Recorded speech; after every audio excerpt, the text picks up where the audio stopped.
Señoras y señores, tengan todas y Ladies todos and gentlemen, welcome. My name is Lisa Lisa Zarate from the Directorate of Citizenship of the Ministry of Environment of Peru. I would like to welcome you to this Circular Economy Forum 2021, organized by the Ministry of Environment, the UN in Peru, the Ministry of Health, the Ministry of Development, the Ministry of Foreign Trade and Tourism. It's a great honor to have you all here in this event that will take place during 3 days, today, tomorrow, and on the 18th. The objective is to try and inspire and coordinate all the sectors, public and the academia, to drive forward the circular economy in our country and in the whole region. During this program, we will have 10 segments.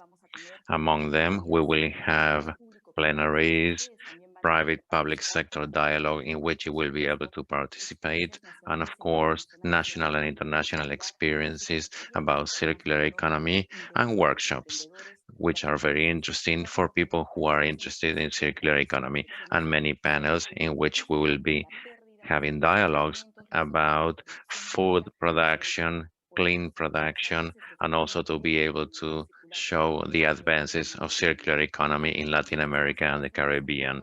All these spaces will be done by international and national agencies and people, and you will have two languages, Spanish and English. So please follow the agenda so you can make the most of this forum to learn about the state and the challenges that we have in this road toward circular economy and the many experiences that are taking place throughout the region and the European Union about this new focus on circular economy. We will start with 4 segments. Besides the inauguration, we will have the public and private dialogue in agriculture, and in the afternoon, we will have the workshop of circular businesses, and we will have in the panel many important speakers about prevention and losses and the maintenance of the circular economy. Now I will introduce the representatives who will be with us in this third forum. We will start with Diego Meliado. He's the ambassador of the European Union in Peru. Leo Heleman, he's the regional director of the UN for Environment in the Latin America and the Caribbean, and also the Ministry of Environment, Manuel Quijandría Acosta. So I welcome them all. Thank you for being here. So with these guests, we will start this forum with circular economy for development of the countries. Now we will call upon Diego Meliado, who will speak about circular economy in the European Union. Mr. Meliado, welcome. Good morning. Thank you very much. It's a pleasure for me to be with you today to one more year, and in my case, for the third year. So I have been in all the fora of circular economy that the United Nations and the European Union has sponsored jointly with the Ministry of Production, the Ministries of Trade and Tourism, and the many Peruvian authorities and ministries that have taken part in these efforts.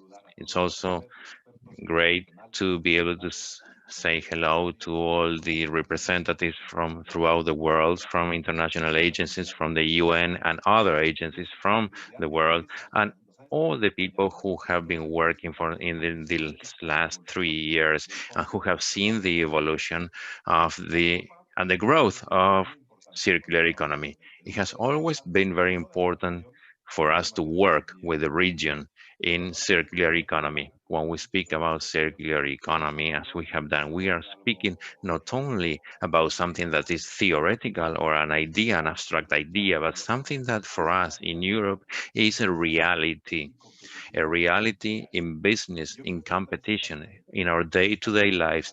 And we are seeing this in Peru as well. I'm trying to be as clear as possible. During these 3 days, you will have many presentations from experts and businessmen who will speak about their day-to-day realities. And that is the most important thing of circular economy. It's something real, something that exists nowadays, and it will be our daily reality from now on. We have a commitment with this transformation, what we call lo hemos traducido en lo que llamamos el gran pacto verde, el pacto verde europeo. Y dentro del pacto verde europeo, the green pact, this transformation of the economy, of competitiveness, of the commercial relations, so that is why we fundamental. Porque, como veremos durante estos días y como van a apuntar los expertos que van a hablar de ello, circular economy is not something that has to do with recycling, but a new way of producing, of consuming, a new relationship with the economic models that we have been having all these years. The resources that we have and that we use, all the inputs that we have, and that is part of the production process, they must last as long as possible. They must be sustainable and they must be renewable. Therefore, it's a process that is very broad, that has, of course, many aspects in the economy and in the economic reality of the countries. And in Europe, it's something basic for our growth. So during these last 3 years, the circular economy fora, we have always presented at a very high level. Since day one, we have been working along these lines. The General Director of Europe for Environment, like a Secretary of State, has been with us. We have had representatives of the highest level of the countries. And in this edition, we want to have our ministry, our European ministry, we call him the commissioner, Virginius Sinkevicius. Because of the pandemic, he couldn't be here, but he has prepared a video that we will share with you now, a video with the message from Europe to you. But to conclude, I would like to salute again the cooperation between Europe and Peru, and also the leadership of Peru in circular economy at the national level with the authorities and with the companies and with the business sectors trying to mitigate the impact of the pandemic. You know that Peru is part of the Global Alliance for Circular Economy. And next week, the ministry will be starting in this project of the Global Alliance, the launch of the Global Alliance, and also the regional coalition for a green economy. So thank you very much from the European Union for inviting us. And now I would like to introduce the European Minister of Environment that has a message for us all. Thank you very much. Good morning, ladies and gentlemen, and thank you for this invitation to kick off the forum. The EU has a strong relationship with Latin America. We are tied together by our history, our culture, and our economies. And of course, by our common support for multilateralism and our close cooperation in international fora. We are committed to that cooperative spirit, and Peru, that I thank for hosting this forum, as well as the whole South America, are very important partners. We are also deeply committed to modernizing our economy and making it fit for a green, climate-neutral future. Under the European Green Deal, which is Europe's strategy for sustainable growth, that means a prominent role for the circular economy. We have a new circular economy action plan to reduce our consumption footprint and to double our circular material use rate in the coming decade. The aim is to change how we produce and consume, and to prevent waste from being created in the first place. That means measures for the whole economy to make sustainable products the norm. It also means introducing more tailored actions for those key product value chains where the potential for circularity is high. We already presented a groundbreaking proposal on batteries, which addresses the full life cycle of this product, which is key to the green transition. we're planning a new sustainable product policy initiative and new measures for electronics and ICT, for vehicles, packaging, plastics, textiles, construction, and food. Strengthening industry and making society more resilient and more resistant to possible shocks, living better, but with a lighter environmental footprint. And it's not just a domestic agenda. The circular economy is a global project. So we are making the case wherever we can. Future EU free trade agreements will incorporate enhanced objectives for the circular economy. We're stepping up outreach activities through the European Green Deal diplomacy and circular economy missions as soon as they become feasible once again. We are reaching out to the rest of the world and engaging with the international community. One element is an alliance on circular economy and resource efficiency, which are setting up together with the United Nations Environment Programme and the United Nations Industrial Development Organization. It will bring governments, networks, and organizations together, and it will build on the international efforts that are already being deployed, including by the Circular Economy Coalition of Latin America and the Caribbean. The launch is coming soon, on 22nd of February, at a side event of the 5th meeting of the United Nations Environment Assembly. UNEA 5 is an important opportunity for circularity, a chance to advance towards a global agreement on plastics, helping fight marine litter and making the whole plastics industry more circular. More than 2/3 of UN member states favor an agreement like that, and a growing number of businesses feel the same way. That works start now, and our aim is to ensure that the following meeting in February 2022 decides to establish an intergovernmental negotiation committee for a global agreement on plastics. That would be a huge step forward for circular economy. We live in difficult times. The pandemic has hit both the EU and Latin America, especially hard. But I'm convinced that with strong cooperation and the international level, we can build a prosperous future that is resilient and green future. Events like this forum, bringing together legislators and stakeholders from the public and private sectors, can be a powerful force for change. We all have everything to gain from mainstreaming circularity. It's a sure path to economic recovery and to raising standards for all, helping us deliver on the UN Sustainable Development Goals. I wish you a successful event, and I encourage you to keep spreading the word about the power of circular economy. Thank you. Bien, muchísimas gracias. Okay, thank you very much to both participants for this introductory message. We have had the participation of Diego Mellado, the ambassador, and of course, this very important message from Commissioner Sinquevicius. Thank you very much to both. And also remember to all the participants that you have the option to listen to the simultaneous interpretation from English to Spanish to facilitate the communication. Next, we will welcome the Regional Director for the UN Program for Latin America and the Caribbean, Leo Heilemann, who will speak about something that is very important and will provide the framework for, which is the circular economy in Latin America and the Caribbean. Welcome, Mr. Heilemann. Good morning to you. Go ahead, please. Thank you very much. Ministers, commissioners, ambassadors, representatives of the governments, participants of the public and private sectors, social society, and academia.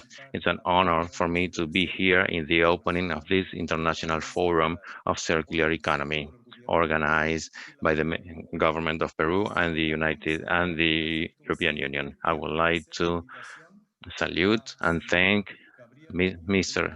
Gabriel D'Andrea, the Minister of Environment of Peru, Virginio Sinquevicius, the Commissioner of the Environment of the European Union, Mr. Diego Millano, Ambassador of the United Nations to Peru. I would like to congratulate Peru for its national leadership and regional leadership in circular economy. The bet of the national government for development in this type of sustainable economy based on its national policy of competitiveness and growth, and the Peruvian Pact and deal and the roadmap for the industry, for local industry, are examples of the determination of Peru to leave behind the model of linear economy. In the regional aspects, the country is also shows leadership. Peru has assumed recently the vice presidency of the Coalition of Circular Economy for Latin America and the Caribbean, which was launched last February 1st within the framework of the ministry meeting of Latin America and the Caribbean. During this forum, the countries approve the decision called Sustainable Consumption and Production and Circular Economy, which are key factors for the reconstruction of after the COVID pandemic, which shows the importance that we give to circular economy in our regions and the opportunities to integrate it as part of the package of reactivation of the economy after the pandemic. I would like to thank the European Union, especially Commissioner of the Environment, because of their leadership and the joint work with PUDEMA and with UD in establishing the Alliance of Circular Economies and Efficient Resources, which will be launched on February 22nd, as the Commissioner said, during the 5th UNEA meeting that's called UNEA 5. We believe that this global alliance will help create a dialogue between the regions in order to increase cooperation for the transition to a circular economy. The regional coalition of circular economies is ready to work jointly with this alliance. Today, I have been invited to make a presentation before the Latin American Circular Economy Coalition to provide a panorama of our circular economy in our countries. Let me show with you 3 key messages. 1, the patterns of sustainable consumption and production are the root cause of the 3 environmental crises that we are facing today: climate change, loss of biodiversity, and pollution. We know that it's imperative to change our economic models and to move to a circular economy. We knew this before, and we were working along these lines long before the COVID pandemic. And you will agree with me that the pandemic has exposed many weaknesses of our economies, and also going deeper into the inequalities that already existed. What was important before is urgent now. The crisis that we face make us rethink the systems that sustain our economies. We must adapt to the circumstances and take transformatory measures, because we have a historical opportunity to build and to change. We must immediately stop the greenhouse gas effects to achieve new production measures and to move towards a circular economy, jointly with the commitment of the Paris Agreement and the NT30 agenda. My second message is circular economy offers great contributions to stop climate change, to stop the loss of biodiversity and pollution, and thus foster sustainable economic recovery. Circular economy has a great potential for sustainable recovery post-COVID-19. It could bring about 4.8 million net jobs in 2030 in the region, according to the estimates of ILO and CEPAL. It offers benefits for climate change. The 2020 climate report tells us that the gap of emissions has not been reduced compared to 2019. But on the other hand, we know that circular economy can help reduce 45% of total emissions of greenhouse gases that are generated due to the way in which we use products, we manufacture, and how we produce food. It is important for biodiversity and cities. Circular economy eliminates waste and pollution. It keeps materials in use in its highest value and regenerates natural systems. Adapting those principles, the use of raw materials can be reduced so as to protect biodiversity. Nevertheless, last week, we had the circularity gas report with a key message. Our current economy is only circular in 0.8%. And in order to deepen even more, according to studies that we've carried out, circularity has been analyzed in 103 cities in Latin America. We found that circularity of cities in the region has a wide range between 1% to 20%, which reflects the diversity of the region regarding the challenge that lies ahead. My third message is transition towards circular economy in the region has begun. Historically, economies in Latin America and the Caribbean have been characterized by being strongly focused on export of raw materials. This has brought about a very low added value and a big impact on our ecosystems. In the last decades, the development of our countries has been sustained by a linear model, but this is changing. Increasingly, more and more videos are betting on circular economy. According to a study by Foundation Konrad Adenauer, there are hundreds of strategies among different roadmaps, policies, and strategies and projects that are being carried out right now as we speak in circular economy in the region. Countries such as Colombia with its national strategy of circular economy, Chile with its roadmap of circular economy, or Uruguay with its program of circular opportunities are examples, together with Peru, of this transition towards circular economy. Even if opportunities and benefits of circular economy are important, as I mentioned before, there are challenges that we must face. There is a financial gap to support the transition towards a circular model, and especially to SMEs that represent more than 90% of the businesses in the region.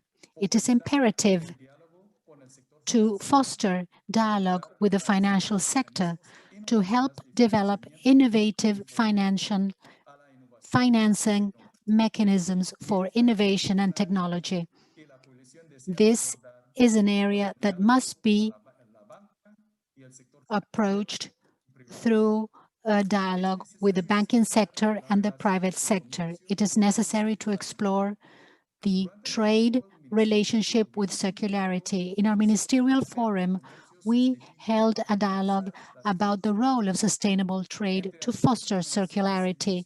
Among some recommendations, it was mentioned that there was a need to increase incentives for the import of innovative and sustainable technologies. For example, our region has the highest rates regarding import of technologies. Likewise, policies can be fostered, that is to say, subsidies to foster the reuse, remanufacturing, repair, and redesign of products. I would like to briefly introduce my coalition of circular economy. The idea of the coalition of circular economy for Latin America and the Caribbean emerged late in 2019 as a result of the active promotion of circular economy, not only of the regional countries, but also multiple national and international organizations interested in fostering and starting the transition towards circular economy models. The coalition has 8 strategic partners: the UN Program for the Environment, the Inter-American Development Bank, the Center and Network of Technology for Climate, the Climate Technology Center and Network, the Ellen MacArthur Foundation, the World Economic Forum, the Konrad Adenauer Foundation, the Platform for Accelerating the Circular Economy, and the United Nations Organization for the Environment and Industrial Development. Each one of these partners contribute a very unique value to the coalition and offer its expertise, knowledge, and tools. When we come together, we can offer a more coordinated approach, strengthening cooperation in order to support countries in a more integral manner and create a bigger impact. The coalition responds to priorities and needs of governments. That is why it is led by the governments through the steering committee. The presidency is on a rotation basis, which takes 2 years. Colombia is the president, Peru is vice president, Costa Rica and Dominican Republic. They're all members of the steering committee. The coalition's mission is to provide a platform to improve interministerial cooperation as well as multisectorial cooperation to increase knowledge and understanding of circular economy, facilitating training and technical assistance for the development of public policies in circular economy, as well as sustainable production and manufacturing. Our vision is that in the year 2030, the countries in the region have already begun to pass from linear economy to circular economy, decoupling economic growth from environmental degradation and the use of resources, improving human welfare and the regeneration of ecosystems, contributing to the compliance of the 2030 Agenda and Paris agreements.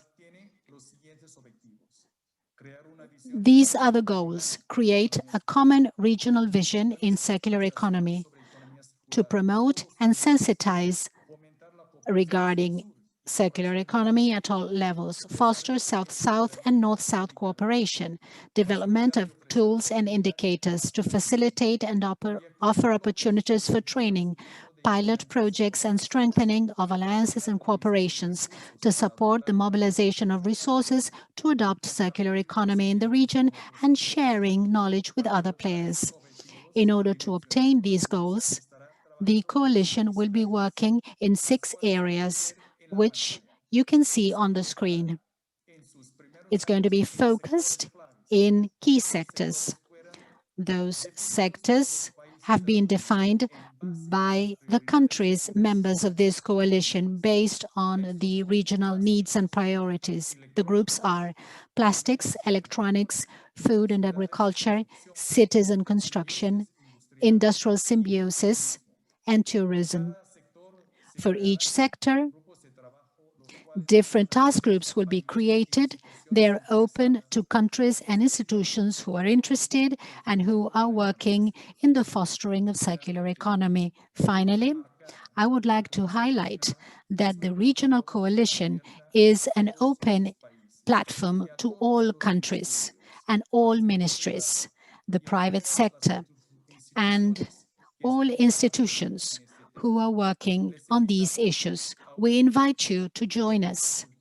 You can read more information in our webpage and in our accounts in the social media that you can see on the screen. Finally, I would like to congratulate once again the government of Peru and the European Union for the organization of this forum. I wish you great success and learning in these 3 days. Thank you very much. Thank you, Mr. Leo Heilemann. Your message has been very important. Everything that has to do with the UN development for the environment, those messages are very important to face climate change and environmental degradation through the circular economy that should be replacing linear economies that has been such a damaging approach. Thank you very much for your participation, and let's hope that throughout this day we will have better news about the opportunities that lie ahead, represented by this coalition in Latin America and the Caribbean.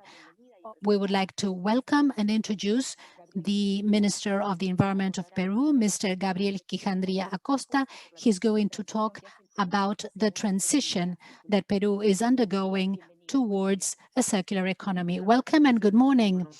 Thank you, Lisel. Good morning. This is the third forum of circular economy of Peru. It is a great pleasure for us to organize this event once again. We had it in 2018, in 2019.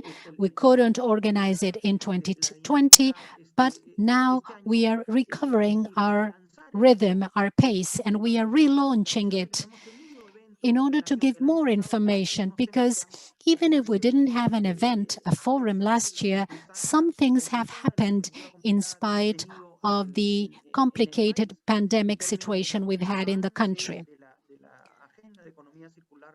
We've been able to make some progress in our circular economy agenda.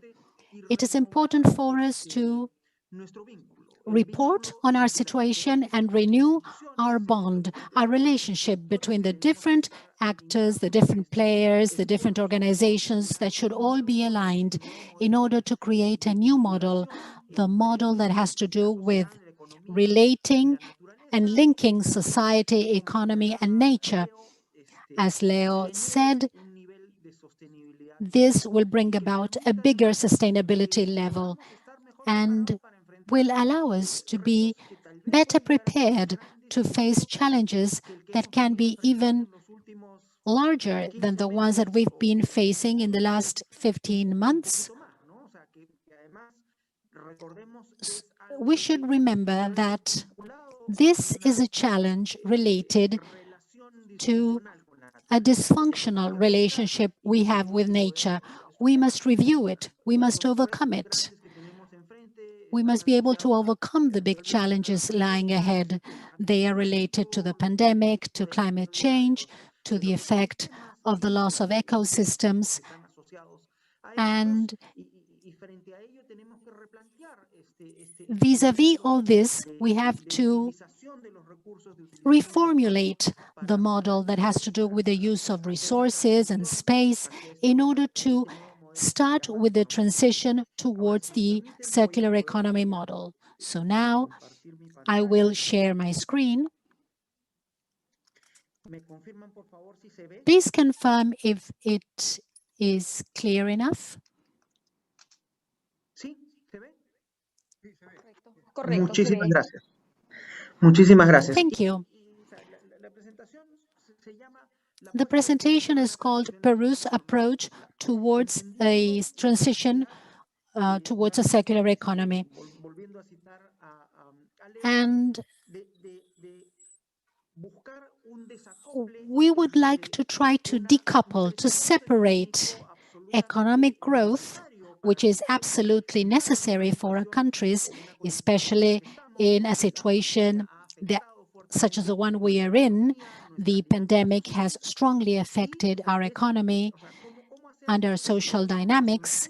How to keep the economic growth without exerting additional pressure on the environment and natural resources. How can we produce the same amount or even more amounts with more efficiency and more quantity of products without having the problem of a greater greenhouse emission, without affecting natural resources, solid or liquid waste? And how can we make this transition take place in a fair manner? Because there is a component that is not mentioned enough. This transition towards circular or greener economies cannot be done at the expense of the poorer, because when I decide to go towards circular economy or those decisions about the forestry-free production chains, what I'm saying is that certain production ways or certain ways in which businesses are carried out won't be allowed anymore. But we must be clear by saying this is not going to be allowed anymore, but we must also bring about an incentive approach so that this change, this transition can be as fair as possible, so that the poorer do not have to bear the brunt of this transition towards a green economy, towards a more sustainable future. Why are we approaching a circular model? It brings about new jobs, it improves the use of materials, it reduces the consumption of energy, it also reduces pressure on natural resources. There are certain benefits that are clear and objective, and that must be valued as a main element. Savings must be incorporated as a gain in the economy. And also, environmental standards are improved. This also implies improvement in people's health and also in the world's health. It also brings about the creation of new jobs. This has been seen in the recent rush we've had in the creation of documents and analysis about the effects that decarbonization could have, or the incorporation of nature in a more explicit way in planning projects, or when corporate or private decisions are made. Specific cases such as the ILO and IDB's study about job creation in Latin America.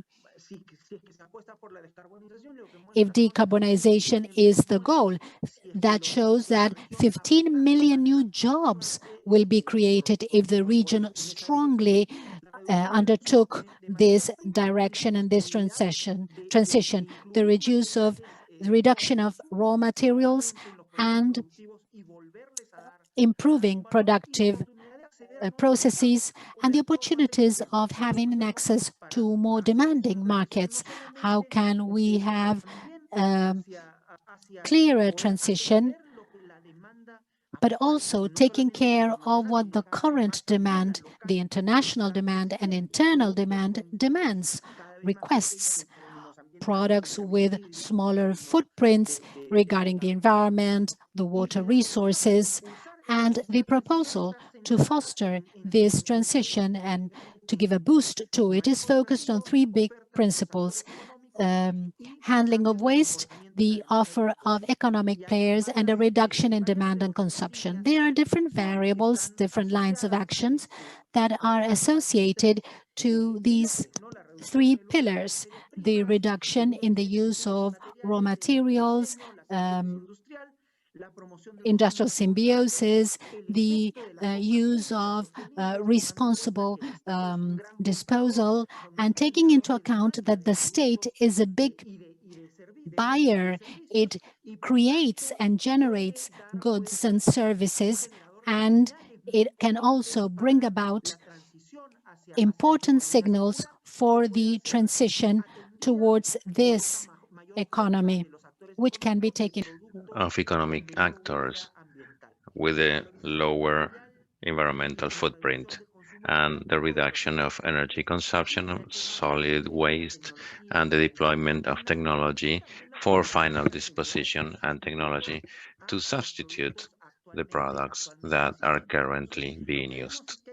What we see is that we have the need to move along these three variables in order, at the same time, in order to move forward with our agenda.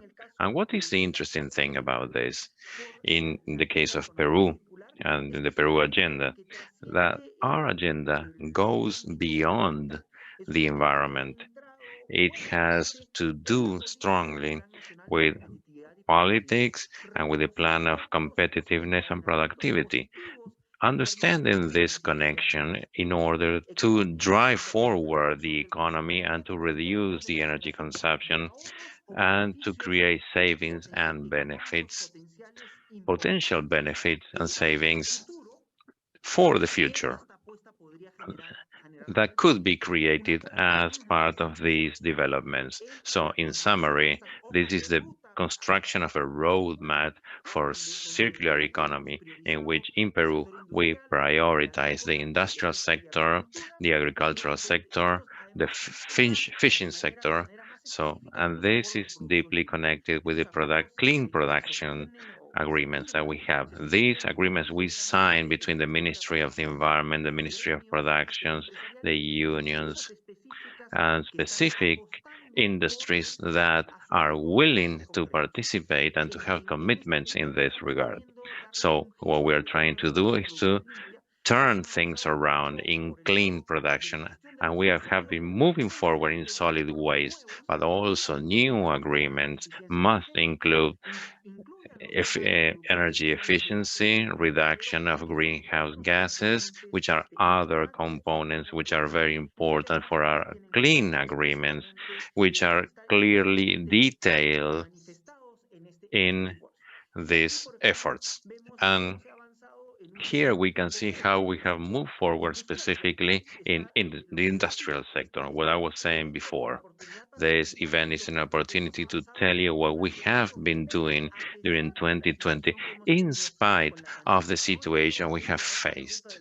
The roadmap for the industrial sector that defines our focus on sustainable growth, sustainable consumption, harnessing of waste materials and reuse, and new finances. These four pillars of this roadmap where we can see are driven from different instances of the state and the government and also the private sector, which is key in order to move forward with our ambitions agenda and the future roadmap, which we are working on right now with other ministry, the Ministry of Agricultural Development, the Ministry of Agricultural Production and Fisheries, where we have clearly identified the opportunities that lay before for us in order to bet for this new model of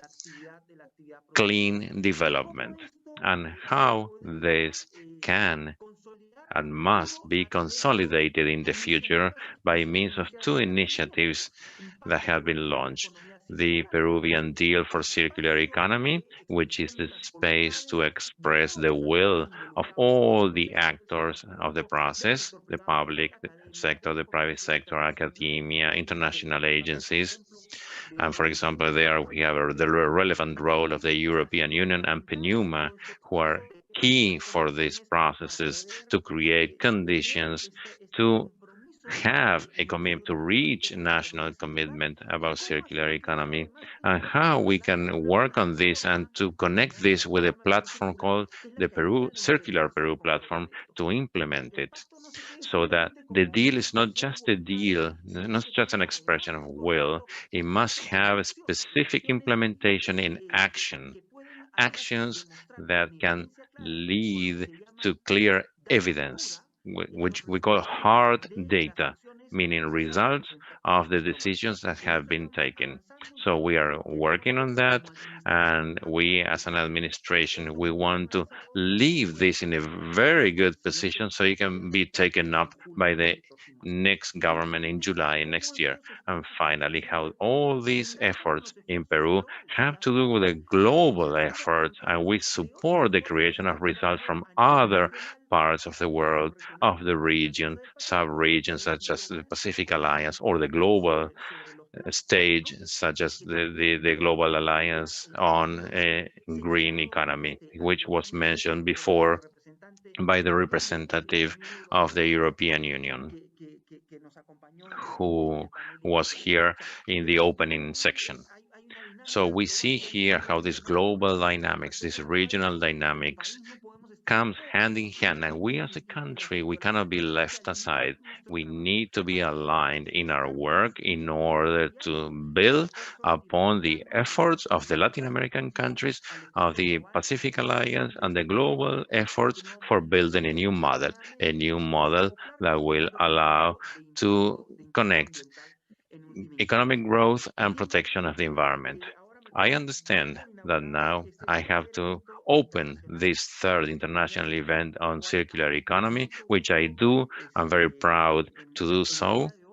It is a pleasure for me, and I thank all the people who are here today, who are here walking together in this 3-day dialogue period that will be very fruitful. And I thank you again, because in this world in which all the screens are multiplied all the time towards the infinite, you have to choose this one, this screen, and bet on the content, and bet on the discussion of circular economy, which is so valuable for us today. Thank you very much, and I hope this is a great event for all.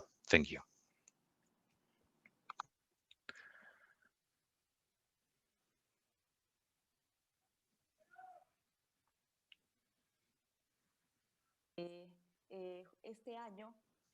This year, we have the Ministry of Production and the tourism agencies of Peru, who are also working on this effort to incorporate in their policies this focus on circular economy, the change of production measures, the growth of the financial sector towards small producers. And that is, of course, something that will be very important to foster this recovery of the economy, which is so necessary in these difficult times we are going through. Thank you, Minister Quijandría. We have finished this first segment, and now we will have, let me tell you, all of you who are with us today, you have the possibility to ask questions on the platform. By the room, there is a tab where it says Ask Question, and there you can write your question or your comments or any contribution that you think may be important. So now we open the second part of this forum, which is the public and private sector in agriculture. And we will start with the participation of a representative of the public sector and a representative of the European Union. So I would like to thank the people who are with us today. Maria Isabel Remy Simatovic, the Vice Minister of Policies and Supervision of the Agrarian Development of the Ministry of Agrarian Development and Irrigation, and also Mr. Etienne Coyet, who is the General Fisheries and Agroalimentation Director of the European Commission International Associations. Welcome to this forum. And now we will start with the presentation of Maria Isabel Remy Simatovic, who will be speaking, who will be introducing. Good morning, Vice Minister. Welcome to this forum. Good morning, Lisel. Good morning, everyone. Please be welcome to this public-private sector dialogue in agriculture, which I am honored to lead, to work with our minister, with all our team. in this meeting. We are very happy to be here because of the leadership that the Ministry of Environment of Peru has had, and the fact that we are working together with the Ministry of Production, Foreign Trade and Tourism, our own Ministry of Agrarian Development and Irrigation, and that shows at first the notion, the idea of the interest in circular economy and how positive it can be for the whole of the people and the coordinated effort of all actors in the state, which is one of the key elements that we must take into account when we speak about circular economy. Besides that, besides the sectors, I would like to thank the technical assistance of the delegation of the European Union before Peru. In Peru, circular economy is something new, relatively new.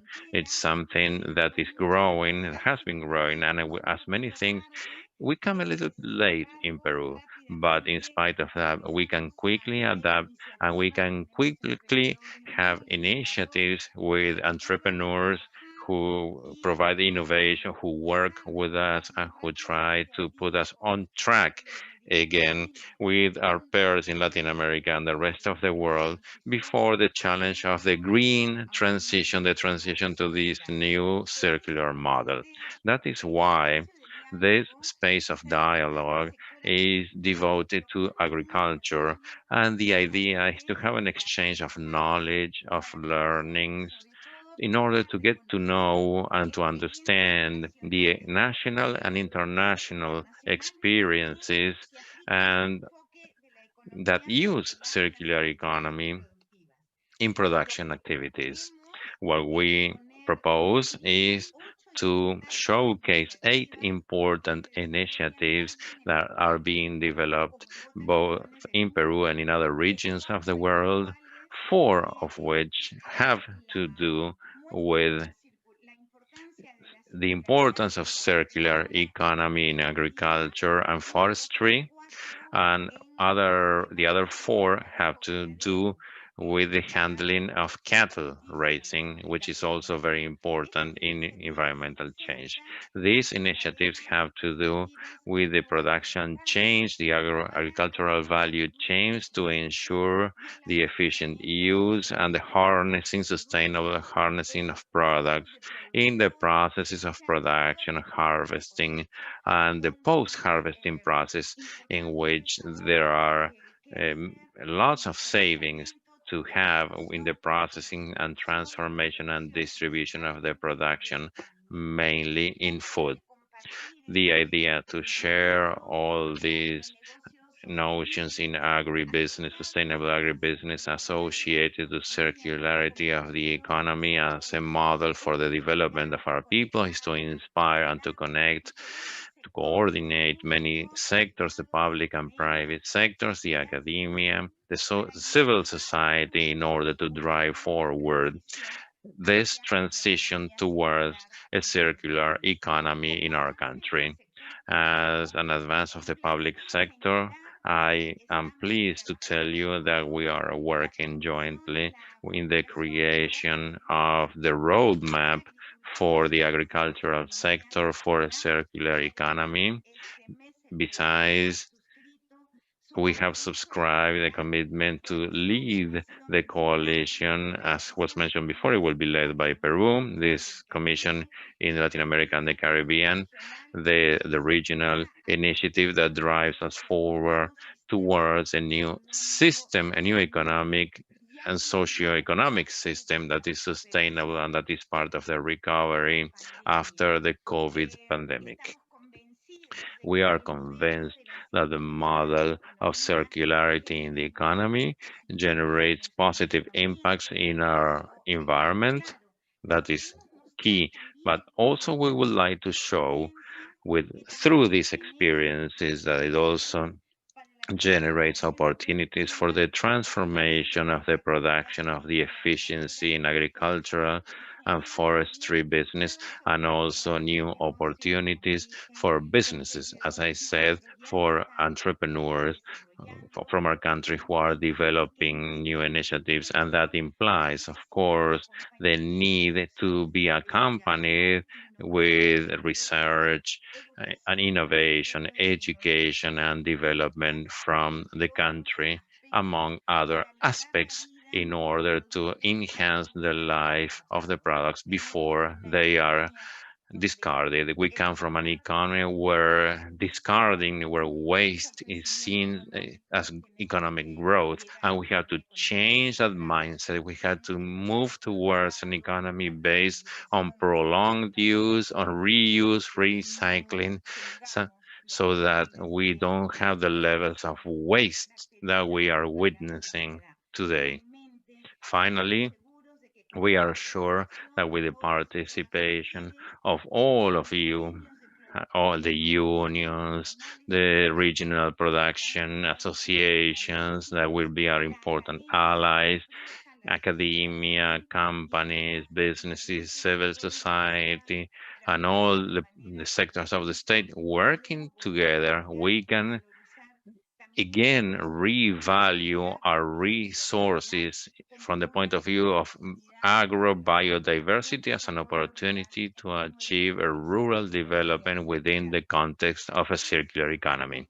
So this bet will allow us to think about a new activity with a greater benefits, economic benefits, and greater possibilities for our people throughout the value chain of the agricultural development. Thank you very much. Thank you very much to you, Vice Minister. Very important message that we are working on this roadmap in the agricultural sector that will benefit us and all of the people, and not to pay the bill, as Minister Quijandría said before. So this is a great opportunity to all to be a part of this growth towards the circular economy and to create the food production, to improve the food production in our country. Thank you for your participation. Now we will have the presentation of Etienne Coyet, who will be speaking about the policies for circular economy in agriculture. Etienne Coyet represents the European Union, and he will be speaking about the strategy that they have been using in order to have, that is called From the Farm to the Table. Mr. Coyet, welcome, please. Welcome, and thank you. Good morning. I hope you can hear me well. Yes. It's a great honor to be able to participate in this forum representing which is highly represented by the government of Peru. I'm happy to share with you the experience that we have been developing in the last year and a half from the European Union to develop strategies as part of what we call the Green Deal, the European Green Deal. I will be presenting some slides to tell you the work that we have been doing, the global initiative, and how the framework, how this falls within the framework From the Farm to the Table as part of the global strategy. As part of this strategy, we will see some aspects that have to do with circular economy. So I will try now to share my screen.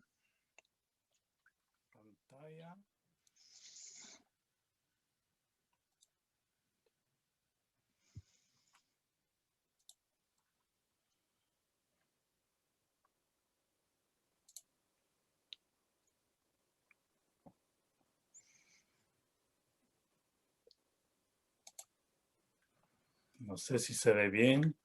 Okay, I hope you can see it correctly. Yes, yes, we can see it correctly. Go ahead. Thank you. As I was saying, the Green Deal is a strategy, a global European strategy to ensure a transition towards a more balanced and sustainable society. And it has to do with many aspects. The most important thing, I would say, is climate change. So there we have many strategies, what we call the New Deal, the climate deal, and many strategies that have to do to but also to increase the capacity for adaptation and resilience regarding the impact of climate change. Climate is not the only approach that this strategy has. We see here that from the farm to the table is one part of this global strategy. There are different important components, such as pollution towards a fairer transition for all, socially, and equitably, that's also important. Also biodiversity and sustainable energy, they are important too. The strategy from the farm to the table is focused on agribusiness and the different aspects from production to the farm to the end consumer, the table with all the different players that participate in the different value chains from the local level to the global level. They are also related to the other elements of this global strategy. Different challenges that food systems face today. We have the three-pillar organization, the social, economic, and environmental pillar. Regarding the economic pillar, income for farmers or producers, that is a challenge and a need to ensure an everlasting or a long-lasting system, a fair transition, the capacity of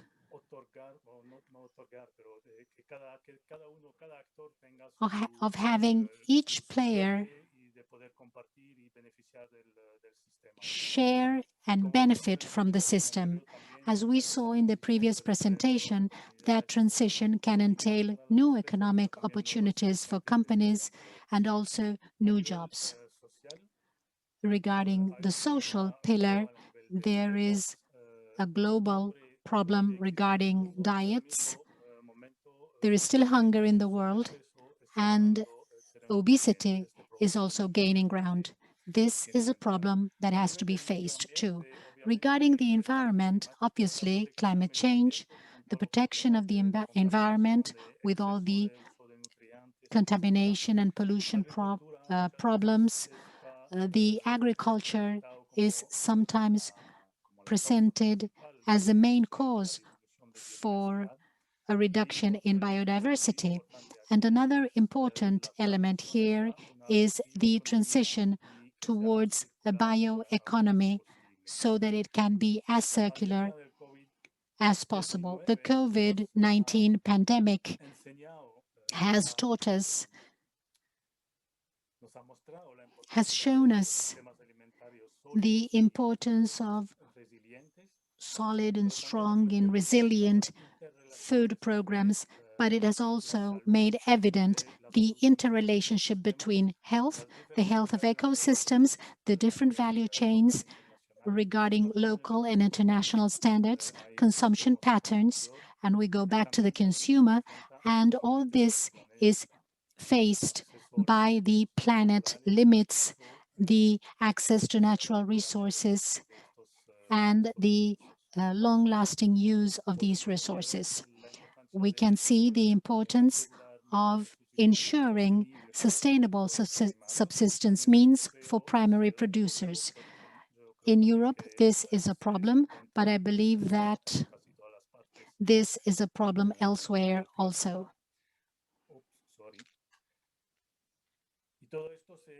And all this is clearly seen through the COVID-19 crisis. It is not the only challenge. We know very well that food systems are facing threats that have to do with droughts, floods, pests. and or plagues, and it's important to work towards solving these problems and entering this transition. A different way of facing these challenges with these three pillars. This is only to make it clear that in order to start up lasting food systems, food producing systems, we need to take into account these three pillars. This is just for a visual effect, for you to have it clearer on your minds. These are the different elements, the different challenges that are faced. These are the three pillars that I mentioned before.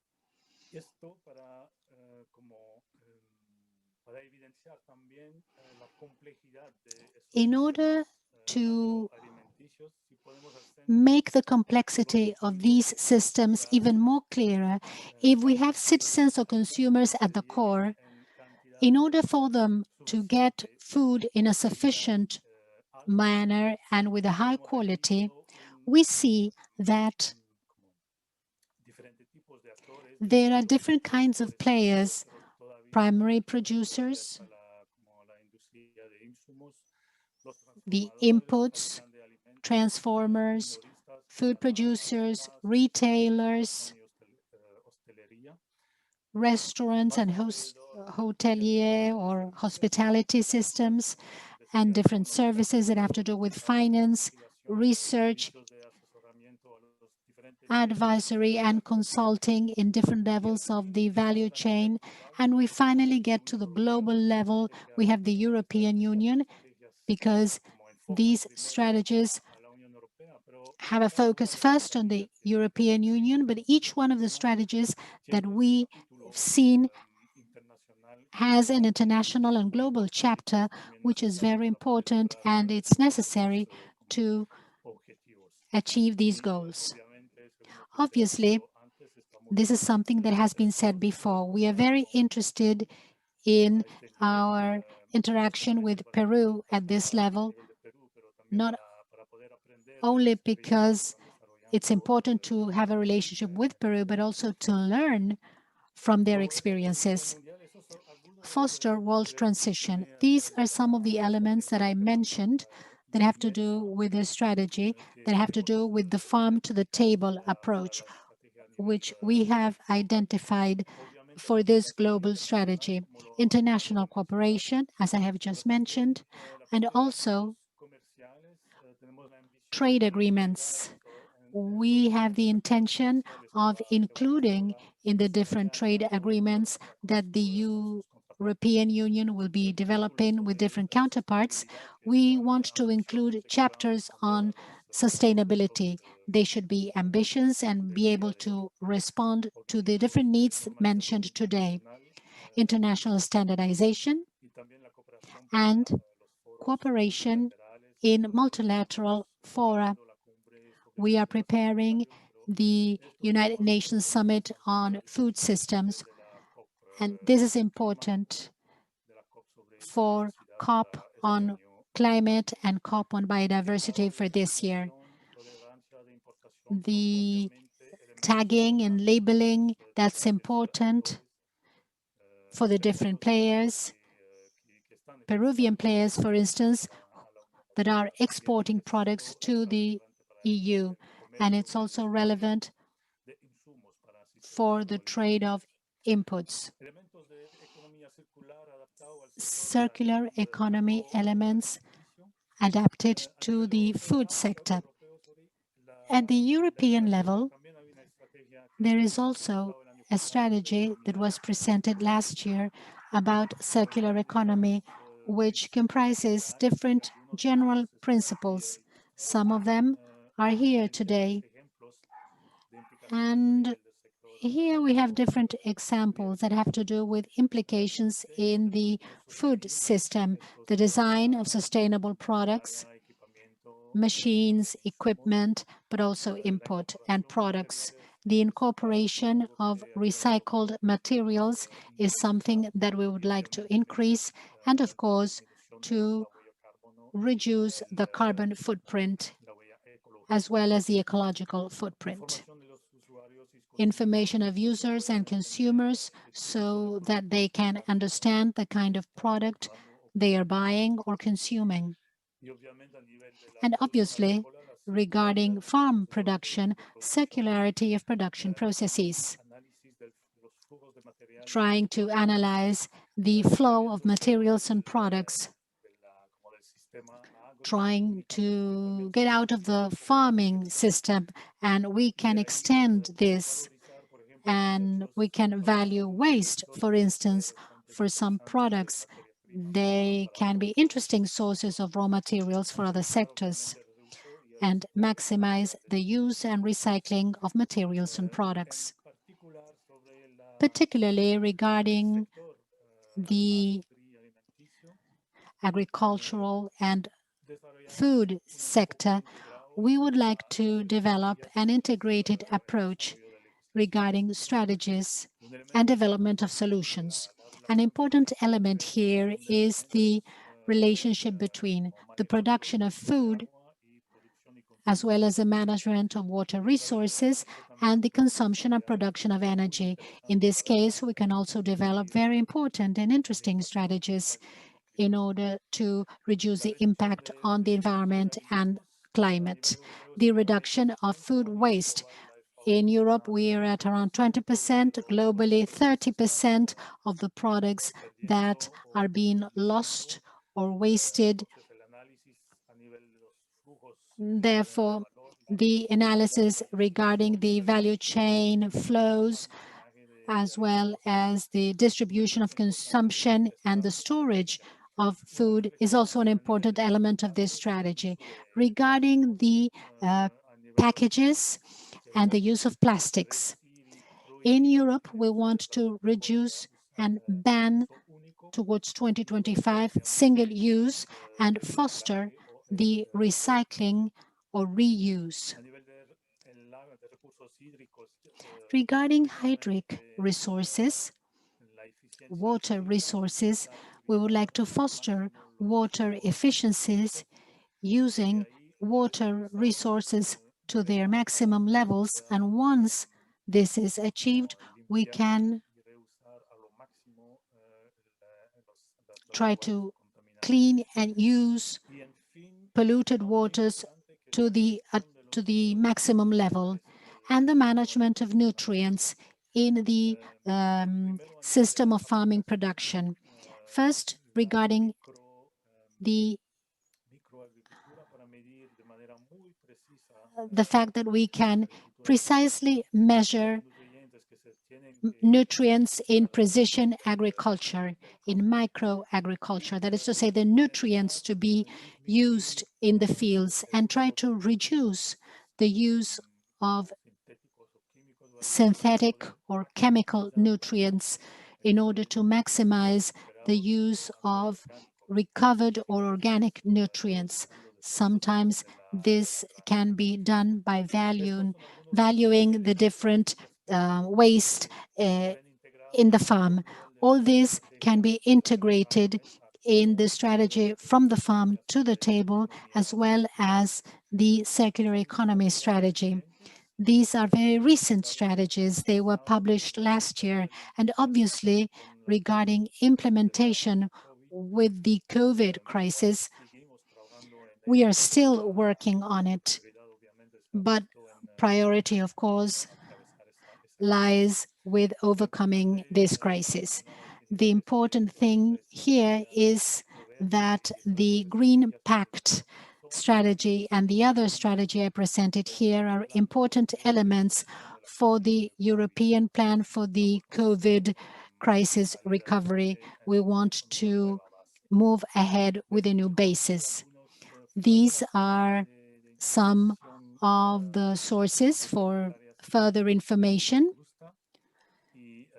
and I'm here available if you have any questions. Thank you. Thank you for having understood my weak Spanish. Thank you, Etienne Coyet. Your Spanish was perfect. There's no problem. He is the head of fishing and sustainable food systems of the European Commission. We've been able to see all the players of the economic system thanks to his clear presentation, and he's given us some hints so that we can incorporate all this information in our different roles. If you have any questions, please post your questions in the platform, because later on we will have people who will be reading the questions out to each one of the speakers. Etienne, thank you very much for your participation. And we will now have the third segment, the potential dialogue for circularity in farming and forestry. And we will have the participation of different national and international cases. I will now give the floor to Mr. Augusto Ponte Martinez. He's the General Director of the Farming and Irrigation Development Ministry. You have the floor, Mr. Martinez, to moderate this segment. Welcome.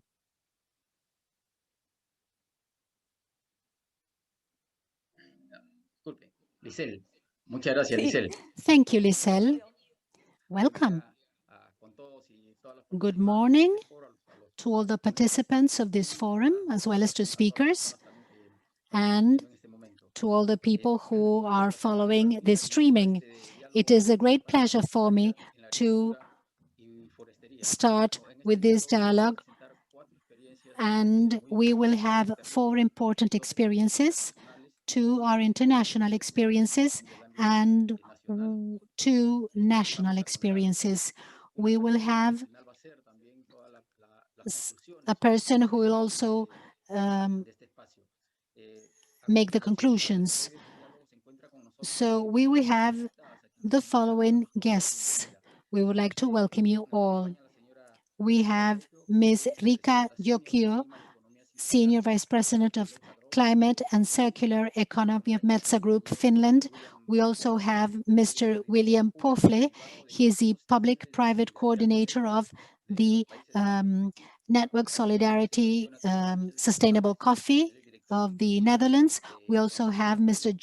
Sanchez Gonzalez, Director of Conceiva, Peru. We have Karina Pinasco. She is the Executive Director of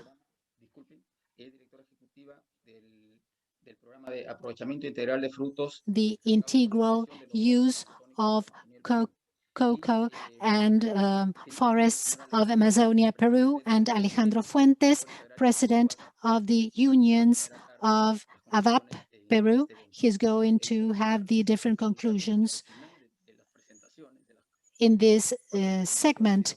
After the 4 presentations and the final comments, we will have some space for you to ask the questions, which are going to be answered towards the end by the different participants. So let's start with a presentation of the cases, starting with the international cases. We would like to welcome Ms.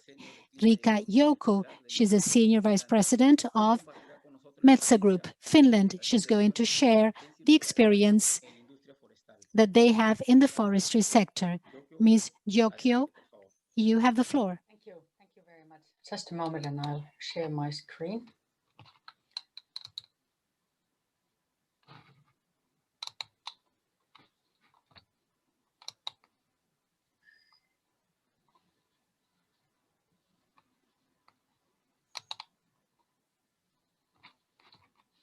Okay, do you see I'm here now? Yes. Okay, very good. Thank you. And very good morning to everybody. And thank you very much for the opportunity to tell you the story of Metsä Group and what is our approach to circular economy and sustainable forest management in particular. I was thinking to start by teaching you a little bit Finnish, because metsä actually means forest in Finnish language. And this picture is how the situation is here right now, because we are in the middle of winter, and also it's been a very much snow this year here. So this is the forest at the moment. So Metsä Group wants to be a partner in developing the sustainable, responsible business. And we also want to promote bioeconomy and also circular economy by efficiently converting northern wood into premium products. And on the right-hand side, you see the strategic cornerstones, and then that the northern wood is in the middle. So a few words about the company. So Metsä Group has a turnover of 5.1 billion euros. And the unique thing is that the parent company is a cooperative, Metsäliitto cooperative. So we are owned by roughly 100,000 private Finnish forest owners. And the products you can also see in the picture. So we are the largest buyer of wood in Finland.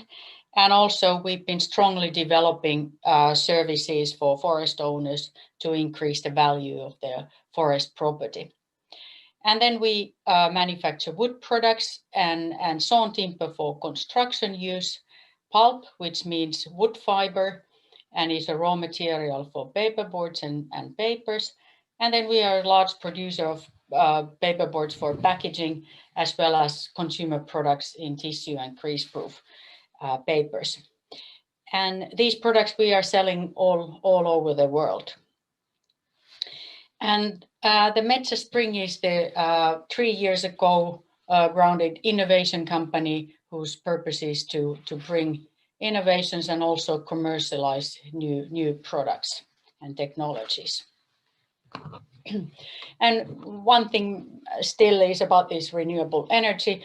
So those parts of the wood that we are not using for products, so we used to make renewable energy, and we're a very large energy supplier as well, also to the surrounding society.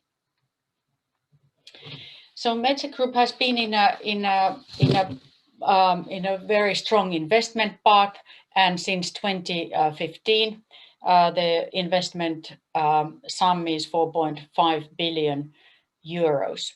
And we've been investing in wood products, so both here in plywood and a sawmill.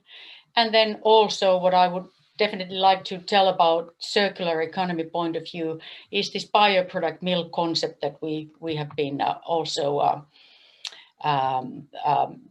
making in practice. So the Äänekoski bioproduct mill is in central Finland, and the idea is that there is a pulp mill in the center, and then there are bioproduct plants that are utilizing either pulp or the side streams that are coming from the production. And just last week, Metsä Group announced another bioproduct mill to be built in northern Finland in Kemi, and this actually is the largest investment in forest industry in northern hemisphere ever, 1.6 billion euros. And when I'm talking about other bioproducts, here's an example of textile fibers. So next to Äänekoski bioproduct mill, so there is a demo plant for making totally new type of textile fibers made of wood by a new technology. And then thinking from the circular economy point of view and starting with a tree. So there on the left-hand side, there's one tree, which is the volume is about 1 cubic meter. And it's very important to use the different parts of the tree to the purposes where they bring the best value. And typically about 60% of this tree goes for logs, for sawn timber, plywood, and laminated veneer lumber. So for construction purposes. And then about 25% is pulpwood for pulp, paperboard, and other bioproducts. And then the rest, the bark, branches, and tree tops are used for renewable energy.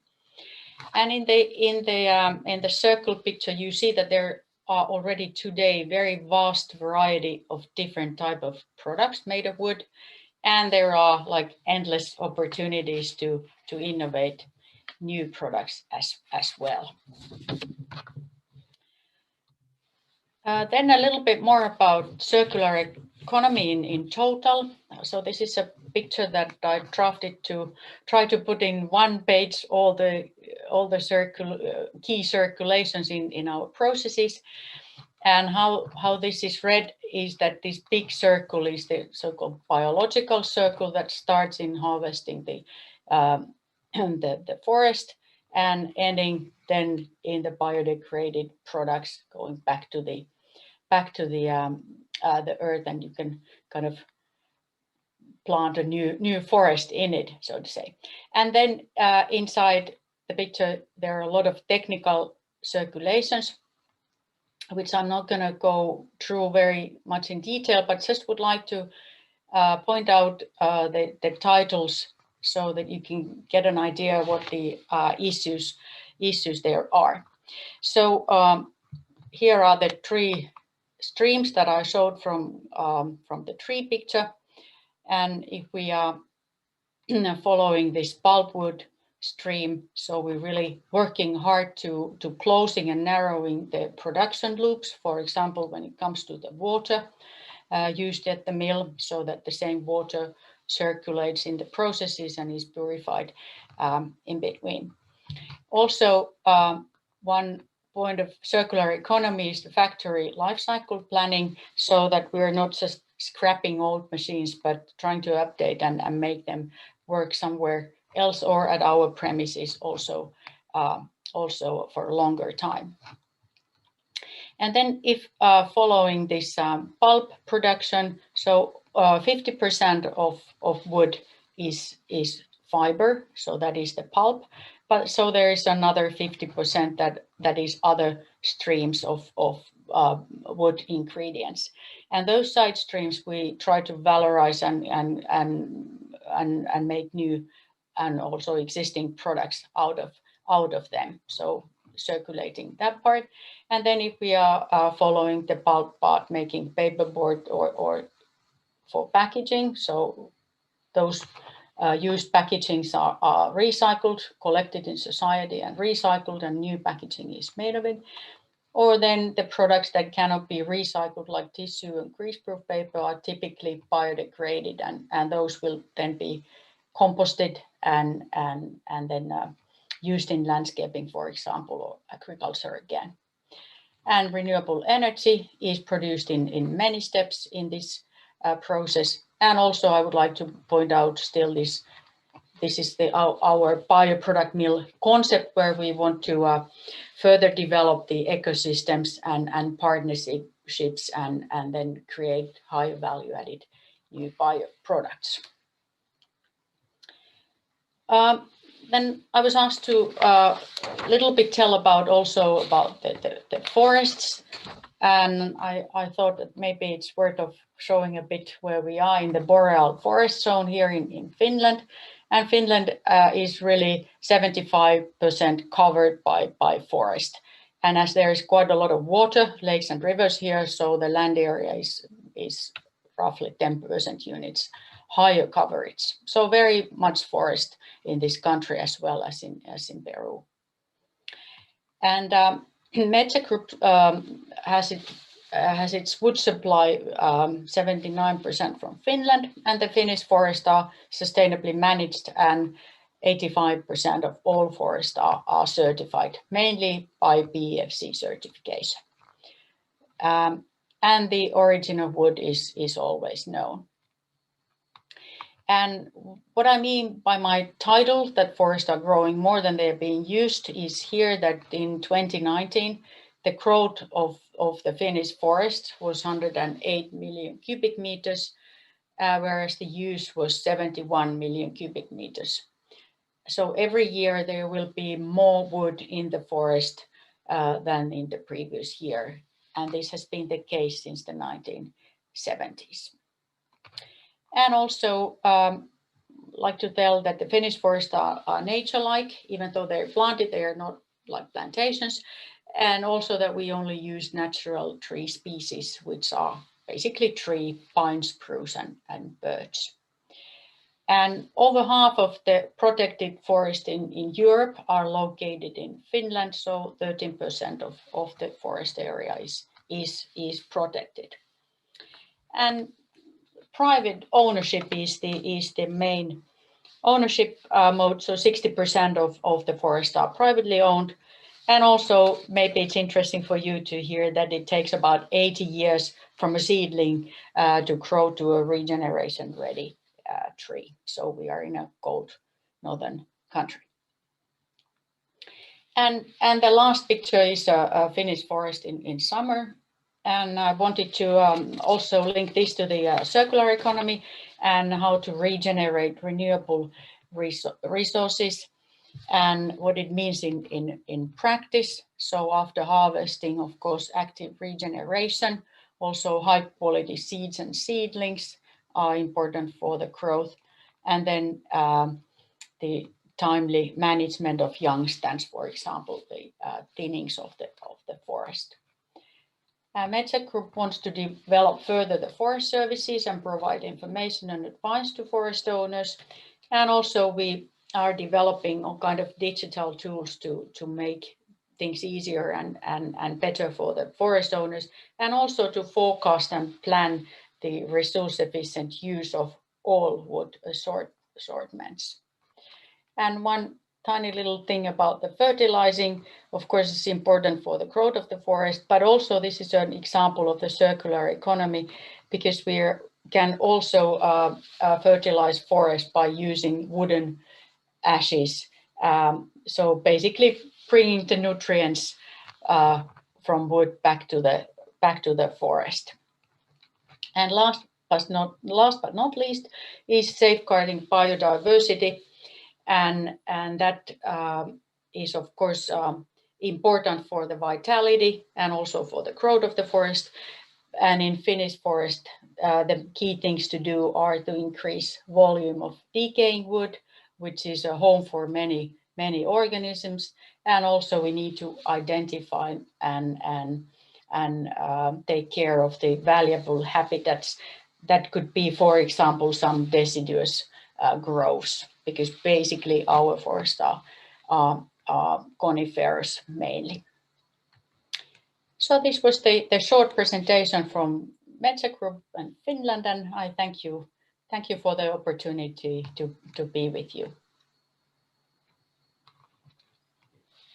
Muchísimas gracias. Thank you very much. Thank you very much, Rika Jokio, for your interesting presentation about your experience in Finland, in the north of Finland, about the management, the sustainable management of the renewable forestry. Very interesting figures, very important. The traceability, have 100% can be traced, is of known origin. The certification that you have is also very important. That guarantees the whole process. It's interesting to see all the things that you have seen about circular economy in the process of the forestry industry and the subproducts, and the many uses that you make for wood in your country. So thank you very much again for your presentation. Now, the next presentation will be by William Poffley, who is the private coordinator of the Solidarity Network of the Netherlands, who will share with us the experience of the implementation of circularity in agriculture. Welcome, Mr. Poffley. Go ahead, the floor is yours. Thank you. Thank you very much for your presentation.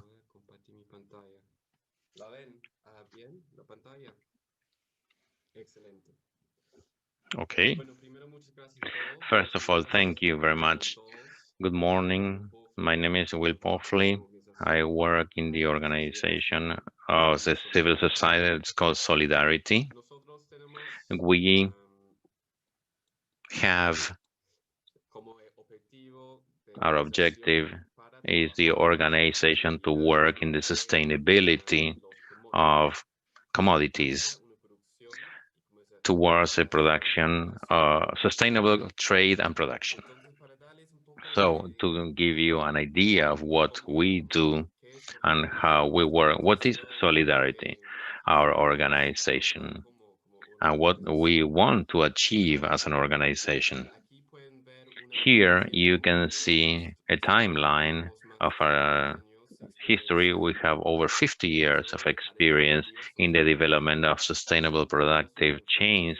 We have a focus on 8 commodities at the worldwide level: coffee, cocoa, and other commodities. So we started our story with the creation of the first seal of certification, a worldwide seal.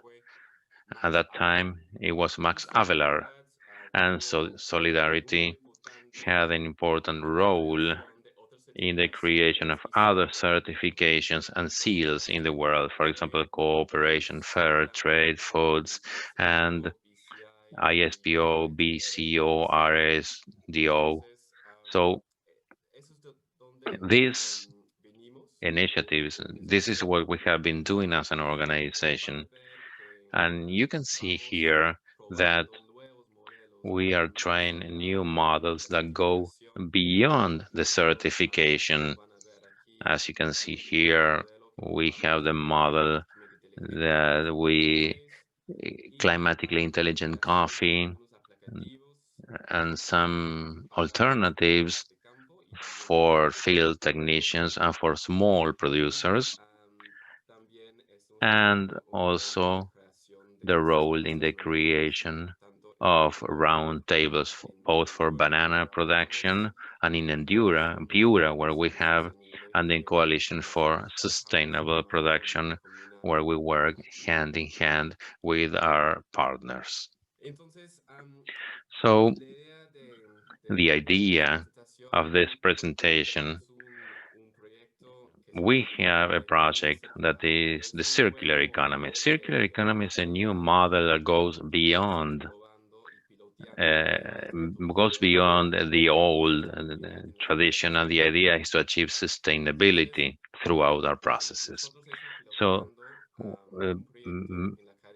we have been leading a project in the coffee chain, and we are using this project.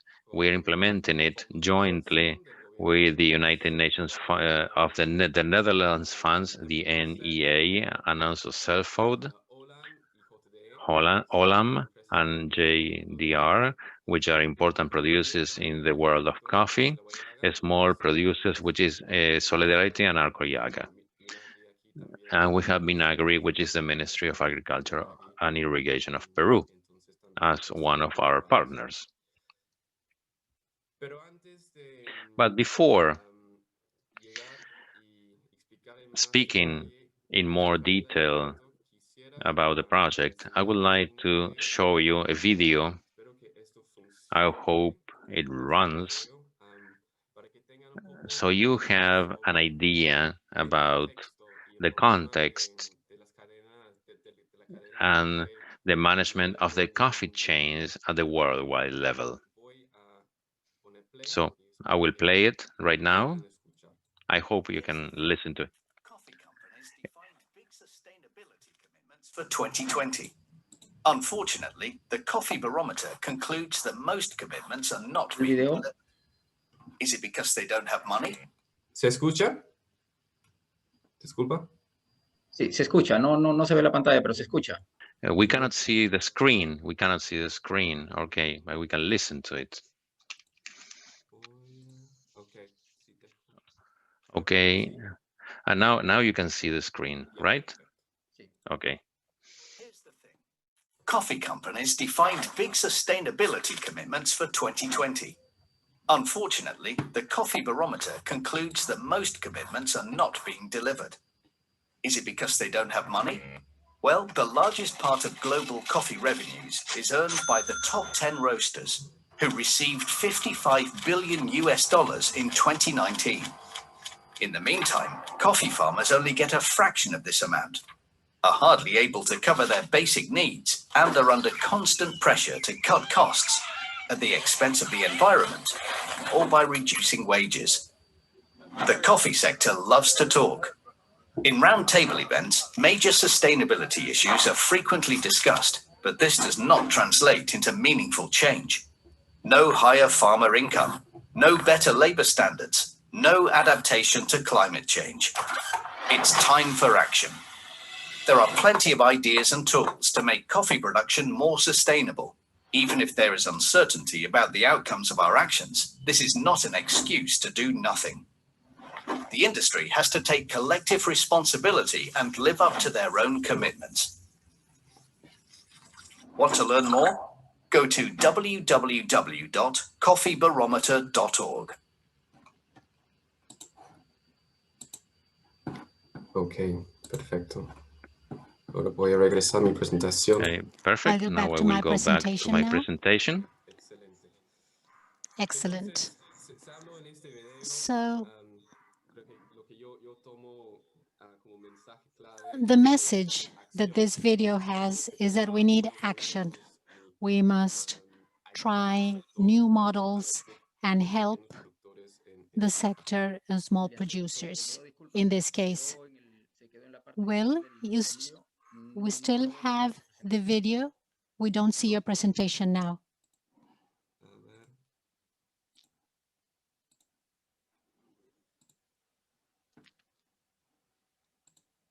Perfecto. ¿Ahora sí? Sí. Perfect. Thank you.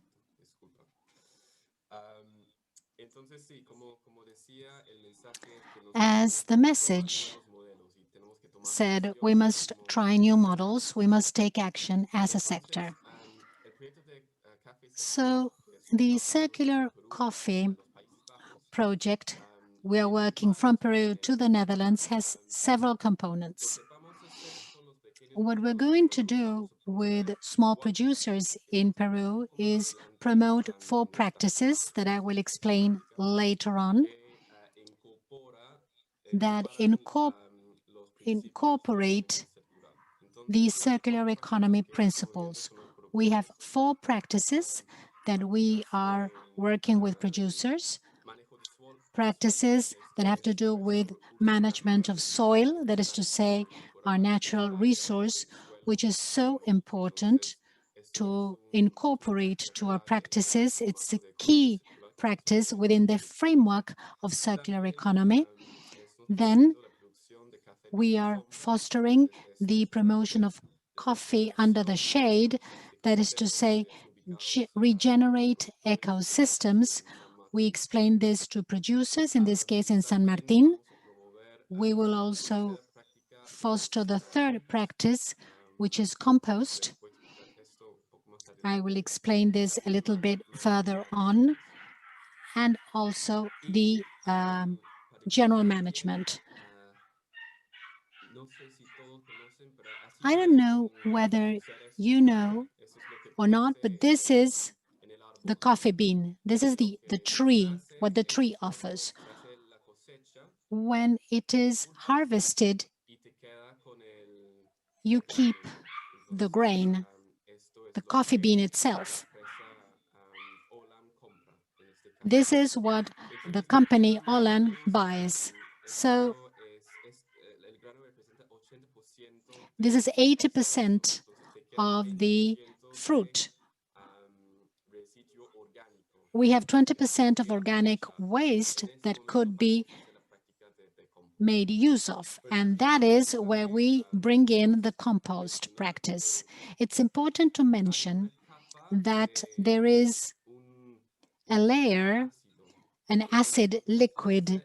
What must be done is to wash out this layer, and this is what's called honey waters. The grain, the bean is washed off, and we have contaminated water. So in order to take advantage of this waste and reduce contamination, we implement 3 practices. Something that we do, which is use this residue or waste to create liquid fertilizers. Another solution that we promote is to irrigate this water on lawn or grass, and another one is to filter it. There are different solutions, and it depends on the producer's context, the resources they have, or technical elements. We did not want to force only one single solution on all producers. We adapt the model depending on the producers we're working with. So these are the 4 practices: the management of this contaminated water, compost, soil management. We are seeing this with 1,600 producers in Peru. And as I said, this is a coffee bean. Olan buys this. There is a different process in Peru, and then it exports green coffee to the world, or to the Netherlands in this case, in this context. JDE, they have a different processing of coffee to get toasted coffee or roasted coffee. If you consume coffee, this is what you buy in the coffee store or in the supermarket. And this is the interesting part. We will work with JDE customers in Holland, hospitals, the defense ministry, among others. The main customers of JDE, all these offices have coffee shops or cafeterias. So how do you know when you roast a coffee, you know very well that there is a waste. It's called spent coffee grounds. What is normally done in the Netherlands is that somebody comes along, picks up that residue, and it is sent to a processing plant for use as fertilizers or compost. We've identified that there is a lot of supply of this material. So what we are looking for is that instead of sending it to this processing plant, a company called ECO will buy this residue or waste, and they will manufacture these construction panels. They are manufactured based on other materials, not only coffee. So we are creating a new economy in the Netherlands. We've identified that a percentage of this sale, of this new economy being created in the Netherlands, will be directed to a fund for small producers. They can request funds or credit, very low interest rate credits, and this fund is nurtured through the sales in the Netherlands. I should also mention that producers must commit themselves to implementing the circular economy model for the use of those funds and for accessing those funds in order to buy the technology needed to implement this model. So this is the idea of the project. Where are we now? You only have a few minutes left. I will simply go to explain this screen. We used it last year, and we identified 100% of them are informal, they have very low income, and there's a lot of work to be done in the production aspect so that production can be recognized as circular. Some practices are being implemented more than others. For instance, the management of polluted waters is new and is quite innovative in this aspect. Which are the expected results? We will train 65 leading producers. We will implement 65 demonstration farms, 16 technicians, and we will train 1,600 coffee producers in the framework of the project that will conclude in 2023. These are the contaminated waters. We're going to reduce the amount of water used. We will increase productivity by 20%, quality by 10%, and family income by 10%. And we will work with gender inclusion, and we hope to reach a little less than 12,000 hectares under sustainable production. In the Netherlands, we have these goals. I've already mentioned the manufacturing of construction panels, the creation of the fund. This is the amount, 38,000 euro by year. Producers will have access to loans, and in order so that they can invest in the different practices. It's important that not only we will provide this solution, the manufacturing of these construction panels, but there are other uses for the waste of coffee. This is an image that has to do with ink, but there are many uses, many products that can be manufactured based on coffee waste. So, this is my last image. I'd like to thank you all. This is a project that began last year. We haven't got many results to show you yet, but we hope that in 2 years' time, we will be able to make a new presentation and show you which have been the results and which has been the impact that we've had based on this project. Thank you. Thank you very much for your attention. Thank you, William, for your brilliant presentation. I think that it's an experience that can be replicated very well in the context of small coffee producers. And we look forward to your presentation in the future to see how these indicators have evolved. We wish you success. We would like to remind the audience that you can ask your questions through the chat. The window, you see that it's available. And speakers, we remind you that you have 10 minutes for your presentation.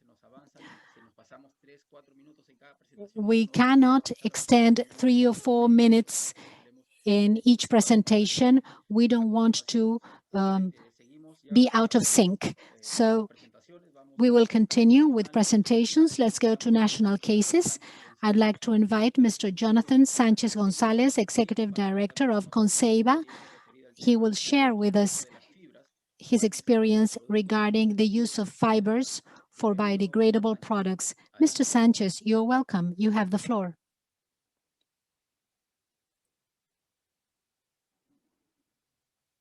Muy buenos días. Sí, Good morning. Can you hear me well? Good morning. Thank you to the Ministry. I'd like to begin by sharing my presentation.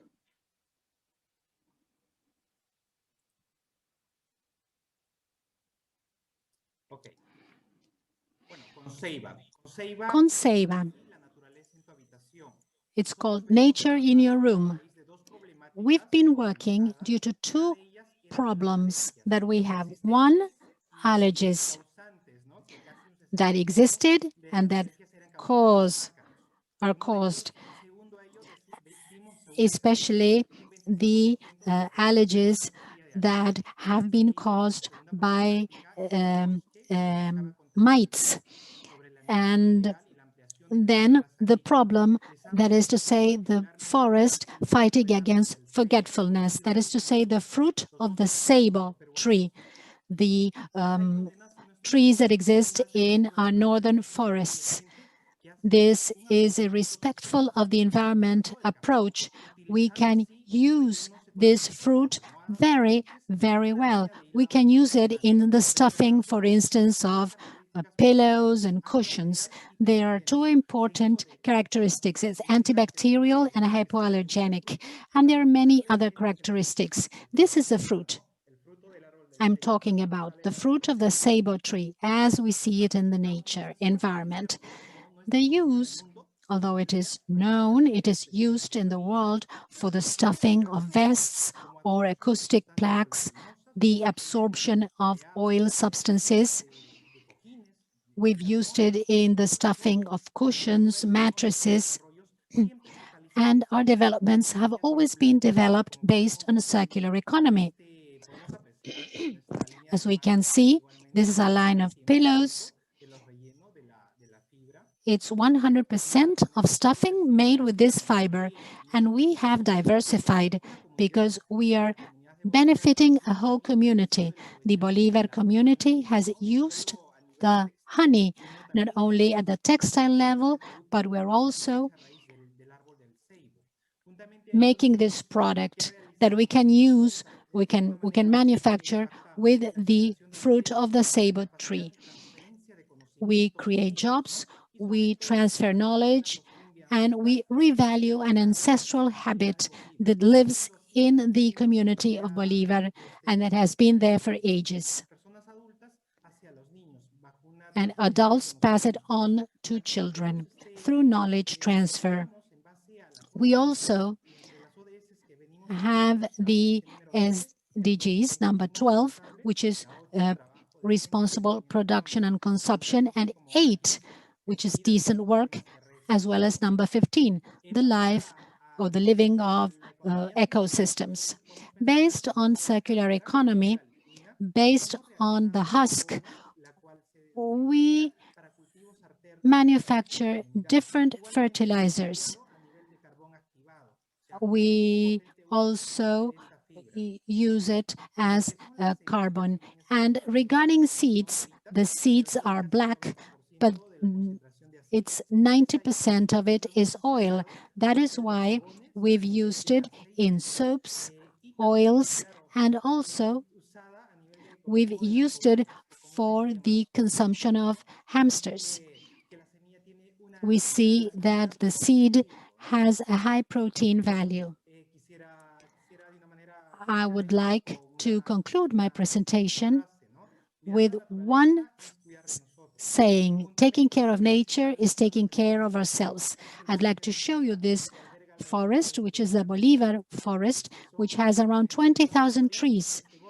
They are native trees, they are huge trees, and I would like you to invite you to know the fiber.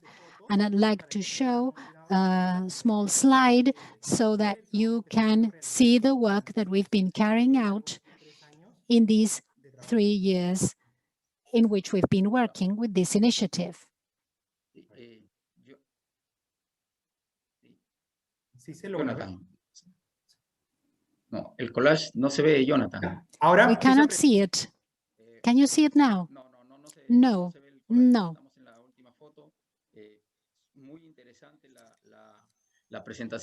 Your presentation has been very interesting. I think it's an excellent alternative for families who are living in the dry forest area of the northern region. I know the area. I've had the opportunity to be there, and your initiative, as well as the previous presentation, are worthy to be replicated.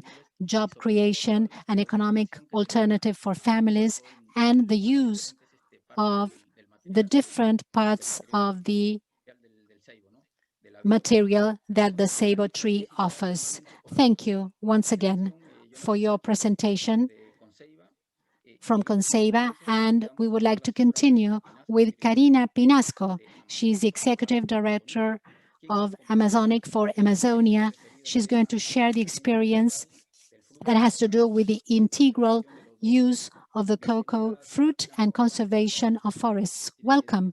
You have the floor. Don't worry about that. I'll use my time. I loved listening to Jonathan. We are part of the National Union of Sustainable Entrepreneurs. Go ahead. I love my pillow. Your initiative is great. As has been mentioned, the name of my presentation is Integral Use of the Cocoa Fruit and Conservation of Forests. This is an initiative that started with my organization, and the main Cooperamasi is the main organization, and also the cooperation of the Inter-American Foundation. The cooperative has quite an interesting structure because it brings together associations that work with the conservation of forests to generate value chains that will allow those initiatives to be sustainable. Our approach has been the territorial approach.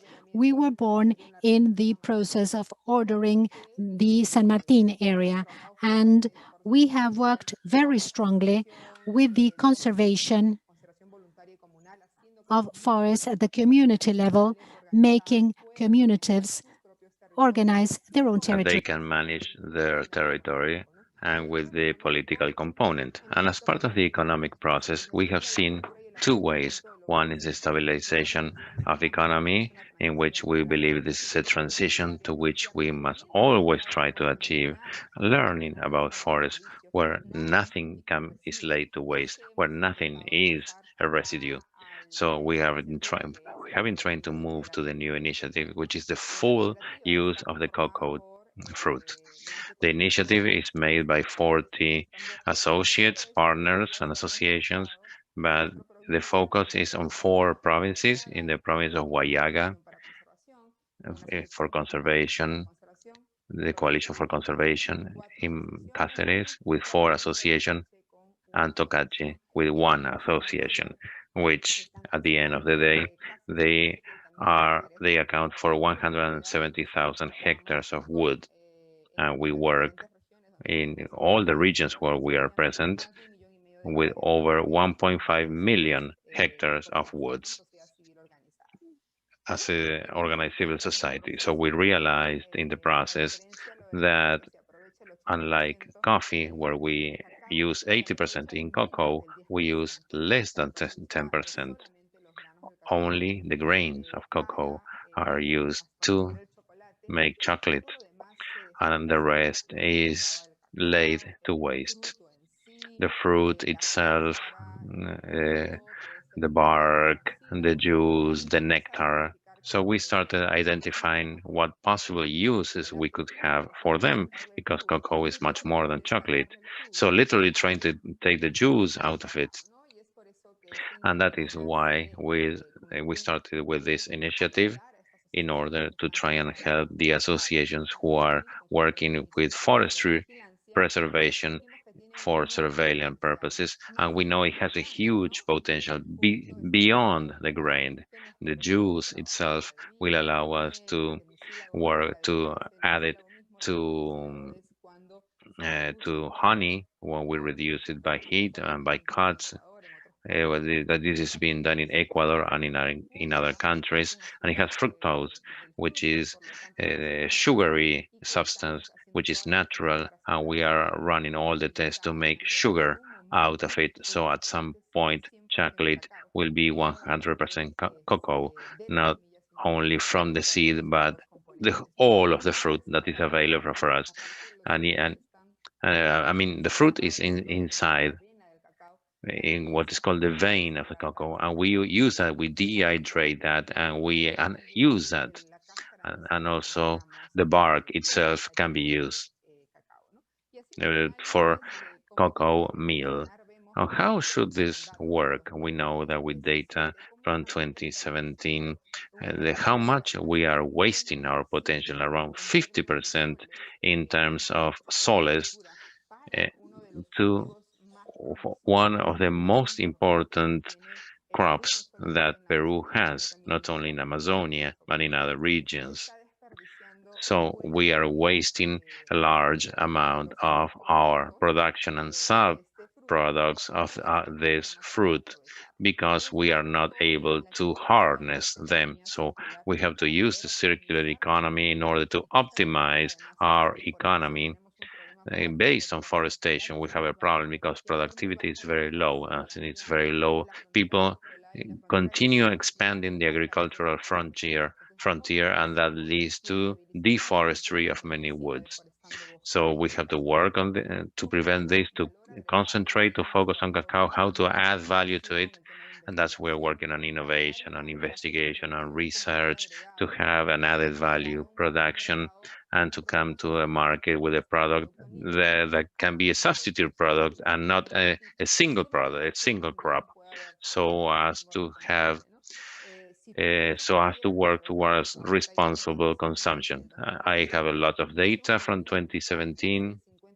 We have been able to increase 50% and in profitability to the producers at the national level. Here we have some of the innovations we have developed, both ANPA and the cooperative. This is a centrifuge in which the cocoa residue is added to make that juice, the cocoa juice, the cocoa nectar, that now it has been authorized, it has been analyzed, and it has been by ABNet, which is the national agency of control of foods. So this is very sweet, it's very natural, and it's very tasty, but it needs a lot of work based on sustainability and innovation.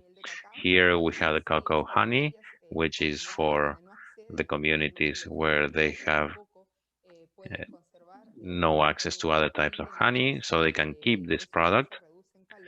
Here, this is reduced in calories, and it can last for a long time. It can be stored at, it can be stored for a long period of time. And the cacao meal and also the hard part of the bark can be used as feed for fish. And here we see how these meals have been added as part of the bread baking processes. So we call it the cocoa bread. So it's an excellent to improve our nutrition. So here well, many people have been working on this, have been innovating on this. So we have many bakeries that are using it. It's not 100% the meal, in this case from the cocoa, but just a percentage of it, a percentage that is used that enriches the production of bread. And how is the business model designed in the case of cocoa? With the adding of these new initiatives, we work strongly from the storage systems, the mixed productions to improve their productivity and quality, training, good practices, and development of the payment system with financial institutions. So there is a participation of many players, and the conservation fund, that's very interesting. That something that we are very focused is an initiative based on the fact that we want to have community conservation, and that is a key word, community. So they are being managed by the communities themselves, who manage their own resources, and they create their own funds, because they have many developments that are going on at the same time besides cocoa. So a percentage of the sales of the product goes to this fund for control and surveillance within their communities. So that translates into, well, I cannot show you the map here. I don't have the map here, but that translates perfectly when we go to analyze in the field. Why is San Martin one of the most important regions of production? And that is because there are rural communities that are working on the conservation of forests. San Martin has over 40 associations for the conservation of the forests, and around 60,000 hectares are being preserved. So that provides sustainability to all their efforts. To conclude, I would like to say that integral cacao is conservation. I mentioned that. It's a territorial focus because we work with the environmental axis, the productive axis, the social axis, and the political and institutional axis by strengthening our organizations. It is circular economy because it's perfectly circular, because we have achieved the use of 100% of the fruit of cacao, reducing the waste and reducing the possibility of pollution and increasing the profitability of the producers, in some cases by over 100%. So it's a production that is sustainable. It is reduction of emissions, because in one analysis that was conducted in the whole value chain of cacao, around 80% of the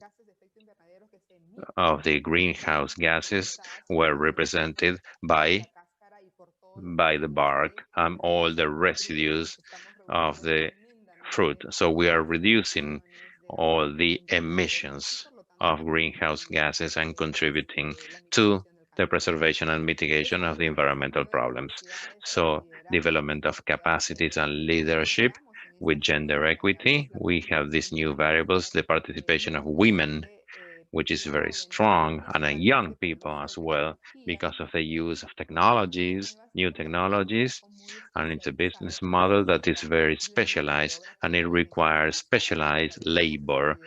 So we strengthen that leadership and those capacities and the creation of jobs and the recognition of the women and all the players in our society. So it's a business model that unites the community in best practices. So that is our contribution, and that's our vision. We keep life to share it with you. It was a pleasure for me to make this presentation in such a brief time, but we're very proud of it. But this is a great opportunity to be replicated, because in our program we have over 20 associations of conservation that are producing cacao, and that can be added. And we expand that to the national level, we can achieve what we are hoping for, which is greater profitability for our producers, and to have sustainability production and to reduce emission in the value chain of cacao. Thank you very much. Thank you very much, Karina, for your wonderful presentation and your experience based by Inter-American Commission. A great experience that you have had using the full use of the cacao fruit and the sustainable management in circular economy in the area. And so we are working on deforestation. We are working on using the most of our resources. And as Karina said, has to be replicated, should be replicated. So we have heard to the 4 presentations this far. The presentation by forests in the north of Finland, the experience in our Amazonia in Peru. Now we will have Alejandro Fuentes, who is the president of the Union Association of Agrarian Producers in Peru, who will give us the conclusions of the presentations that were made. Mr. Fuentes, the floor is yours.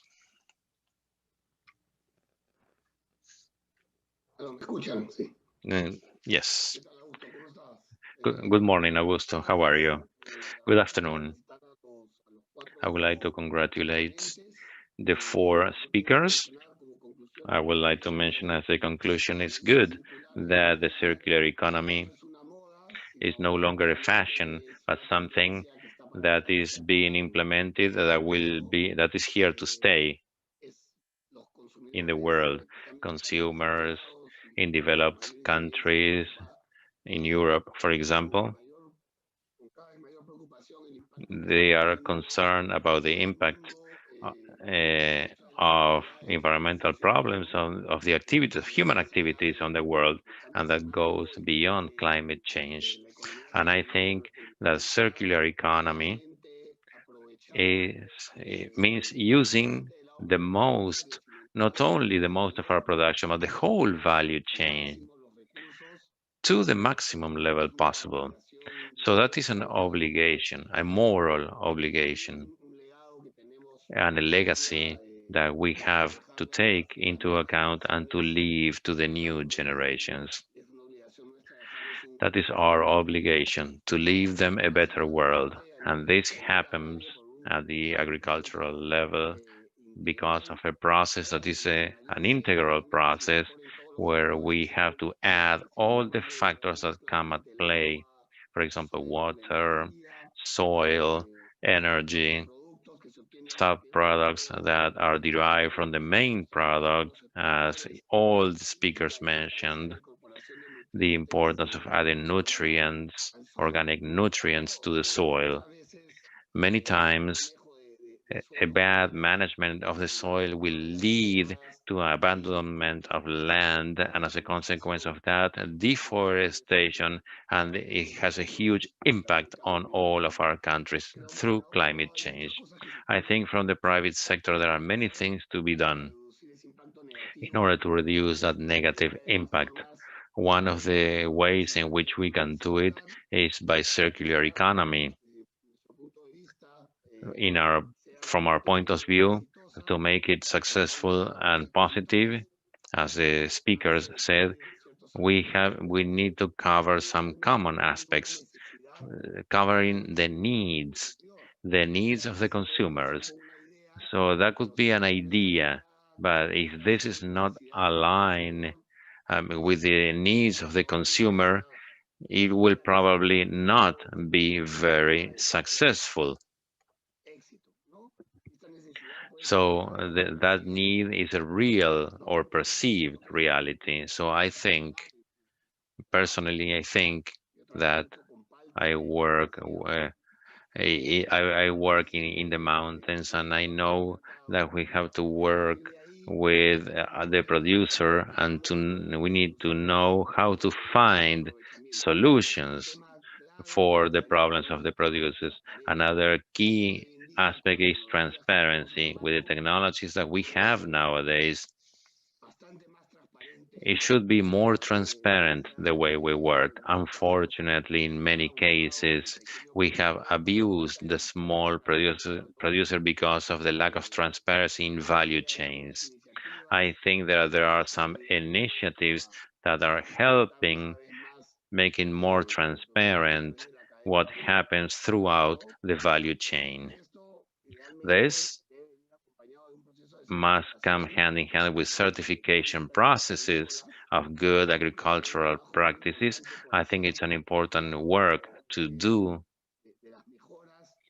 as regards improvement. As Karina said and someone else said, the productivity is quite low, unfortunately, due to many reasons. For example, lack of knowledge of how to use good agricultural practices to guarantee not only greater productivity, but the quality of the products that are being produced.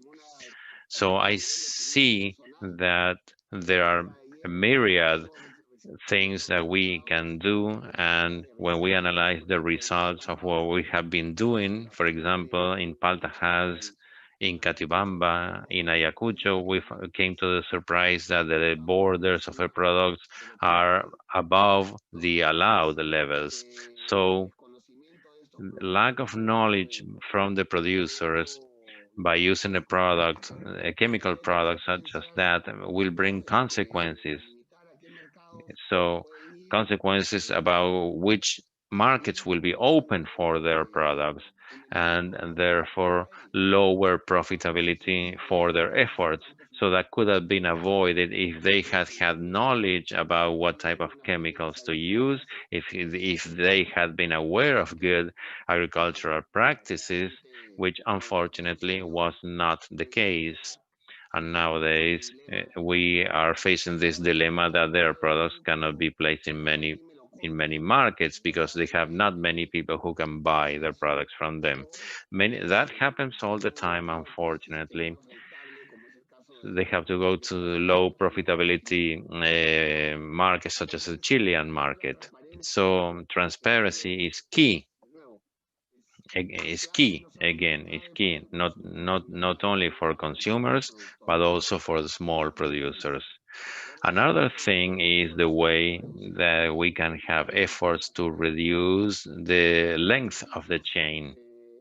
In many cases, there are many intermediaries, and there the associations come into play.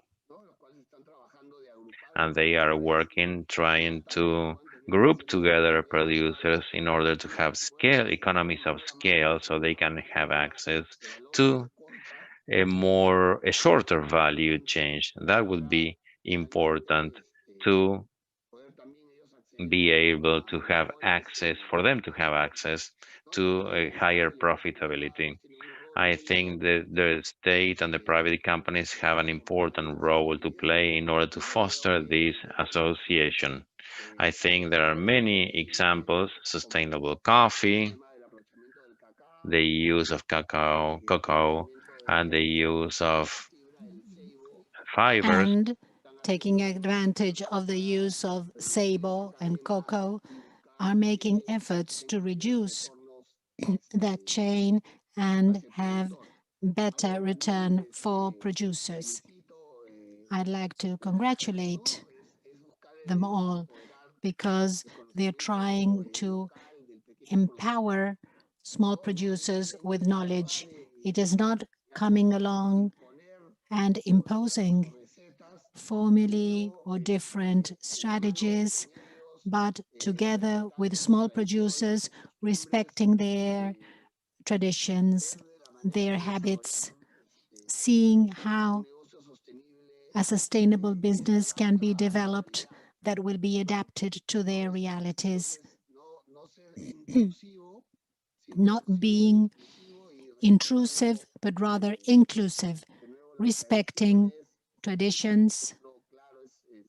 And a clear example is the use of this fiber, which is a product of a region in Peru. I didn't know about this fruit. I knew the tree, but I didn't know about the use of the fruit. And we can create value.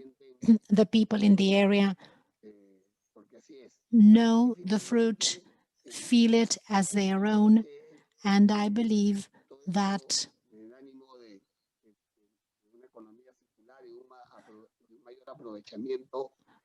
all this will point to having a circular economy of giving technical assistance to producers, and that is key. When I entered the business of the Hass avocado, I thought we could reduce the links within the value chain, and it has helped a lot. But the biggest impact that we can bring about on small producers is technical assistance regarding the knowledge of the crop itself. Karina mentioned it, yield is quite low. In many cases, this is due to lack of knowledge, and many of these improvements do not imply a bigger investment or an important cost for producers. It is just knowing the techniques about allowing for the production of more products and better quality products. For you to have an idea, in the case of Hass avocados, 100% of the product can be used. Today, what is harvested, 90% is exported. It's a variety that is not consumed very much in Peru. The remaining 10 or 8% is sold to the industry for it to be used in the production of frozen avocados, guacamole, avocados in halves, or paste, avocado paste. We still have to use the peel of the avocado, but volumes are still not big enough to do so. And to conclude, I'd like to congratulate these 4 companies. I think that Metsä from Finland has shown that circular economy is not only about small businesses, but they have possibilities of having 1.5 billion investment in euro. I think it's a very large scale industry, the forestry and the wood industry, but they are running their business in a sustainable manner with quite an important use. And it's an example for medium and large companies in Peru being able to aspire, or it's more an attitude issue, being fully aware that the environment exists,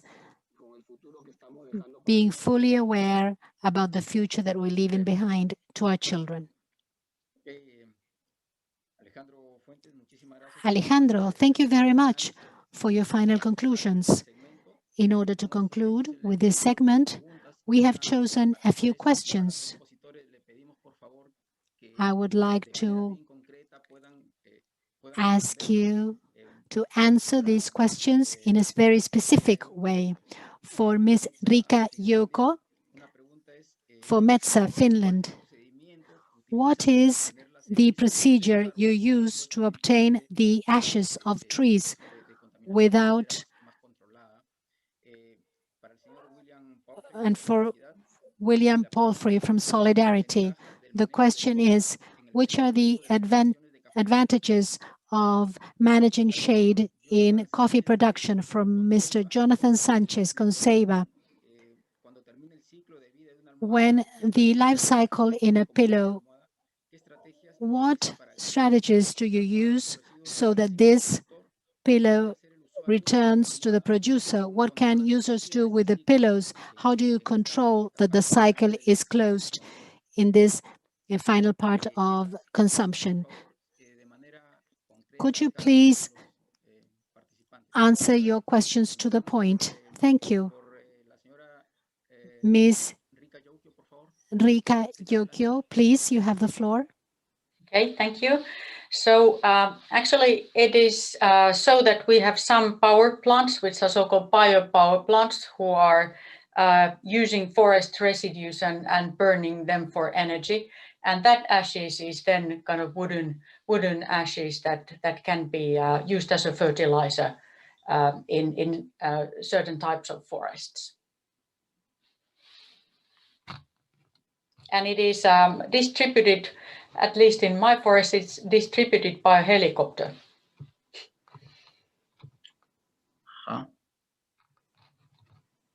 Muchas gracias. Thank you. Muchas gracias, Rika. Jonathan. Thank you. Jonathan? Will Palfrey from Solidarity? Yes, thank you. Augusto. There are several benefits about the shade management. One of them is that it reduces humidity of the coffee plantation. It reduces the probability that there will be disease and plague in the coffee production. And another benefit that I did not mention in the presentation is that the shade management is one of the criteria for producers to qualify as formal under the concession of the use of agroforest systems. They are involved in this project too, because in this case, we can promote formality of small producers. This is going to help them to get loans from the bank, because informality is one of the main barriers that prevent producers from accessing loans. And also, there are other benefits related to avoiding soil erosion, and it is also shelter for cows, and shade management is also shelter for livestock. Many coffee producers also own cows.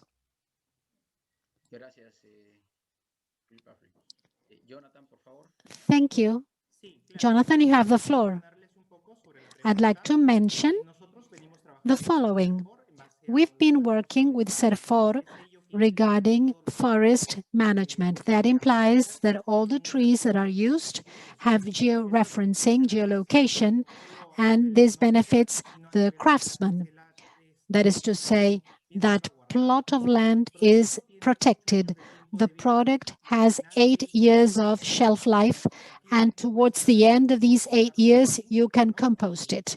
You can put it in your garden and feed your plants. Thank you, Jonathan. We thank again all speakers. Thank you for your brilliant presentations, and the experience of Finland can be replicated everywhere in Amazonia too.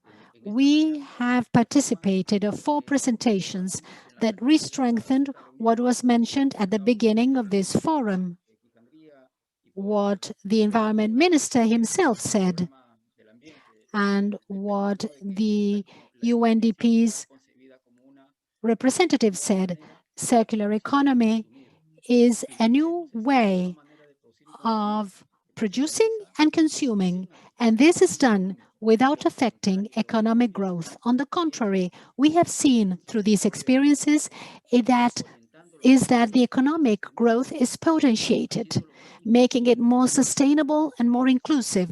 We've seen these experiences, and we really would want this to become a reality. We are in the right direction, and we would like to thank you all for your participation, and also would like to thank the audience. Thank you very much.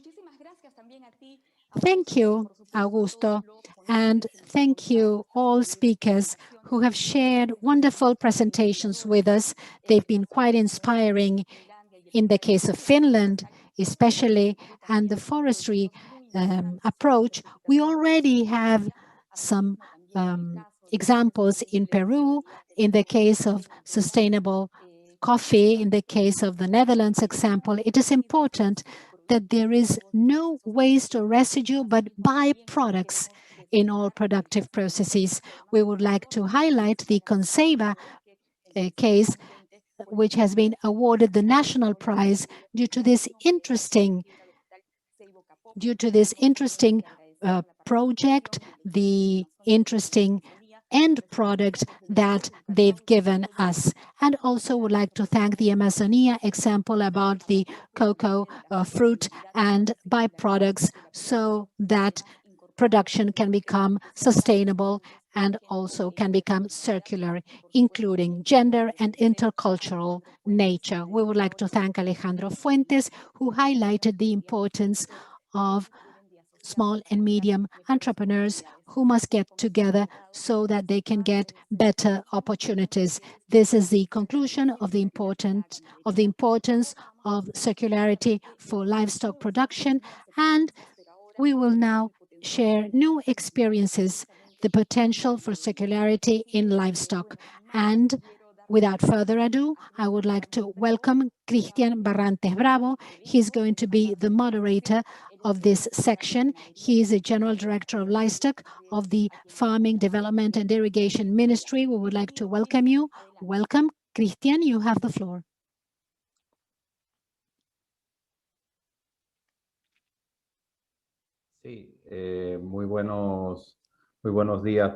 Good morning. Thank you, Lisel. It is a great pleasure to be part of this dialogue, potential of circularity for livestock production. circularity and this activity is very important for wholesomeness and safety, and we will have the presentation of national and international cases, and we will also have a guest who will share conclusions with us. I'd like to begin by welcoming our guests, and they will show us the developments they've had in their own countries. They will share their actions regarding circularity in livestock. First of all, Mr. Roland van Asten, he is a general director of Van Asten Group. Mr. Manuel Gomez, the general coordinator of Colombian Sustainable Livestock. Lola Machaca, she is from the district of Canacoto, the Puno region, and Eddie Segarra, he is a livestock producer from Puno. Puno is a very important region for extensive livestock production, which is the most important region in our country. On the other hand, we will also have Vasco Macias. He's the executive director of the Alimenta Peru Group, and Ms. Maria Claudia Valdivia. She's a leader in green businesses. At the end of the presentations, we will have also some time for questions from the audience, and we will then read them out to you. So let's start with the presentation of cases. Let's start with international cases. I am honored to give the floor to Mr. Roland van Asten, the General Director of the pig farm Van Asten Group from the Netherlands. He is going to share with us his experience in the implementation of circularity actions in the farming industry. Welcome, Mr. van Asten. You have the floor. Good afternoon.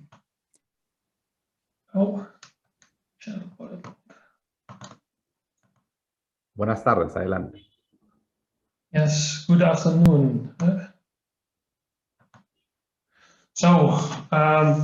Thank you for the possibility to show our farm and how we are circular. We are pig farmers as our main business, as our core business. We have activities in the Netherlands and Germany. The main is pig production with 22,000 sows and 60,000 fatteners on several locations in Germany and the Netherlands. And on these locations, we also have biogas plants as well as solar power. We as Europeans come from a circular system on the Sandshoal, where we come from as an origin. And we used to get a header to the pigs and to the sheep and to get our land fertile.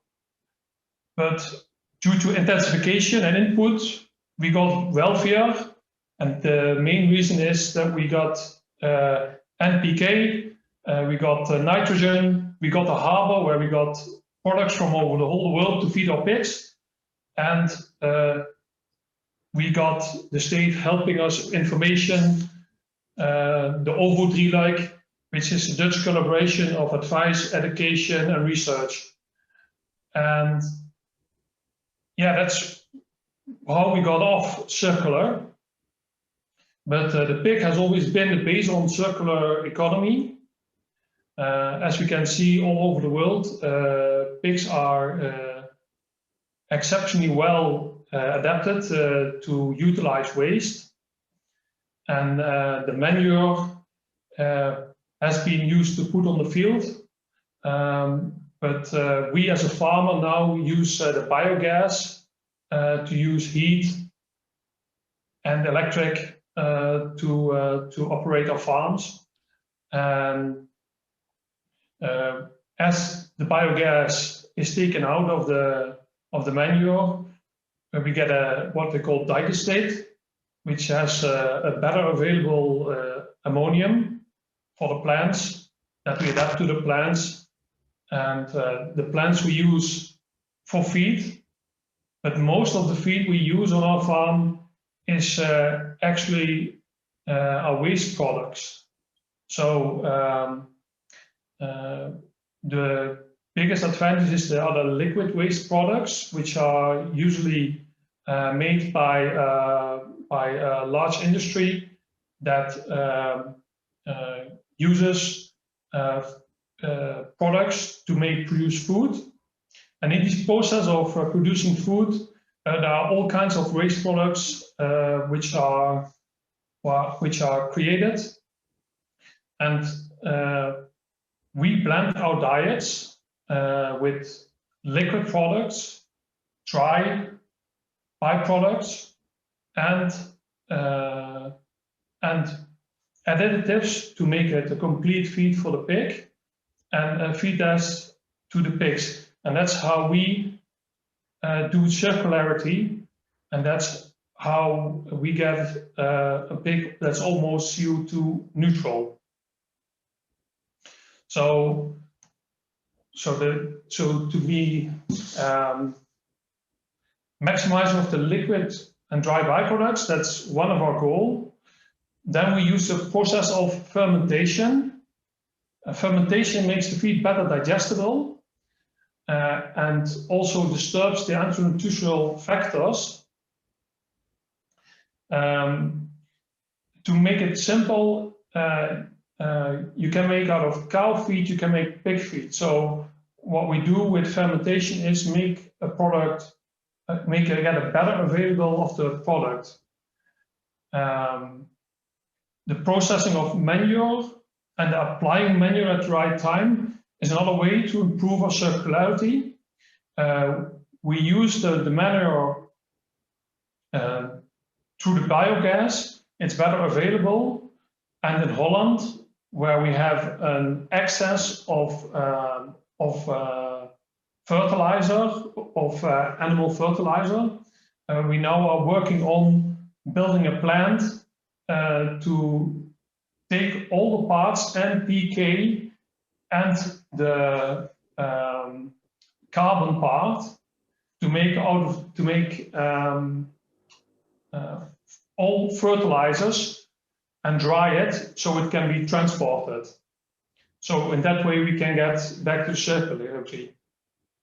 And another important thing is applying the manure at the right time in order to have as less waste as possible by leaching nitrogen and other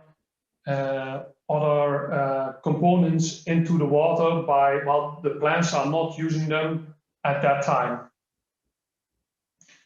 Of course, as a part of circularity is the use of our grains and grains from the region.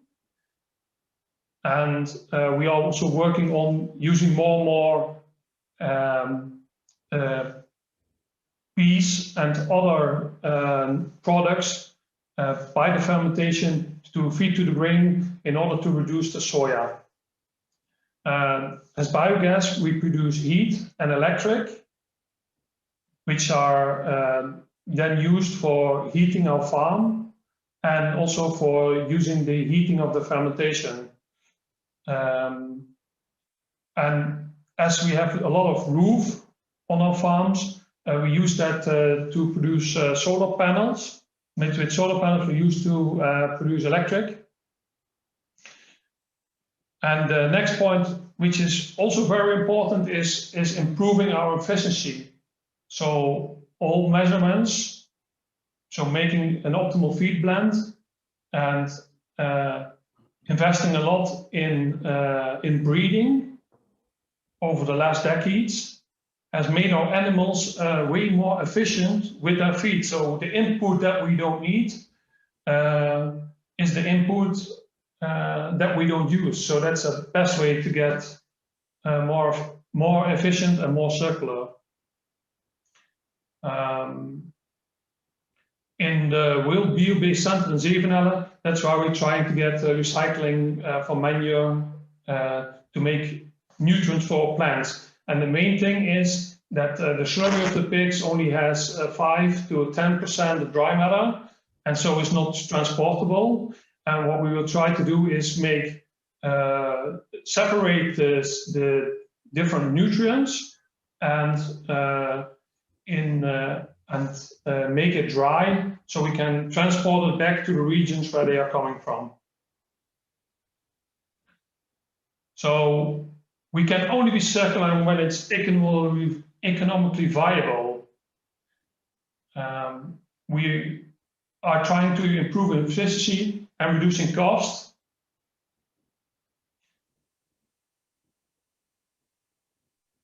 Also, the innovation and the research and open information exchange helps our companies create solutions.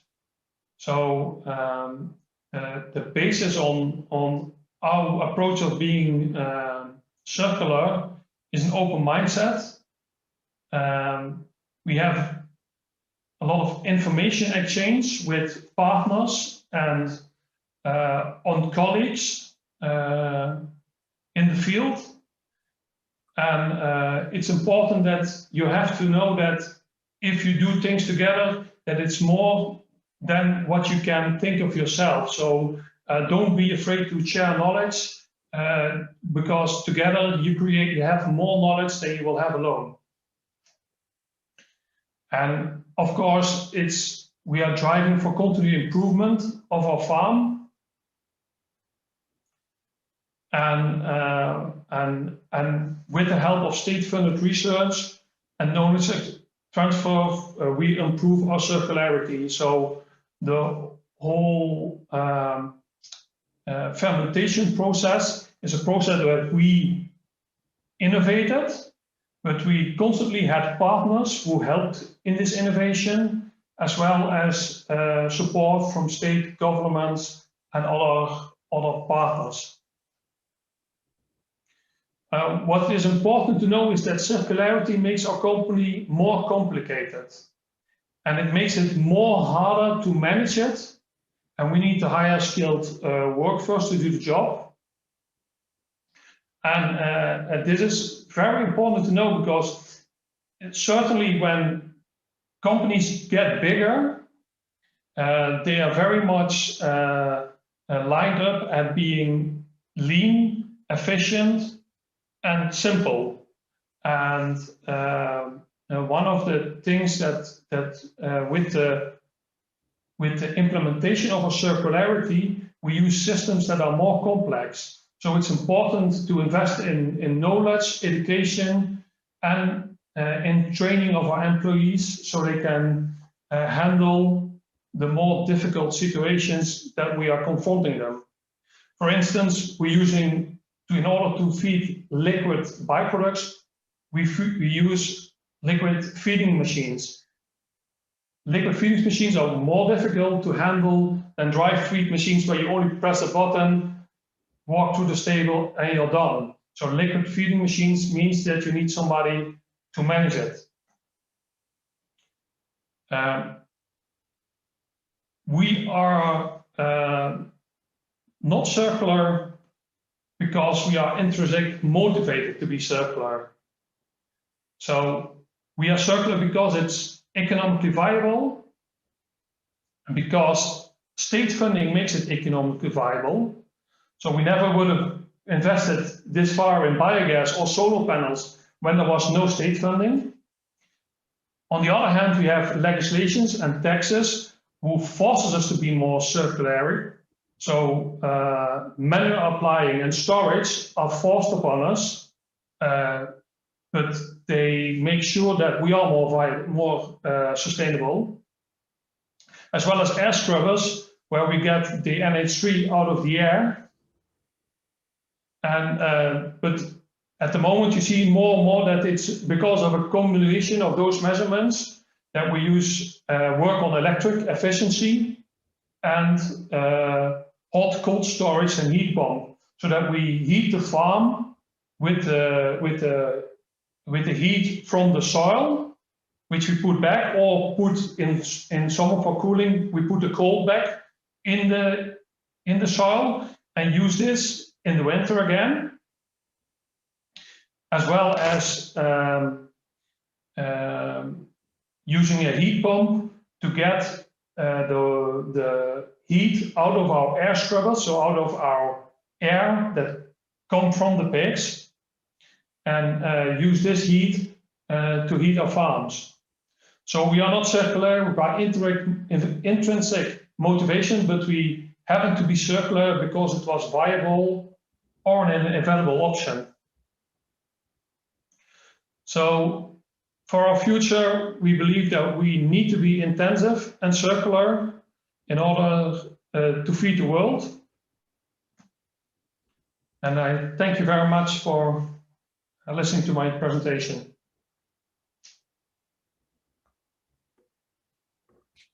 Muchísimas. Thank you. Thank you very much. Roland Van Asten, Director Manager of the Van Asten Group. Very interesting presentation, especially the fact, the last part, when you mentioned the need to have always human capital training, and that is very important. All the companies that need to grow, all the companies need to be more efficient and more specialized.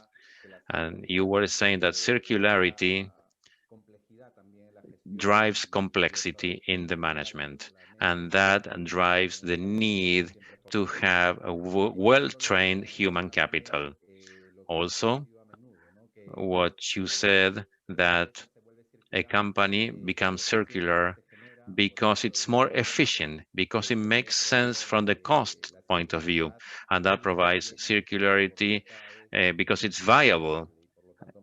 That's the word you use, and more sustainable.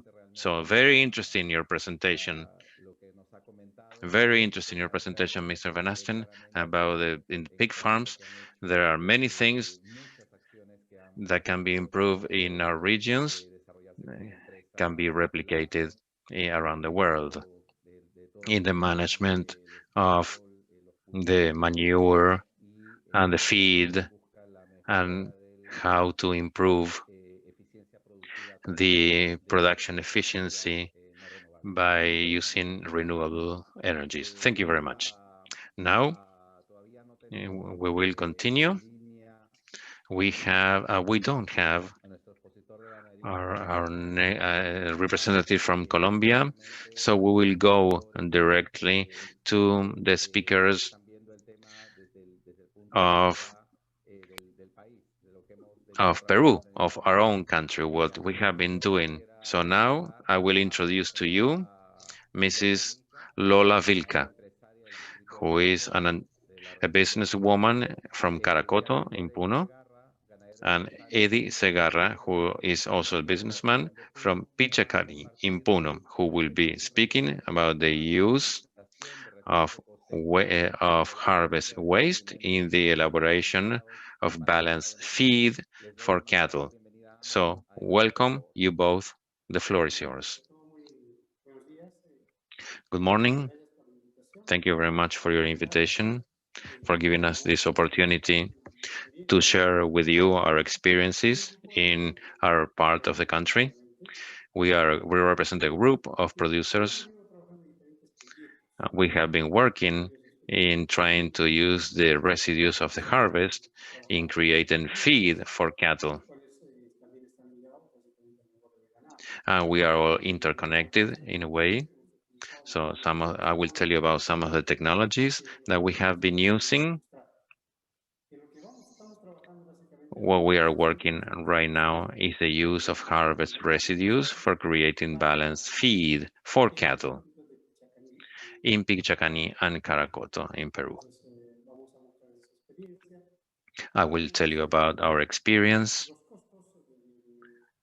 the cost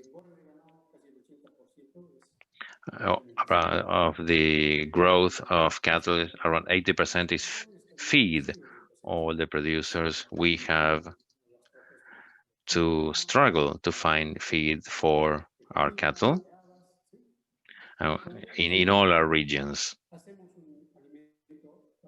And we create this balanced feed that is required by the producers in the area.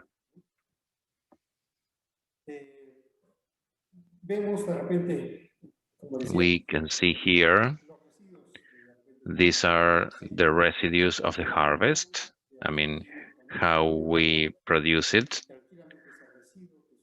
And those residues can be used to create balanced feed for cows jointly with some other products that we can buy. We mix it together and we add protein to it and also some flour meal. We add it.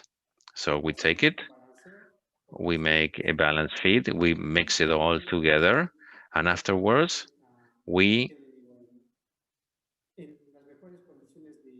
need to put it in best conditions, best sanity, the best health conditions for the animals.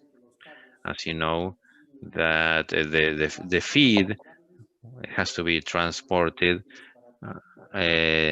around the area. We use equipment to bring it together and to mix together all the elements that the ones that we buy and the ones we get from the harvest. So from those experiences are based, we basically reduce the cost of the feed for our cows. Afterwards, we turn it into a soy-based paste, and the cost of those crops that was very high in the past now has been reduced by around 20% or even more by making this preparation of these harvest residues. We have 70 cents to 60 cents the value of the production or feed.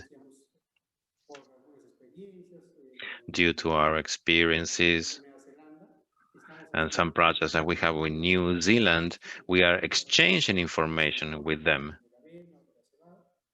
We used to do it with barley as well. So thanks to the experience, to the exchange of information we have had with other countries, now we have what we call the cut.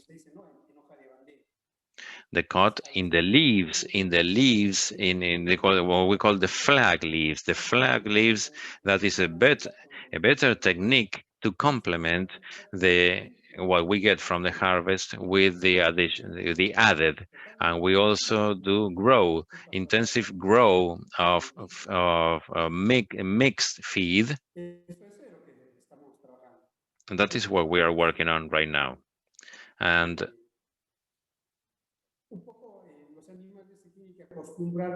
the animals have to get used to this type of feed. It takes some time for them to adapt to the feed according to the need of the animals. Little by little, they start consuming the food, this prepared or balanced feed. So we have to manage them by lots. Why by lots? Yes, because we work according to their size. We try to have them on the same age, so we don't have variation in weight or in size. So we separate it into lots, and we try to make them adapt to the new feed. All the producers work in this same manner.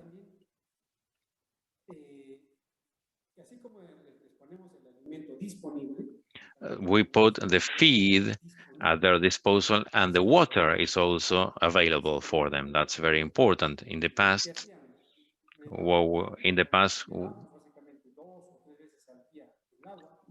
two or three times we gave them water, but when we could, not when the animal wanted. But now we have implemented these fountains where the animal can go directly to the fountain when the animal is thirsty, and that has improved a lot of our efficiency in working with feeds. So this added to the new plantations and to the balanced feed, the cost has been dropped enormously. Similarly, we work in the transportation of the cows, and that now my partner will be speaking about this, about her experience with cattle feed. Thank you very much. Good morning. Thank you very much, engineer. I would like to share with you how we sell the cattle in Arequipa. We have to transport it by truck, by highway. We take it from all the partners to the city. So directly from the area of production, it goes to the truck, and there are nodes where they are transported. What is called the final feed, the fattening, when they are ready for consumption. So in the past, we used to do it directly. But that wasn't very efficient for us because we didn't have profitability, because we couldn't sell the cattle at the place where the value was better. So now we have this network of transportation. We have a network of people where we send the animals and where we sell them. So we are now achieving a better profitability from our production. We have different stages: the milk-producing livestock, the beef-producing cattle, and they have thick beef, white fat. You can see it on screen, and that beef is natural. It is more expensive.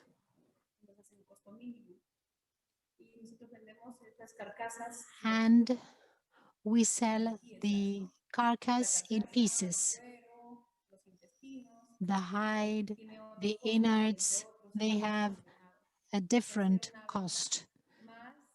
And the sale is done by units, and that takes us to breeding our cattle, taking this into account.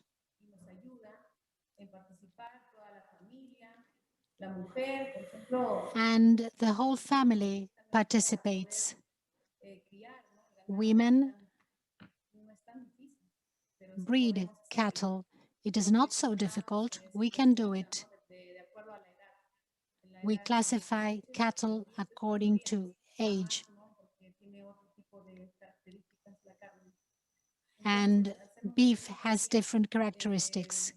We sell upon request, and that helps us a lot.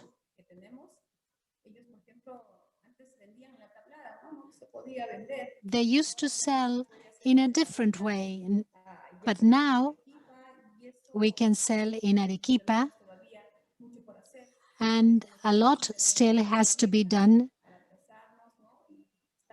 We have the market, we cannot lag behind.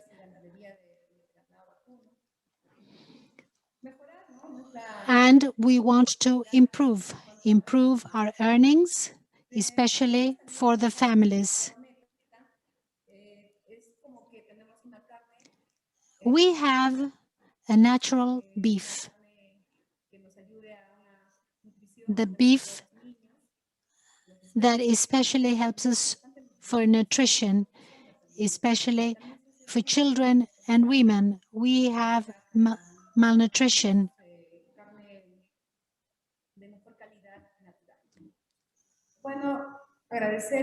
Thank you. We would like to thank you for your time and your attention, and for allowing me to share this experience. Thank you to both of you. Thank you, Ms. Lola and Mr. Eddie Segarra, for this interesting presentation and for the work that you've been carrying out in the Puno region, one of the regions that are located in the highest areas of our country, 4,000 meters above sea level. They're working in an innovative manner, improving the feed of animals through the use of their own products, such as quinoa and other Andean grains, and also improving animal welfare that brings about better efficiency in production, such as a permanent use of water. And I'd like to make a comment about something that was mentioned quite quickly, which is rational grazing. It's a model of grazing that allows us to use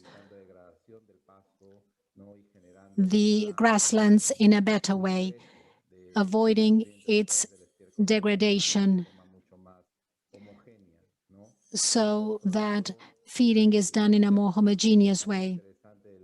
Something interesting is the possibility of improving productivity and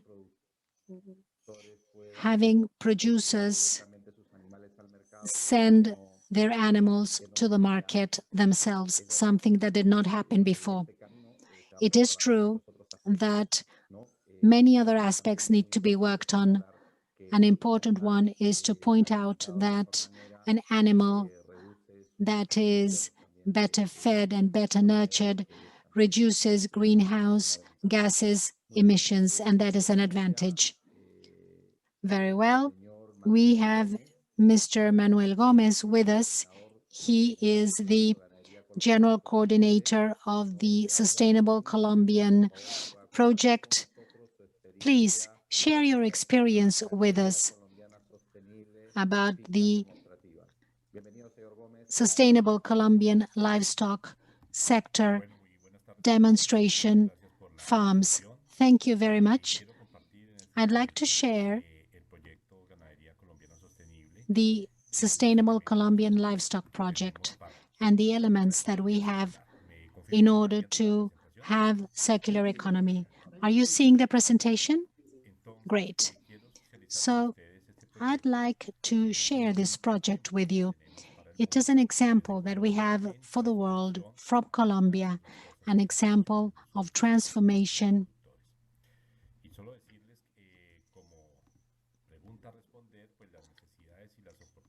The needs and opportunities that we have in the market in order to supply the world with beef and milk. In the next years, for 2030, the world will need to consume more beef. These are the figures that we have. The same thing goes for dairy products, 50% for dairy and 50% for livestock products. This sustainability should be attained in order to have efficient productivity and adequate management of the environment and responsible consumption in order to benefit families. And we have these silvopastoral systems, SSPs.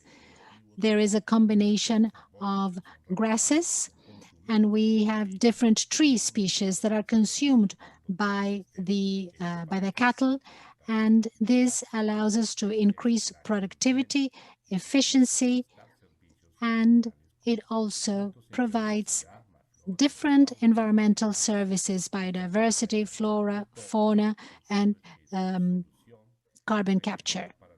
This is a solution required for our communities in different regions of Latin America, Peru, Colombia, and so on.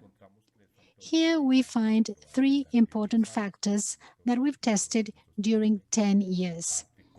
The community aspect, the economic aspect, and of course the environmental aspect.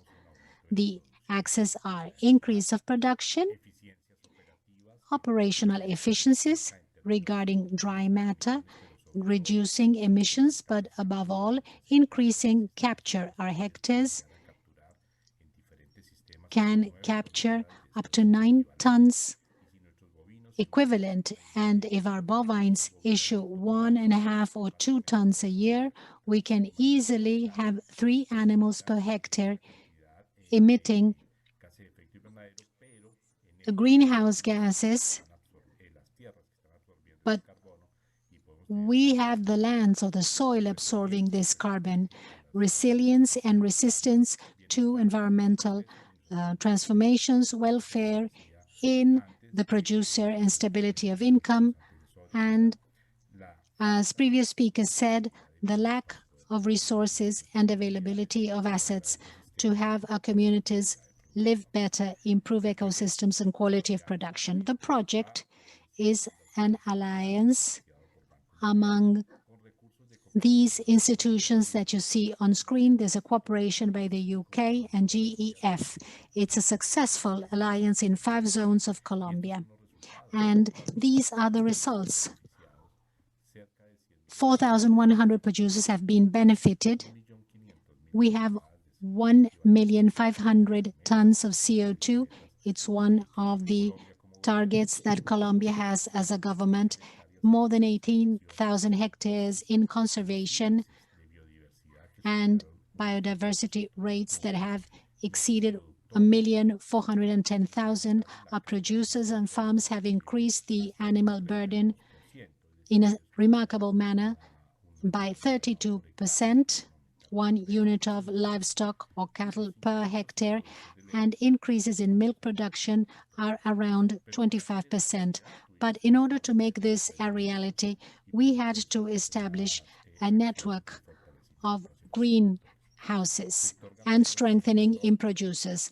The livestock sector represents around $6.8 billion in different territories, and they are small producers. We see in this chart how family economy, in this case 33 hectares, is the average, which is around 90% of the whole spectrum.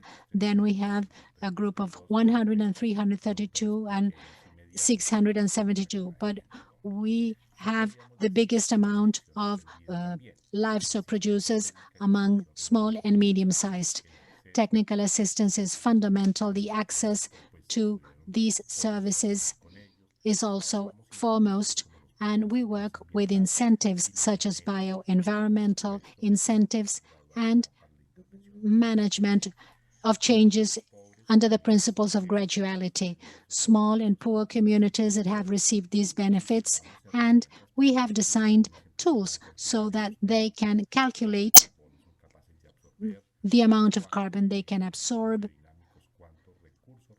how many resources the investment needed, whether they needed credit and how they could pay it, and productivity and efficiency measurement systems. We have an important opportunity because the national government, as a government policy, as a state policy, has adopted NAMA, the NAMA of bovine livestock or cattle raising.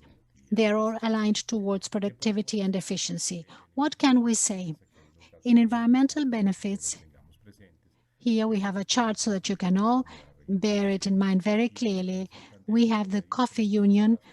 They're around 3 tons per hectare. In the Orient region, we had important actions for carbon capture, ADP, intensive, or living hedges of around 5 to 3 tons per hectare. In the Caribbean, around 5 or 6 tons in the driest area.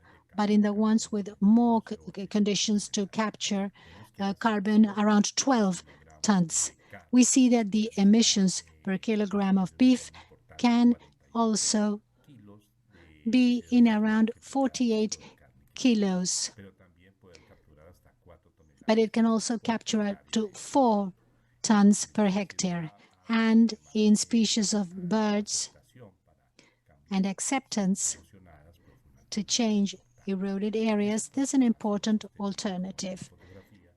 As you can see here, we can see that this has been achieved through the preservation of forests.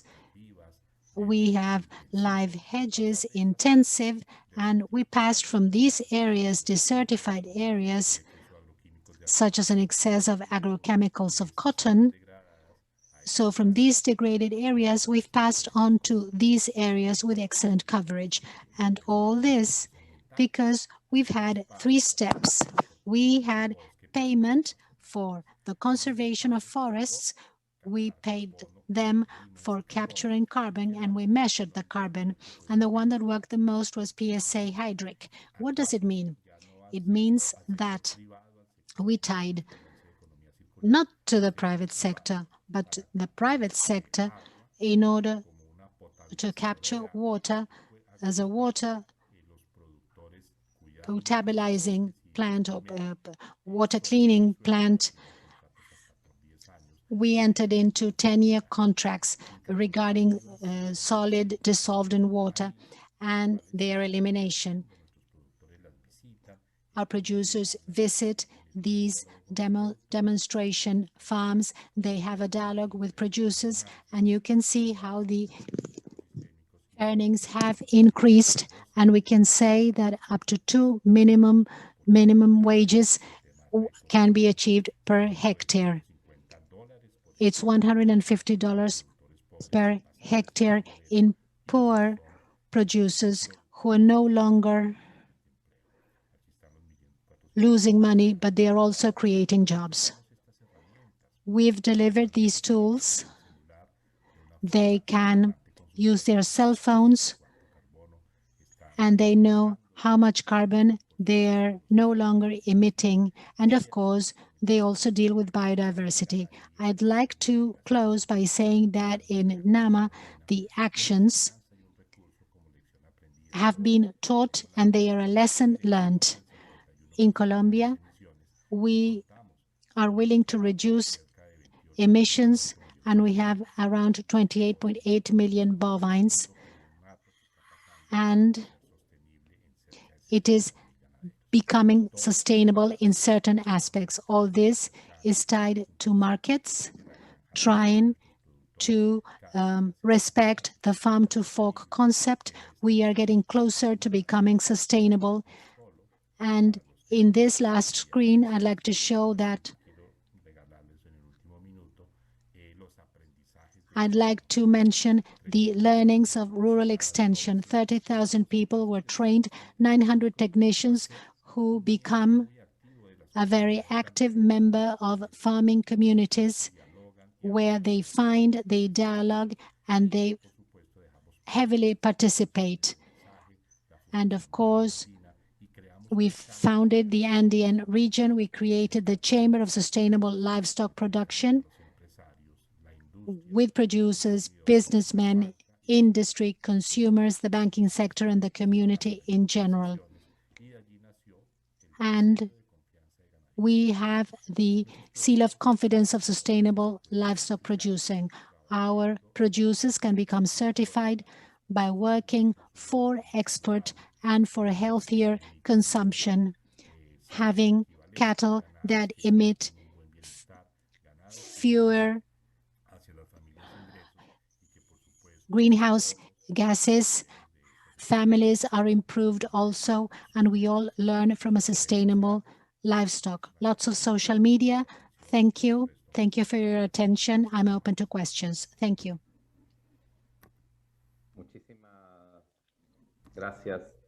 Thank you, Mr. Manuel Gomez, for your interesting presentation explaining the Colombian proposal.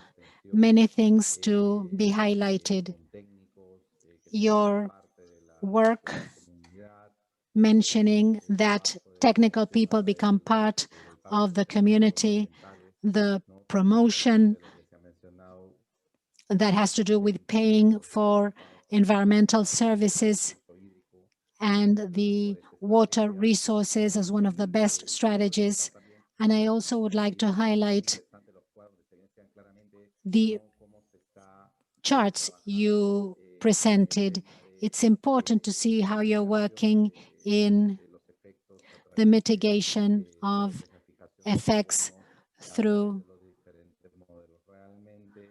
carbon absorption through the different models. It is clearly seen that your work is highly integral, and I'd like to highlight that it's small producers on average. It's a situation of many countries, such as Peru. There are many things that we can learn. Thank you, Mr. Gomez, for your interesting presentation. I would like now to present Mr. Vasco Macias, Executive Director of the Grupo Alimenta. He's going to share his experience regarding circular integration between agriculture and agriculture. You have the floor. Good afternoon. Can you confirm if you can see the presentation? Yes. Alimenta has a big dream, which is we can feed the world in a sustainable manner. That means that is not the case today, and work has to be done. At Alimenta, we have 5 companies. We produce microalgae, agricultural bacteria, egg products. But today, I'm going to focus on a specific case, which is related to eggs, to the production of manure and based on eggs, and how we can generate value. This is a chart that guides us. What we want is to increase the value of byproducts. And clearly, food for humans has a higher value than for animals. And producing energy can cost $50. A fertilizer of high level can be much more. So our objective is always to generate added value in multiple cycles. The case, I will tell you, has to do with the production of eggs. We are connected to La Calera, which is the main producer of eggs in Peru. We have 7 million chicken producing eggs every day. They produce around 350 tons of eggs every day. What many people don't know is that they also produce 350 guano tons. So what is the business? How do we add value in circularity? I will tell you the key that I will tell you, I was said what I was at the first. It's not the same industry. It's a different industry. We have to look for value in similar industries. We are making the most productivity from the egg production, and circularity has to do with talking with other industries. The production of eggs, and in general, it's just transforming carbohydrates that cost $300 to $500 into animal protein, which will be $1,400 a ton. So we have to be efficient in transforming this. This is our business. The circularity will help us. The way that nature works, it leaves nothing to waste. So when we started analyzing our business,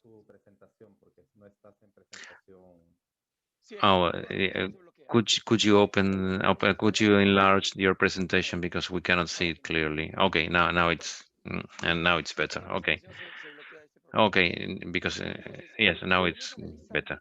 So when we start analyzing what we give to our chicken, we see opportunities. We don't feed it. We give them calories. We give them protein. We give them water, heat, energy, transportation, and we produce eggs and meat and guano and CO2.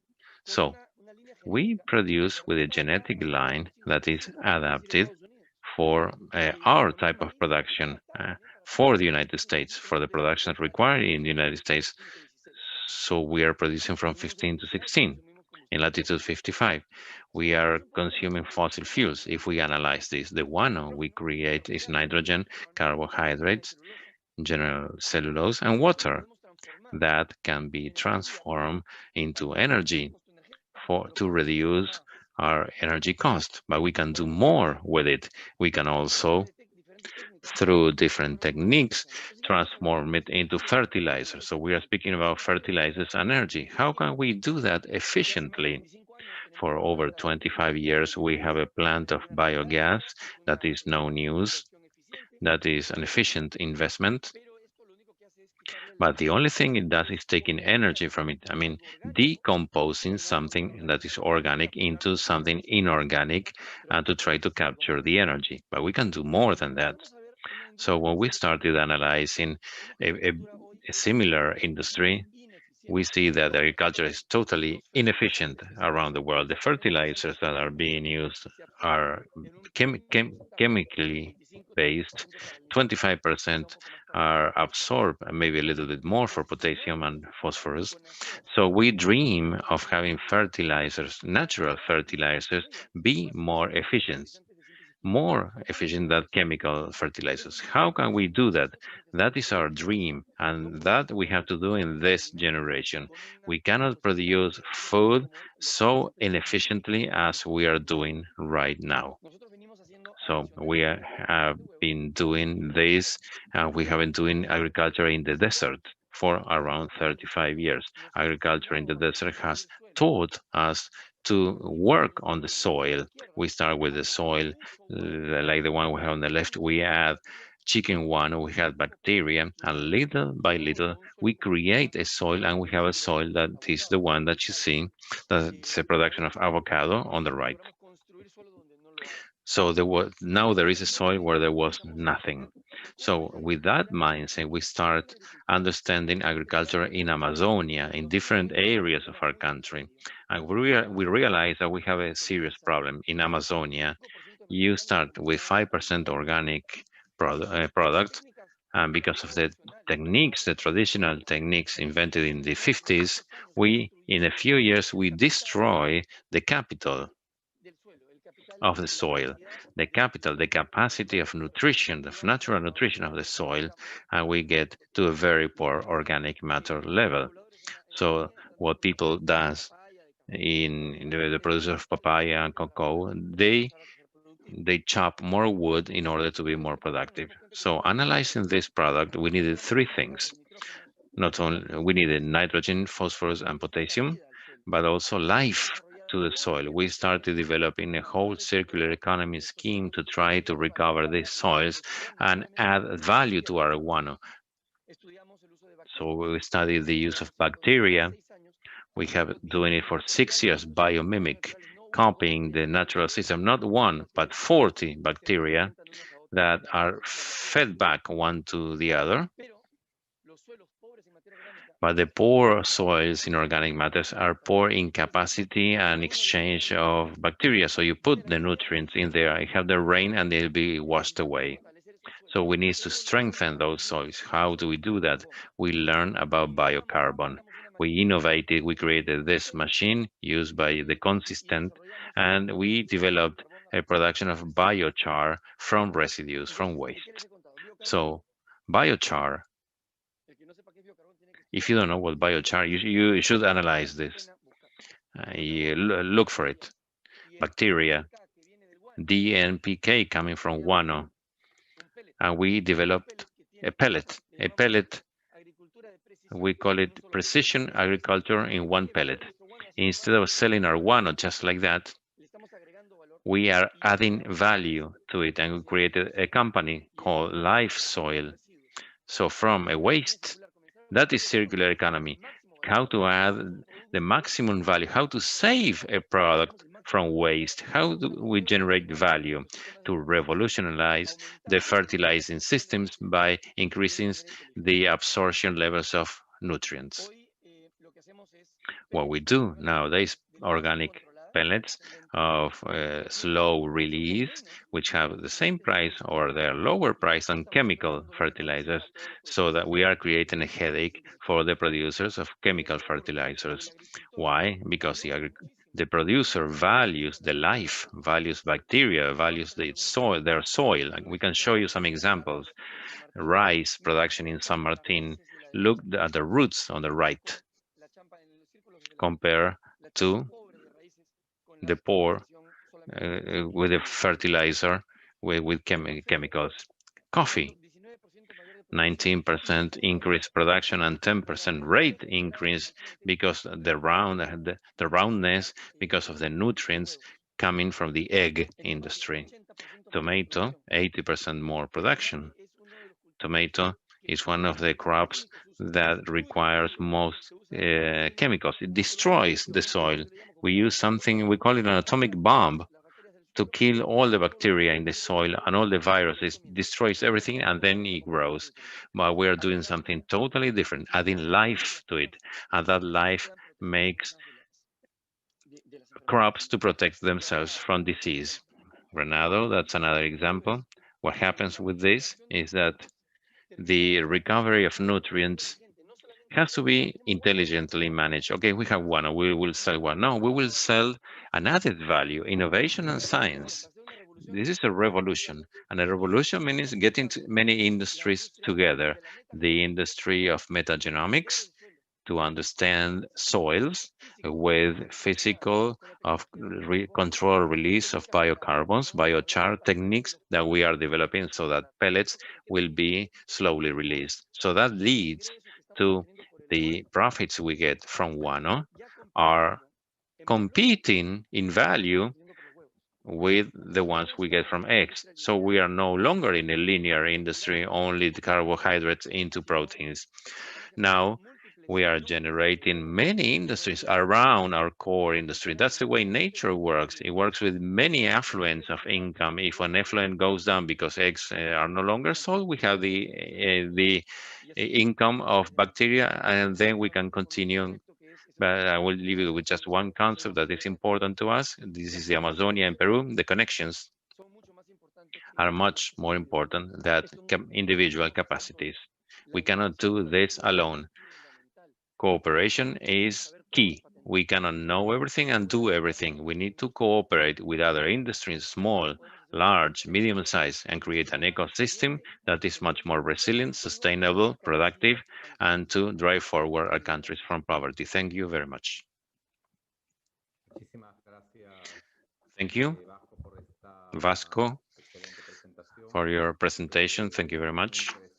Very interesting what you were saying, trying to create a circular economy with all the products and connected with all the products of our activities and trying to get the maximum value out of it, adding life to it. That's the words you use, and the need to coordinate the different sectors and industries and players in order to get this value. A learning that is very interesting and can be applied for everyone by all the businessmen who are looking for a better way to develop their businesses in the framework of circular economy. After these presentations from different participants, such as farming, in how this can be connected with circularity, we will ask Maria Claudia Valdivia. She is the leader in Green Businesses in Practical Action, and she will give us the conclusions of the presentations made today. Welcome, Maria Claudia. The floor is yours. Thank you very much. Thank you very much. It was a very interesting presentations.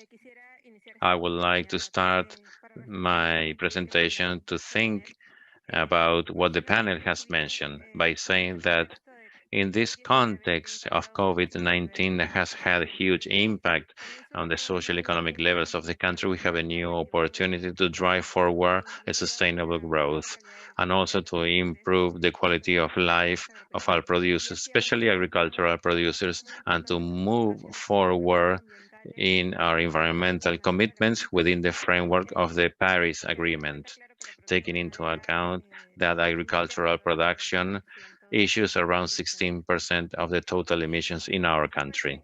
In spite of that, and even the government has an important role in circular economy, we are gathered here at this forum because of the Ministry of Environment of Peru, and this is part of the competitiveness and production plan that was mentioned in this forum. I think the circular economy must not be understood as something from the government, but as a business decision. Circular economy means to improve and to generate efficiency and to improve the productivity of companies. And by companies, I don't mean large companies, but also small, medium-sized, and micro companies and small producers who work on their production units. In the cattle sector, we have two sectors, one agro-industrial cattle and rural cattle growings. In agro-industrial, as Mr. Roland van Asten said, and the Aliment presentation, there are new technologies such as biochars for the production of biogas, for the electrical and fertilizers, for the redistribution of agricultural sectors, and they have also mentioned the production of pigs and chicken, and that can be replied to any other animal production. Something very interesting was what was mentioned by Mr. Vasco of life soil, which is a product that brings together many benefits into one pellet by adding value to the final production. So, and also we have the rural production that was presented by the Peru farmers, where they mention about the technological innovation based on the equipment for the use of balanced feed, and that has circular economy as part of the production to improve quality and to make more efficient production and to coordinate and to achieve, reach better markets. So all these benefits beyond what is driven by the state and this sensibility of the issues and the environmental benefits, it makes economic sense for the companies and for the producers, and that is key in order to, when we speak about circular economy. On the other hand, the silvopastoral, the grazing has very beneficial in competition, and these benefits have been measured in many countries, such as Costa Rica, such as a sustainable process in Costa Rica that was mentioned today. So all these benefits are tangible, are clear, and we need to adapt them and replicate them in our own countries. Peru is working with many players the proposal of modern cattle raising to be implemented at the national level. From practical action, and as was mentioned before by some panel members, the diversification of production through green businesses that come from the use of waste towards a circular economy are the best option for cattle companies, especially cattle producers and small producers, to be resilient in the case of any market shock, to ensure a stream of income in a sustainable manner. Something the panel members said, in case of any change in price, even within this context of COVID-19, when many things can change suddenly, it's also important to have many different products and to be able to diversify our production in a sustainable manner in order to face any upswing or changes in the market and to be better prepared for leading production into the future. And my final comment that was mentioned by the panel are 2 points I think are necessary for sustainability. One is the importance of the association with other companies to create a network of circular economy, not only to share experiences and to grow together in technological innovation, but also in order to have coordination from the market point of view, so that my product created in a circular economy must be integrated, and it can be integrated into other production systems to add more value to it. And the second point, I think that this was unanimous, the importance of training generation of capacity to make economies more sustainable, be it at the industrial level, where you have many types of capacity required for the maintenance and the development of the technological advances implemented as part of the production cycles in order to generate the new products, or as part of the producers' training by providing technical assistance for the implementation of new technologies, both in balanced feed or grazing land, and also from farmer to farmer. The knowledge from farmer to farmer that was mentioned in Colombia, where we foster the generation of capacities for producers that can be replicated what they have learned, and to provide technical assistance to other farmers in the area, creating a scale of economy of scale. I would like to conclude by a phrase that represents practical action. Every change is small, and every initiative is a seed for change. So it's important to learn, and it needs to be connected in order to generate the transformation towards a circular economy. That would be all. Thank you very much. Thank you. Thank you very much, Maria Claudia, for your thoughts. That includes many aspects. The presentations they have taken.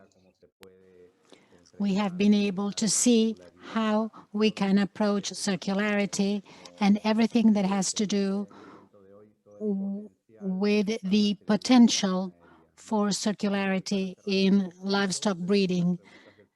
To conclude, we will now have questions.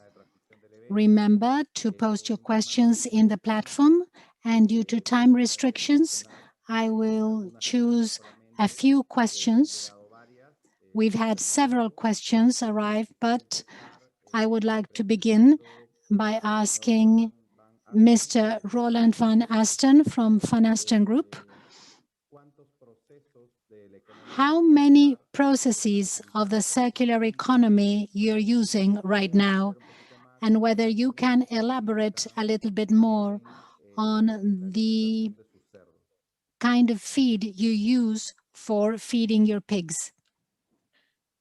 Okay, so we use for our pig feeds, we use about 50% liquid byproducts on our feed for fatteners. So liquid byproducts are derived from distillers' grains, are derived from potato waste. So when potatoes are cleaned, the outside of the potato is boiled off, and this outside is then used as feed. Whey from the production of cheese, and there are many more processes where food is processed.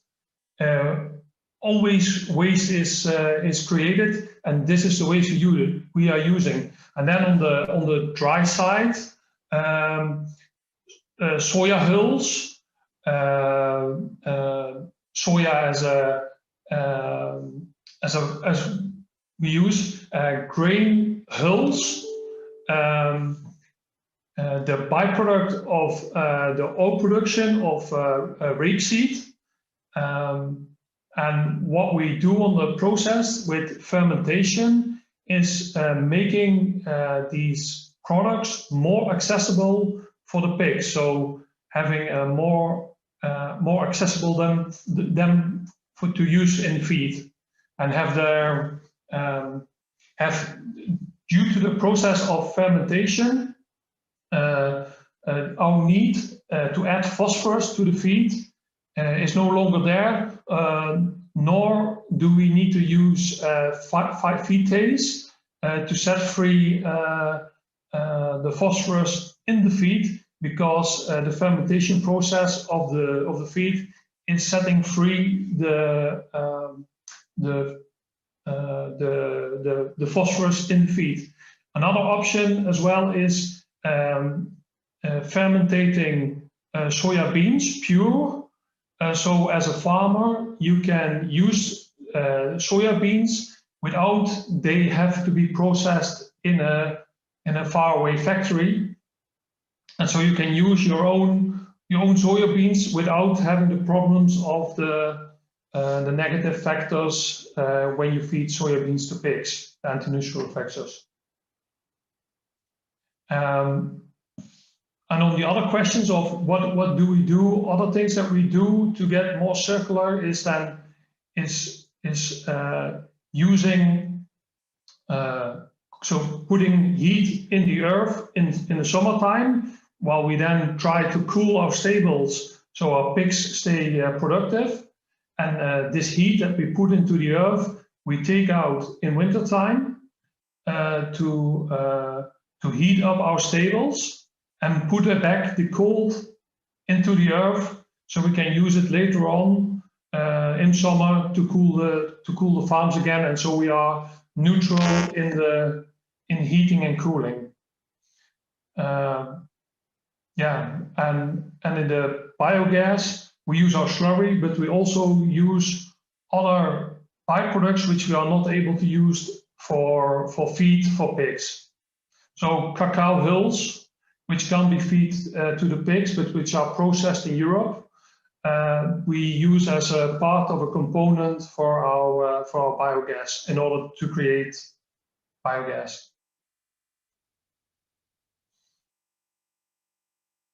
That are our main actions that we take. Muchísimas gracias, señor Roland van Asten. Tengo una Thank you, Mr. Roland van Asten. I have a question for Lola and Eddie Segarra from Puno.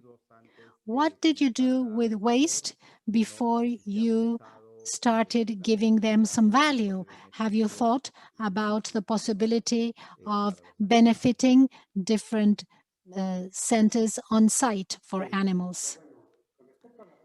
Regarding your question, basically waste were burnt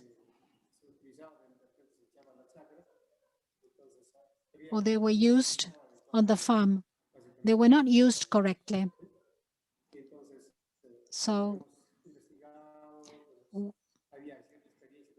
we did some research, some producers had some kind of experience. We worked as a group with several producers, and we had some kind of brainstorming. And through those conversations and training, we started making a better use of waste. We've seen that we were able to reduce costs if we use waste in an efficient manner.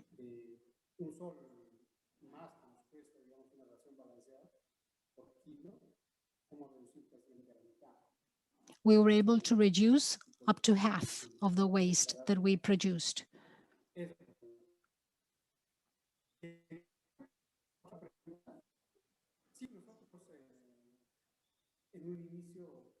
At the beginning,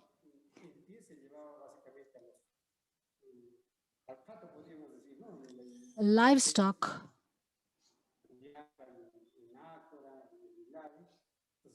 in different areas were fattened and they were sold live. Likewise, through experience and through different conversations, we were able to improve. For instance, in the Arequipa market, that is quite easy because they've asked us to be members of the association. And when 2 or 3 months elapsed, we saw that all kinds of animals were taken to the market. Cows or bulls that were not in a good physical condition. As Lola said, we work with animals of a certain characteristic. We have a good fattening process. The beef is pink and the fat is of white color. And with this work, we have achieved improvement in our quality. So they call us now. They say, when will you be bringing your cattle? that there is a market for our products.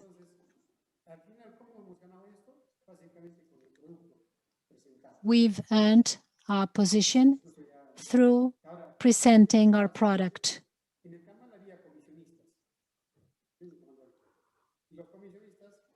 In the Kamal market, we used to have representatives from agencies that paid for commissions. And then we also had the butchers themselves. As they know us, they come directly to us. No intermediaries. So we've gone from selling live animals to selling in parts. They paid 2,500, for instance, 2,500 soles.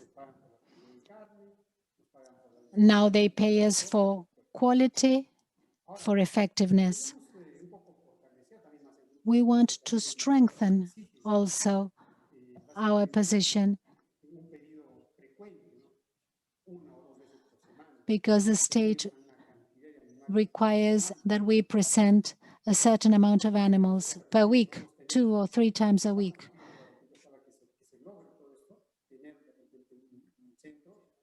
And we want to have a center or a market to sell to the end consumer directly. But in order to be sustainable, we must use good technology.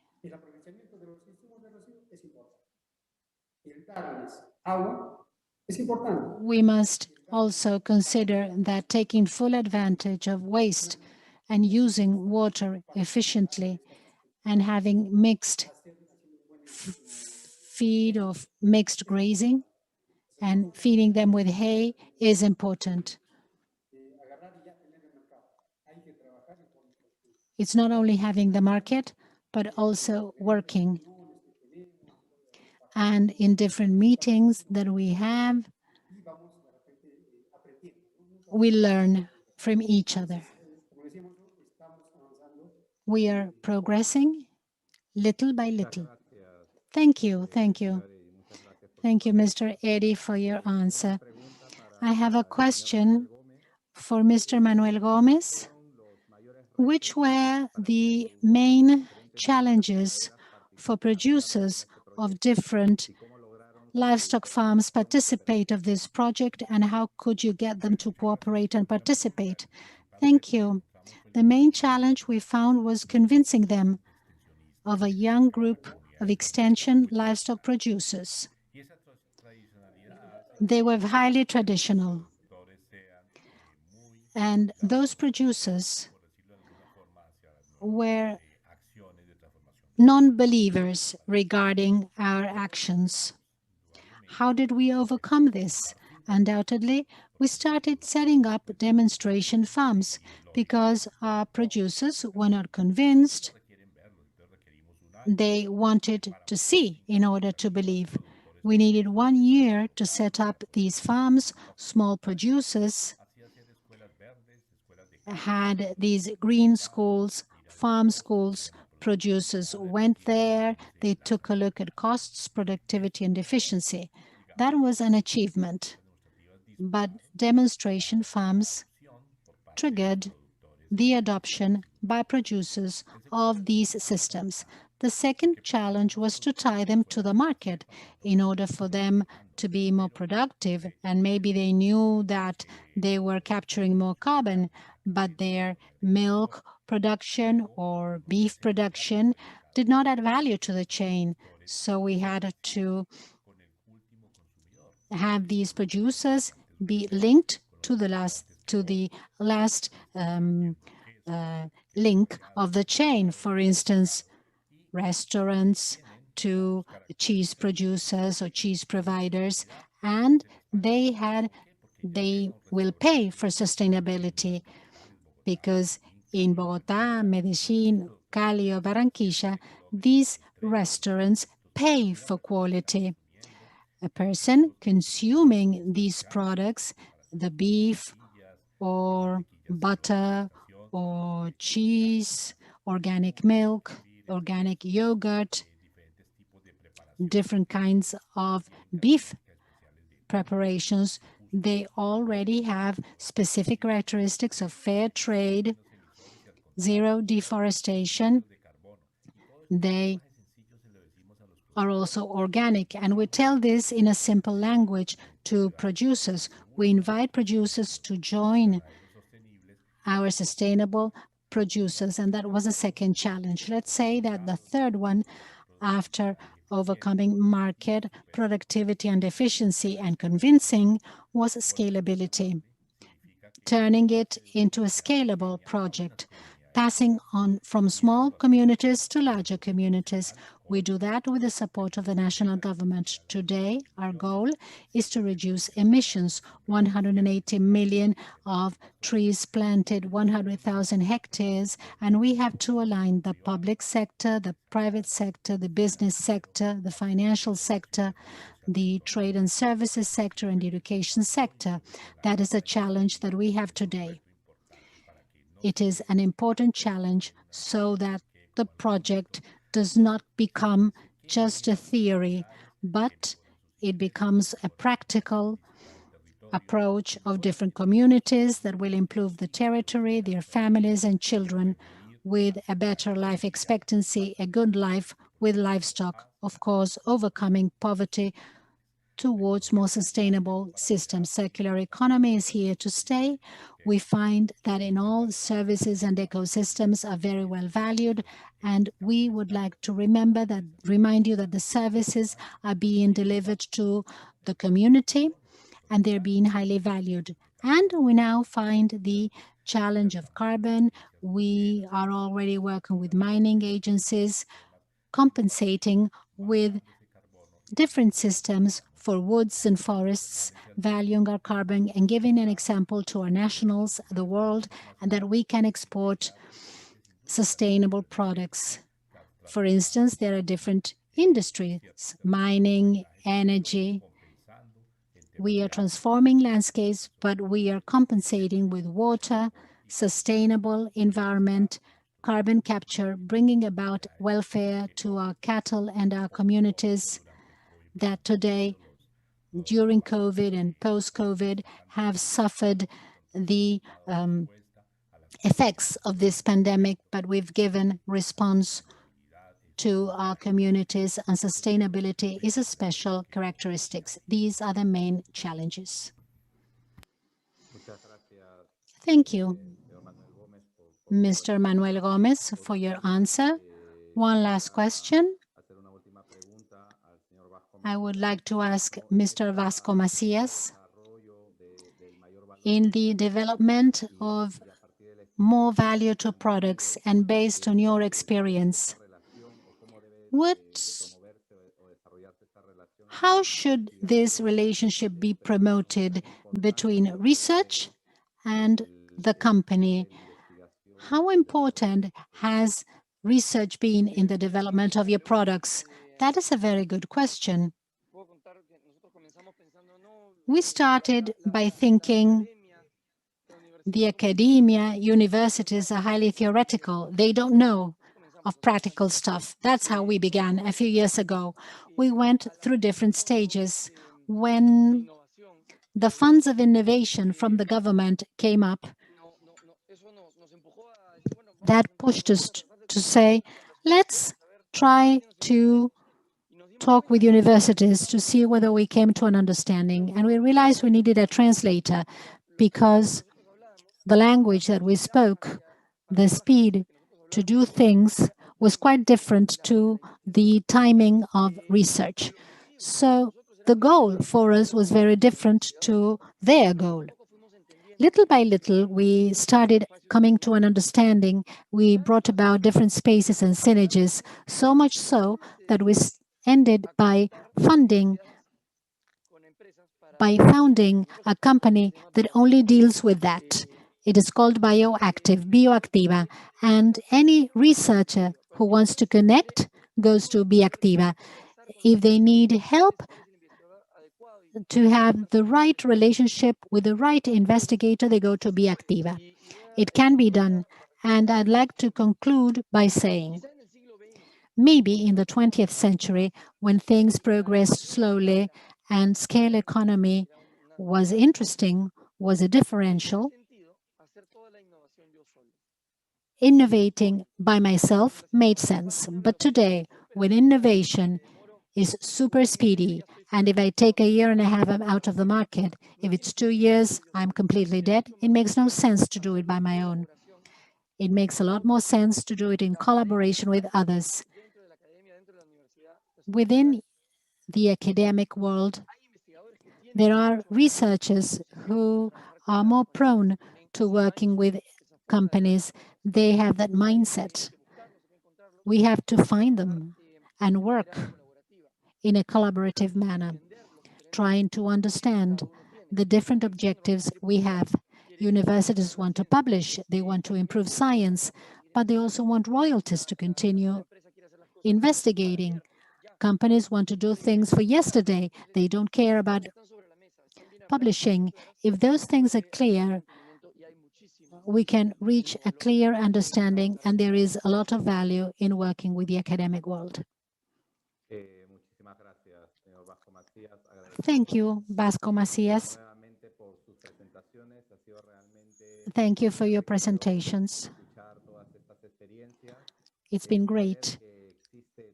And to know that there is a huge potential in this dialogue for circularity in cattle raising. Thank you very much.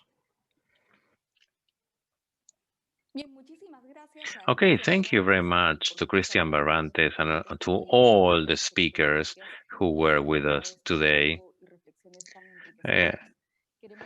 We would also like to thank all the people who joined us today and to invite you to participate this afternoon when we will have two very interesting segments. One is a workshop of circular businesses. There we have all the representative of small and medium-sized companies to have practical approaches about how to work to go from linear to circular. And the second part will be very interesting. It will be a panel which will tell us the relation between production and predictability of losses and circular economy. There we will have the participation of representatives from the Organization of the United Nations for Development and for Food, the Ministry of Environment, and the Bank of Food of Peru. You will get to know what it is and to see how they work and what they do, and also good practices in order to reduce losses in a circular economy. So we have a lot of things to do, a very varied program. This is our first day, so let's continue this afternoon at 3 o'clock. So now let's stop and we will continue in a couple of hours. Thank you very much and have a great afternoon. We'll see you at 3 o'clock.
Estimadas y estimados ciudadanos, les damos la bienvenida nuevamente al tercer Foro Internacional de Economía Circular 2021, que es organizado por el Ministerio del Ambiente, la Delegación de la Unión Europea en el Perú, el Ministerio de la Producción, el Ministerio de Desarrollo Agrario y Riego y el Ministerio de Comercio Exterior y Turismo. Queremos a todos ustedes agradecerles por su participación, por estar conectados en esta transmisión, ya que tenemos una programación muy interesante y enriquecedora también para todos los que están participando ahora. Como saben, en la mañana también tuvimos un programa bastante interesante, así que si es que no nos han podido seguir durante ese momento, no se preocupen que tenemos también los videos para que ustedes puedan más adelante revisarlos. El día de hoy, ya por la tarde, vamos a tener también bastantes cosas interesantes en las que ustedes pueden participar. Así que tengan en cuenta también que la plataforma permite que ustedes puedan ingresar sus aportes, así como también sus dudas, sus consultas, sus preguntas, y así puedan participar para que estén cada vez más conectados. Vamos entonces a dar inicio a este taller que se llama Mi Negocio Circular, el cual va a estar moderado por Roxana Díaz. Ella es experta principal del proyecto de apoyo para la transición a la economía circular en el Perú de la Unión Europea. Así que, Roxana, bienvenida. Muchas gracias por tu participación. Te dejamos la posta para conducir este segmento.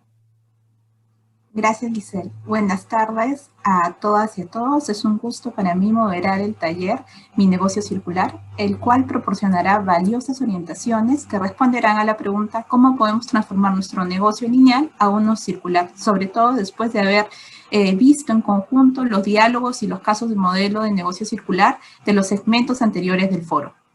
Para ello, me complace presentar al señor Joaquín Caraballo, gerente de Waste to World, Latam, y a Camila Puentes, miembro también de este equipo, quienes tendrán a su cargo el desarrollo de este taller. Y además, durante el taller, contaremos con interesantes testimonios de las empresas Natura Cosméticos y la empresa Embes Diseño, que es uno de los proveedores de Natura, quienes en conjunto compartirán su experiencia en la transición de un modelo de negocio lineal hacia uno circular. Al culminar las presentaciones, se dispondrá de un espacio para responder las preguntas del público. Para ello, les pedimos que por favor ingresen sus consultas dentro de la plataforma virtual en el recuadro habilitado para tal fin. Dicho esto, damos la bienvenida a la señora Camila Puentes y al señor Joaquín Caballero. Adelante, por favor. Muy buenas tardes, les saludo desde Colombia. Es para mí un gusto compartir con ustedes la tarde de hoy. Quiero agradecer al Gobierno del Perú, a la Unión Europea, por esta invitación. Sin lugar a dudas, el reto de la circularidad demanda esfuerzos que son prioritarios en los gobiernos nacionales. Colombia ya ha tenido un recorrido que sin duda es muy interesante, recorrido que seguro aportará algunos casos y aprendizajes valiosos a nuestro hermano país, el Perú. Yo soy Joaquín Caraballo, gerente de Waste to World, Latam. Waste to World es una empresa cuyo propósito principal es facilitar la transición a la economía circular. Con ustedes, hoy tendremos un ejercicio que es muy interesante y es explorar cuáles son las rutas para la circularidad. Este es un taller, Mi Negocio Circular. Lo primero que quiero compartir con ustedes es esta importante aproximación de los límites planetarios.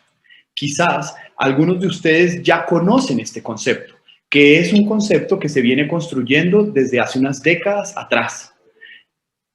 Hemos visto cómo desde diferentes aproximaciones hemos hablado de los límites del crecimiento. Ahora, desde la escuela de Johan Rockström en el Centro de Resiliencia de Estocolmo, hablamos de los límites planetarios. Es decir, este espacio en donde podemos garantizar el bienestar de nuestra sociedad en el planeta. Como ustedes ven en esta gráfica que les expongo, hay una zona verde en el centro, que es esa zona en donde garantizamos hay un well-being, un bienestar, lo que nos permite estar debajo de esa línea de frontera, de ese boundary. Ahora, lo que ha pasado en nuestra sociedad es que hay diferentes drivers de cambio que se han excedido por fuera de esta frontera. Vemos el tema del cambio climático, del cambio de uso del suelo y de los ciclos bioquímicos, especialmente los ciclos bioquímicos y la integridad de la biosfera hoy están inclusive en una zona naranja, que está en una zona de alta incertidumbre. Y en palabras de Johan Rockström, quien fue el que acuñó el concepto del límite planetario y ha desarrollado la teoría alrededor del mismo, la crisis del coronavirus es una crisis que es resultado de la era del antropoceno. ¿Y qué requerimos ahora para poder atender esta crisis? Pues garantizar que podemos construir ciudades resilientes y sociedades sostenibles. Siguiente. Como les venía diciendo, esta era del antropoceno está definida por la gran aceleración.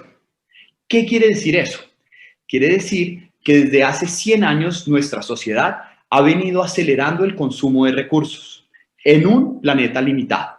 Como ustedes ven en esta gráfica, la población, el crecimiento de nuestras economías, el uso de vehículos, el número de restaurantes, la cantidad de desastres naturales, la extinción de las especies, el número de teléfonos, el crecimiento de la industria del turismo, en fin, todo viene creciendo.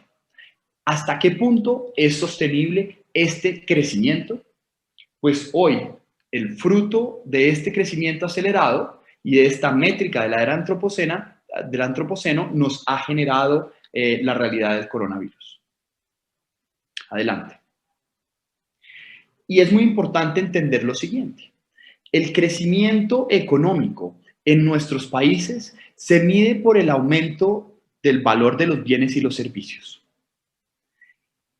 Y si nosotros, en un modelo lineal, que ya han sabido en la primera parte de este foro lo que significa la linealidad y la circularidad, en un modelo lineal perdemos recursos, perdemos materiales, perdemos tiempo y perdemos información. Por lo tanto, no hace mucho sentido que la métrica siga siendo el aumento del valor de los bienes y los servicios cuando nuestro modelo de producción y consumo pierde constantemente ese valor. Y aquí es muy importante también aclarar lo siguiente. No importa el contexto político en donde estén nuestras economías, siguen siendo lineales. Esto sucede en Miami como sucede en La Habana, Cuba. Nuestro modelo de producción es lineal en todo el planeta. ¿Y qué significa un modelo de producción y consumo lineal? Acá les dejo una imagen que es una gráfica desarrollada por la Universidad de Warwick, en donde queda muy claro cómo hay una huella ecológica de nuestro modelo lineal. Todos ustedes miren a su alrededor, van a ver que hay productos que requieren mucha energía y recursos para que estén donde estén. El caso de la pelota de tenis. Una pelota de tenis que va a ser usada durante media hora en un partido de Wimbledon en el Reino Unido, viaja por el mundo cerca de 81.000 kilómetros. Eso quiere decir que este modelo de producción es exigente y es un modelo de producción globalizado. Y esto es la realidad en todo el planeta. Ahí hay preguntas que nos tenemos que comenzar a hacer. Y desde el consumo está esta imagen que es un poco fuerte. Max Gustafsson ilustra muy bien cómo hay un problema en términos de consumo. La primera reflexión que surge de esta imagen y es, en nuestras organizaciones estamos acostumbrados a medir el crecimiento por el aumento de las ventas. Y hay una presión incesante por aumentar esas ventas. ¿Qué pasa si más bien nos preguntamos cómo aumentar el valor? ¿Qué tanto valor está capturando mi organización? Y otra parte de la imagen nos muestra una realidad que es muy dura. Todos aquellos que tenemos hijos sabemos que nuestros chicos, una vez tú le compras un juguete, a los 15 días ya no lo están usando de la misma manera. Entonces, ¿por qué tenemos que habilitar una cultura de la compra innecesaria? ¿Por qué no comenzamos a explorar, en vez de ser consumidores, migrar a ser usuarios?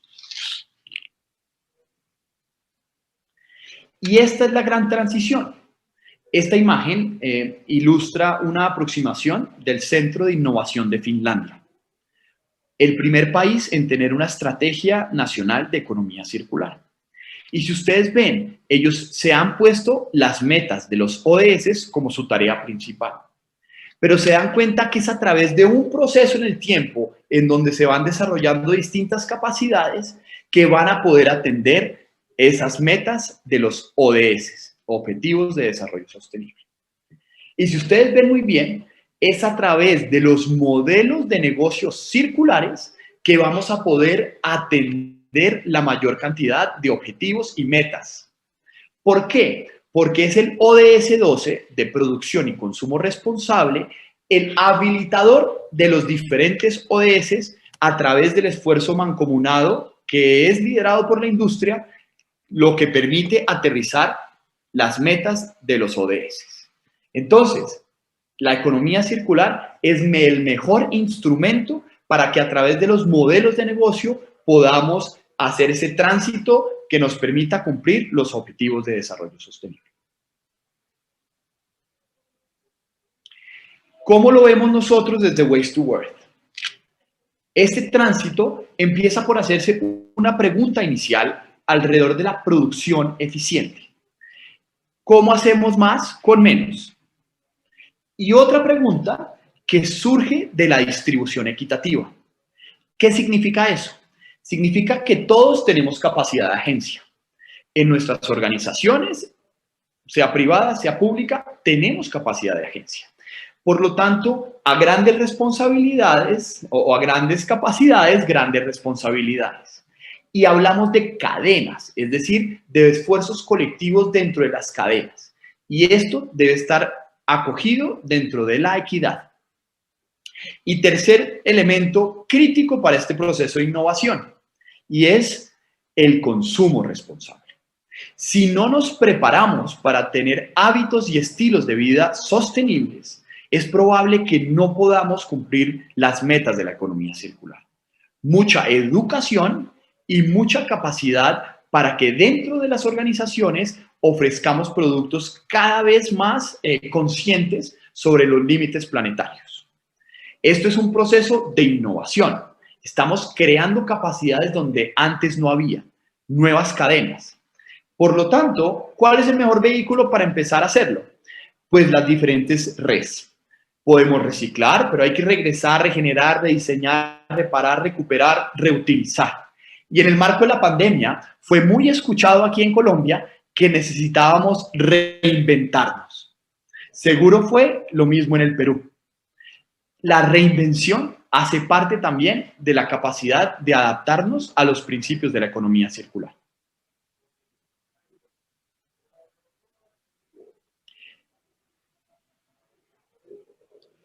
Y claro, vamos a entrar en materia. ¿Cómo aterrizo yo los principios de la economía circular? Esta es la tipología de los modelos de negocios circulares. Aquí hay diferentes alternativas para que desde sus negocios comiencen a identificar ese camino. La primera reflexión es sobre los suministros circulares, ese enfoque de entrada y de salida. ¿Cómo garantizo que haya un proceso de regeneración que me permita obtener materia prima constantemente? Está también el modelo de recuperación de recursos, enfoque de salida. Aquello que sale de nuestro proceso de producción, ¿cómo hago para que vuelva al mismo programa o al mismo proceso y garantizo que dentro de mi metabolismo industrial, es decir, dentro de mi planta de producción, puedo capturar otra vez valor? Están las plataformas colaborativas y aquí es donde utilizamos la tecnología para que habilite que nos conectemos como actores y podamos tener mejor trazabilidad de todos los materiales. Y se habiliten modelos de negocio en donde podamos compartir o pueda haber comercialización de materiales en desuso. El cuarto es la prolongación de vida útil de los materiales. cómo nos esforzamos para aquello que sale al mercado pueda tener una vida prolongada. Aquí estaríamos luchando con eso que fue denominado como la obsolescencia programada. Y por último, es el producto como servicio. Y otra vez la reflexión. ¿Qué pasa si migramos del concepto de usuario al concepto del concepto de consumidor al concepto de usuario? ¿Es necesario estar comprando todo y acumular? ¿O podríamos explorar cómo nos volvemos usuarios? Y aquí ejemplos del Perú, Colombia y del mundo que nos permiten entender cada uno de estos modelos de negocio.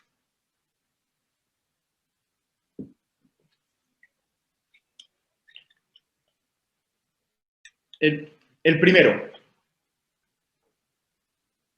Quizás ustedes conocen Incamos. Es una empresa peruana, empresa B. Las empresas B es un movimiento global de empresas que han priorizado el impacto ambiental y social por encima de la rentabilidad económica. Tienen que ser rentables, pero dentro de sus estatutos debe estar una priorización del impacto positivo ambiental y social. Nosotros en Waste to World somos una empresa B. Entonces, Incamos, si ustedes ven, hace un esfuerzo sustancial para que haya procesos de regeneración de esta materia prima que luego ellos comercializan. Si ustedes ven, trabajan con comunidades garantizando procesos de conservación. Entonces, garantizando ese proceso de conservación, yo voy a poder obtener un material que se vuelve la materia prima de mi modelo de negocio. Entonces, mientras yo hago esfuerzos de regeneración, garantizo que voy a tener un material constante para que mi modelo de negocio pueda prosperar. Piénsenlo también desde la energía y desde el agua. Las energías renovables son suministros circulares. El agua y procesos de eficiencia de agua se convertirían en suministros circulares. Les hago una pregunta solo para que reflexionen. Y bueno, acá en Bogotá hace mucho frío, estamos a 2.600 metros sobre el nivel del mar. Entonces entenderán mi pregunta. ¿A quiénes no les gusta, a quién le gusta bañarse con agua caliente durante periodos de media hora? Yo confieso que a mí me gusta, pero sé que no lo puedo hacer. Si estuviera en un modelo circular ideal, podría bañarme media hora. ¿Por qué? Porque la energía que calienta el agua es renovable y el agua que estoy utilizando está recirculando. Entonces, miren cómo hay que cambiar el paradigma. Esto es los suministros circulares. Siguiente. Aquí tenemos un caso internacional que es muy interesante. Este es Winnow. Antes de correr el video, voy a explicarles un poco de qué se trata y para que saquen sus conclusiones. Esta es una tecnología que se está utilizando ahora en los restaurantes de tal manera que podamos hacer una muy buena lectura de los materiales que se están desperdiciando. Es decir, es la inteligencia artificial al servicio de la economía circular. Entonces, lo que hacen es que se monta una cámara encima de las canecas, específicamente de orgánicos, y con una lectura de los materiales que están quedando ahí depositados, hay un feedback de información para el tomador de decisiones, para el chef o el jefe de cocina, sabiendo qué es lo que más se está desperdiciando y tomar decisiones al respecto. Ahora sí, quisiera que compartamos el video. I'm here to talk to you about Winnow. It solved a problem we didn't even know we had, food waste. I thought I was super organized about keeping trimmings, overproduction, mistakes, plate waste to a minimum. In reality, short of standing by the waste bin all day, I didn't really know what was being thrown out. That's when I heard about Winnow, a smart scale that helps us understand how much and the kind of food we're wasting. Thanks to Winnow, we've cut food waste in half, and the savings have been substantial. Here's how it works. Your team throws away food waste as usual, except down here, under the bin, there's a scale. Connected to a Winnow tablet, you simply identify the item wasted in a few touches and get back to work.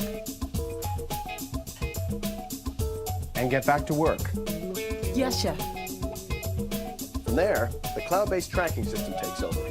It knows our costing and our menu by heart, giving us clever insights using daily, weekly, and even company-wide reporting. allowing us to fine-tune our production. Less carrots. Yes, chef. The Winnow system fits seamlessly in with our workflow, and things around here are even more efficient. Food is precious to me, to our company, and to the world. Being smart about how we manage food waste feels pretty good.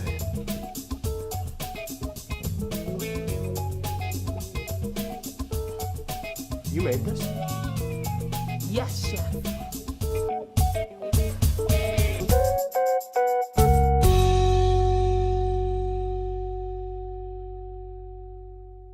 Muy bien.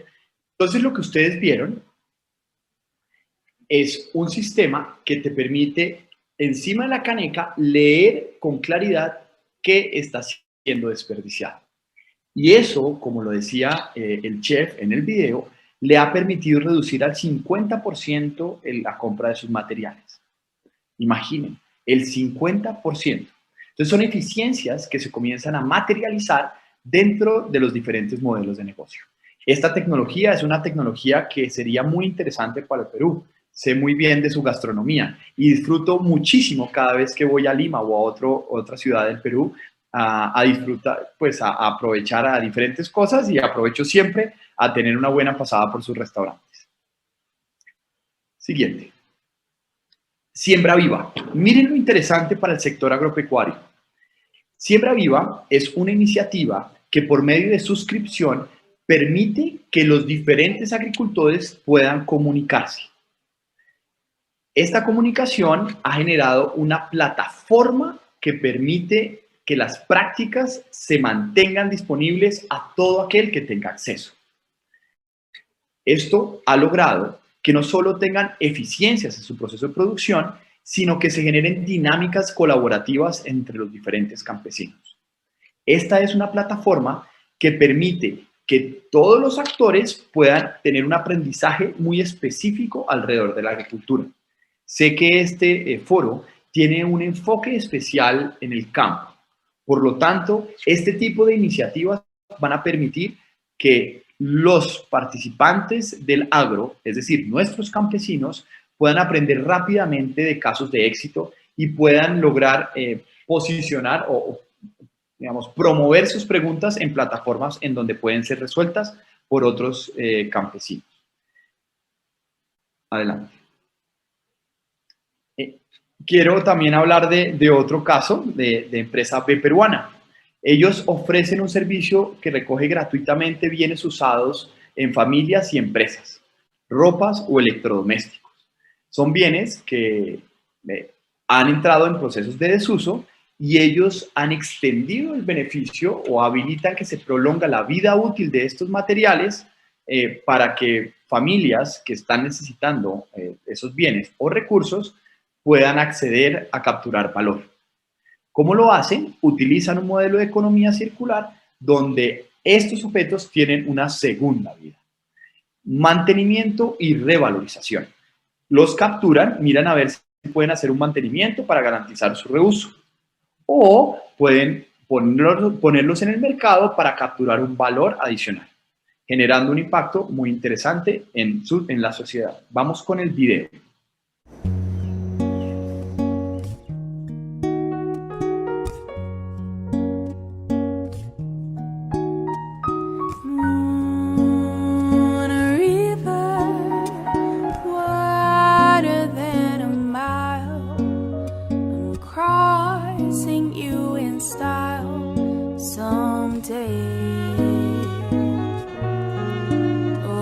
Dream maker.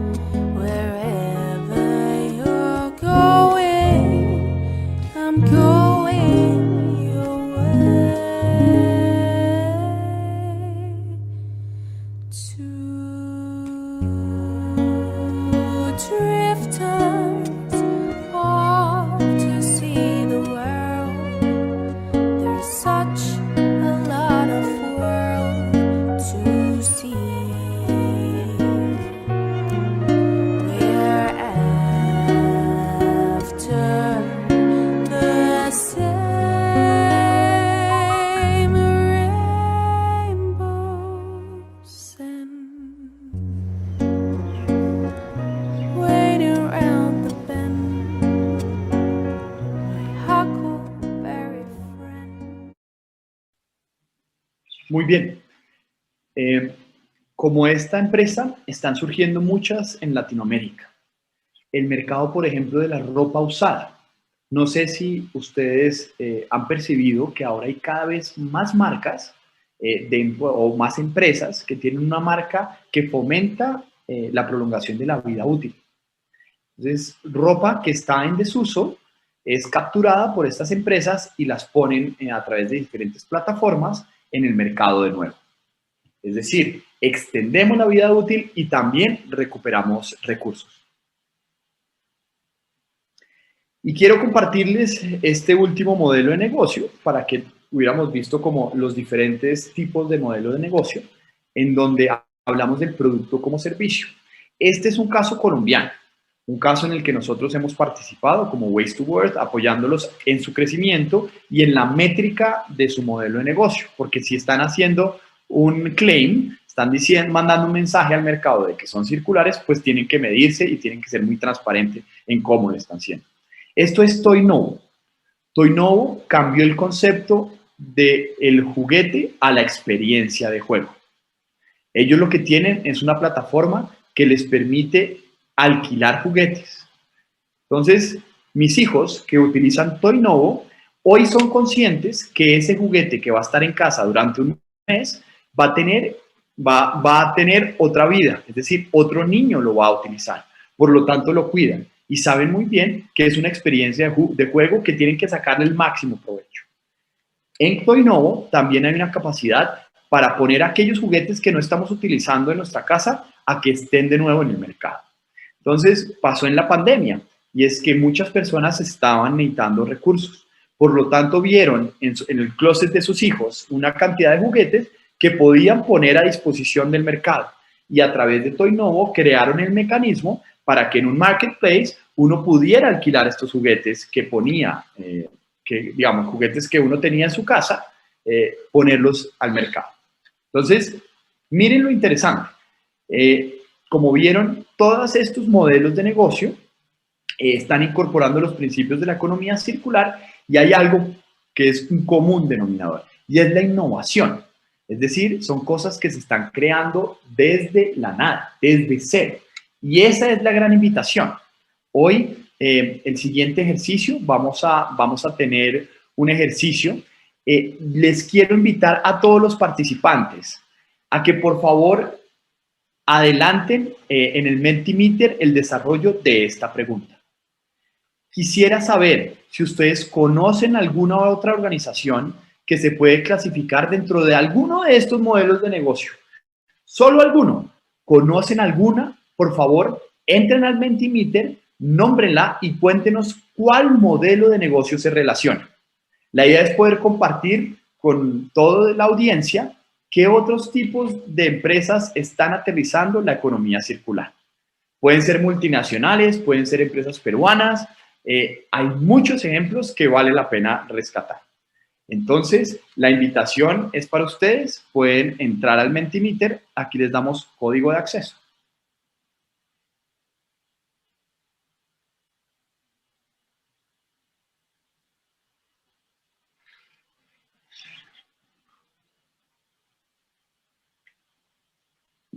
Tenemos un delay de 30 segundos, entonces esperaremos puedan entrar al Mentimeter y puedan ir diligenciando. Los esperamos.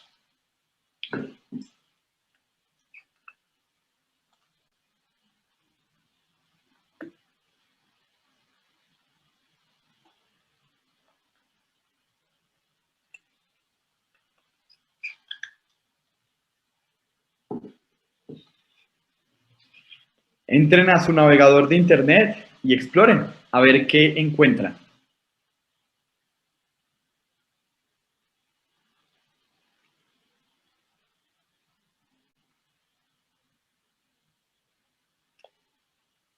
Roxana nos está haciendo la aclaración de cuál es el código, entonces podemos copiar la cuenta para ingresar.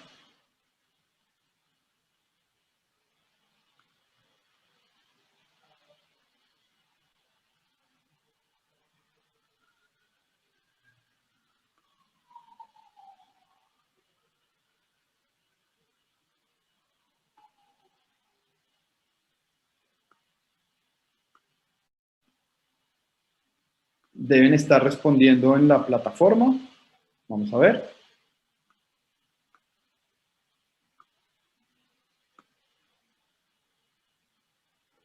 Vamos a ver.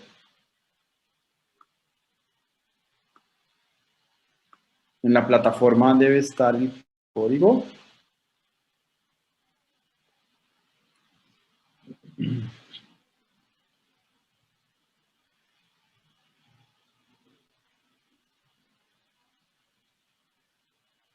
Demos un tiempito para ver si logramos responder.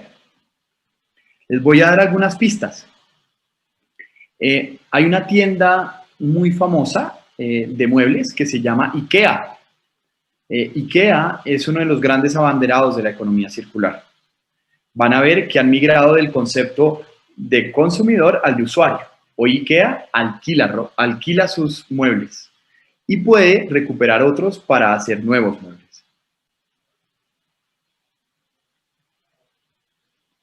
Les voy a dar otra pista para que también lo puedan explorar. Philips, los desarrolladores de bombillas de luz. Hola Joaquín, yo tengo acá los resultados. Si Dale. vas a compartir pantalla, los muestro. Gracias. Buenísimo.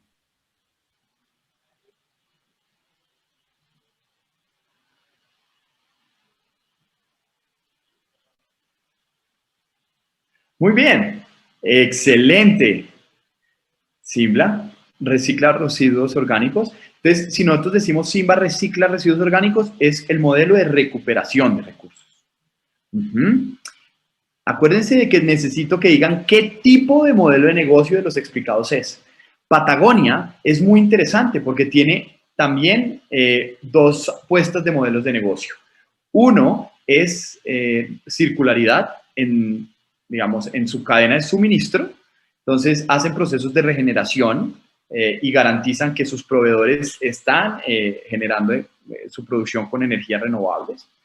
Y tienen otro modelo que es muy interesante. Ustedes pueden comprar ropa usada dentro de OneWear, que es una página dentro del mismo Patagonia que ha puesto ropa usada a disposición. Muy bien.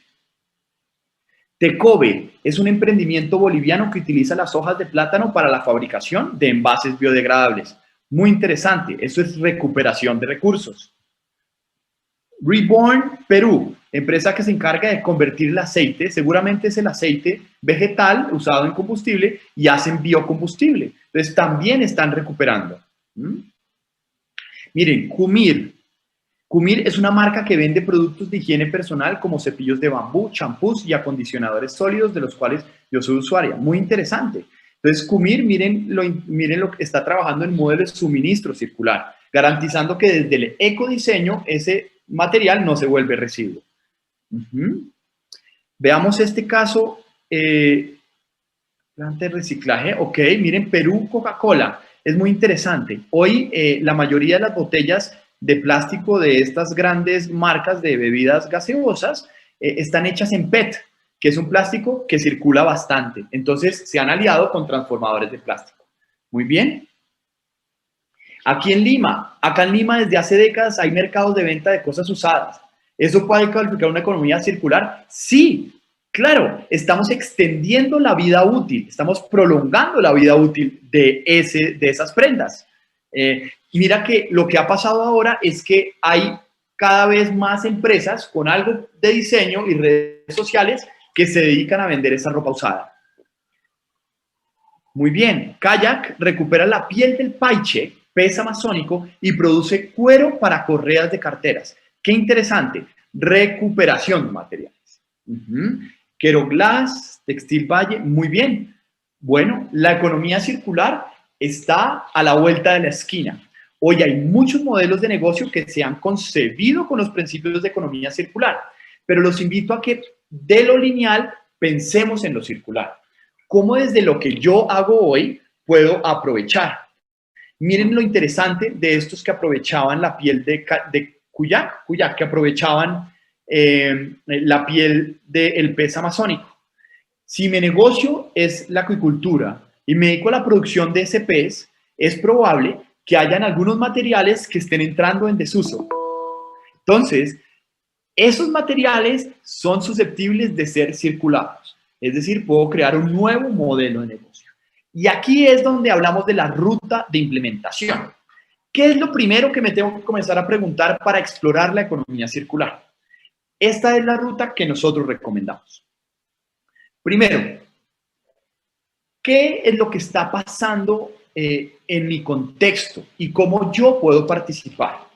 Tenemos que informarnos, tenemos que garantizar que todos entendemos qué significa la economía circular. Acuérdense que va mucho más allá de la recuperación de los residuos, no es solo gestión de residuos. Hay muchos tipos de modelo de negocio que se pueden materializar.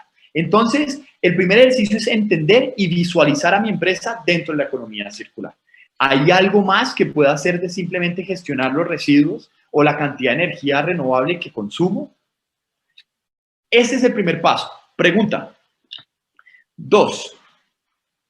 ¿Quién dentro de la empresa o la red de socios o la cadena o la comunidad están interesados en jugar un papel en la definición y compromisos de implementación de esas estrategias de economía circular? Es decir, esto no lo puedo hacer solo. ¿Dónde están mis aliados estratégicos? ¿Y quién va a ser el champion dentro de la organización para que esto suceda? Si son emprendedores, pues seguramente será el gerente el que tendrá que incorporar y explorar dónde están los nuevos modelos de negocio. Tenemos que construir una red confiable. Aquí es donde se materializa ese concepto de distribución equitativa. Yo, como empresa, no puedo solo. Pusieron el caso de Coca-Cola ahora. Pues Coca-Cola no se encarga de hacer botellas de plástico. Coca-Cola lo que sí puede hacer es fomentar una cultura del aprovechamiento de ese plástico. Pero necesita un transformador de ese material. Necesita alguien que pueda recogerlo. Seguramente nuestras comunidades de recicladores lo hacen hoy en día y una vez ellos recogen podemos garantizar que puedan transformar. La infraestructura para la transformación del PET es robusta, pero hay otras transformaciones que son mecánicas en donde hay mucho valor por capturar. Seguro nuestras comunidades de recicladores en el Perú ya lo están haciendo. 3. El ejercicio, ya encontré, ya me pregunté, ya sé dónde está la economía circular, sé dónde puede arrancar como la pregunta en mi modelo de negocio, busqué quiénes eran los aliados estratégicos, cómo está mi contexto. Ahora, ¿cómo yo lo logro dentro de mi negocio por medio de una estrategia? Una estrategia que me permita construir esa cadena de valor. Entonces, necesitan frenar y decir cuáles van a ser los pasos. ¿Cuál va a ser ese recorrido? La economía circular no es una receta mágica, no se da de la noche a la mañana, no es una pastilla, es un proceso que se da en el tiempo y lo van a ver con el caso y con el testimonio que les vamos a presentar hoy. Son preguntas que tienen que ir madurándose para que se consoliden los proyectos.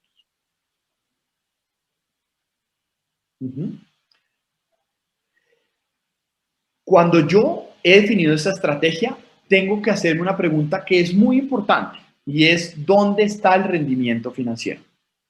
Estos son modelos de negocio, por lo tanto, debe haber un rendimiento financiero. ¿Dónde hay valor que se captura, sí, social y ambientalmente, pero el económico es determinante? ¿Por qué? Porque eso lo hace sostenible. Acuérdense que la sostenibilidad en el diagrama de Venn nos muestra que lo ambiental, lo social y lo económico construyen esta realidad de la sostenibilidad. Entonces, tenemos que garantizar que haya un aporte y un rendimiento financiero. Claro, hay riesgos. ¿Cuáles son los riesgos? ¿Qué debo compensar para que ese riesgo se minimice o se pueda gestionar? Entonces, es muy importante hacer esa clasificación. Una vez la estrategia, yo mido la ruta, pero ¿dónde están los recursos? ¿Dónde está el valor que yo estoy saliendo a capturar? 5. ¿Dónde y cuándo puedo implementar ese piloto? Es muy importante entender que son programas o pilotos. La organización entera no puede migrar hacia la economía circular porque resulta muy costoso operacionalmente. Entonces, hay que explorar cómo generar un programa, un prototipo, un piloto que me permita a mí generar o propiciar las victorias tempranas para venderlo dentro de la organización. Y además que me genere la caja y lo pruebe con mis propios ojos, con mis propias manos. Entonces, es muy importante que definamos estos enablers, habilitadores de la economía circular. Entonces, recogiendo los 5 pasos, lo primero es entender qué significa y cómo me ubico yo en mi empresa dentro del mundo de la economía circular. 2, es ver cuáles son los actores que hay alrededor que les interesa. Socios claves, aliados estratégicos en mi cadena de valor, al interior, quién es el champion que va a liderar este tema.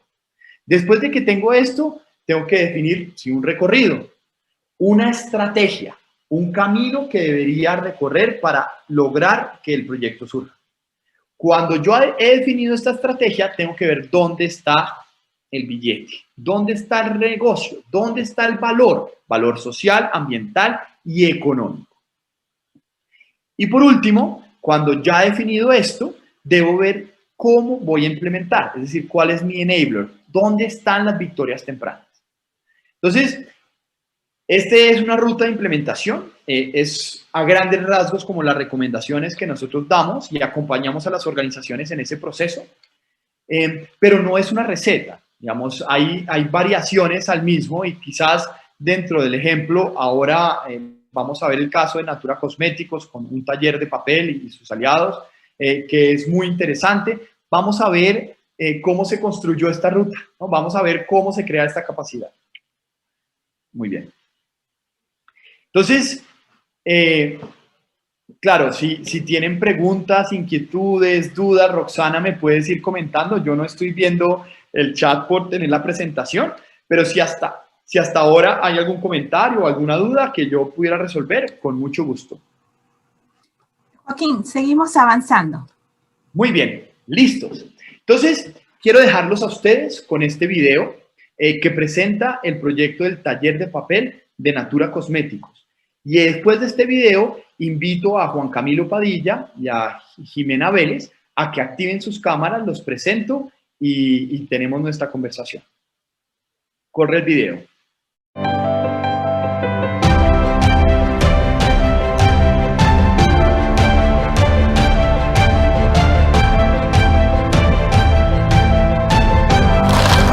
Estar en el taller de papel de Natura es algo muy gratificante, una oportunidad muy grande.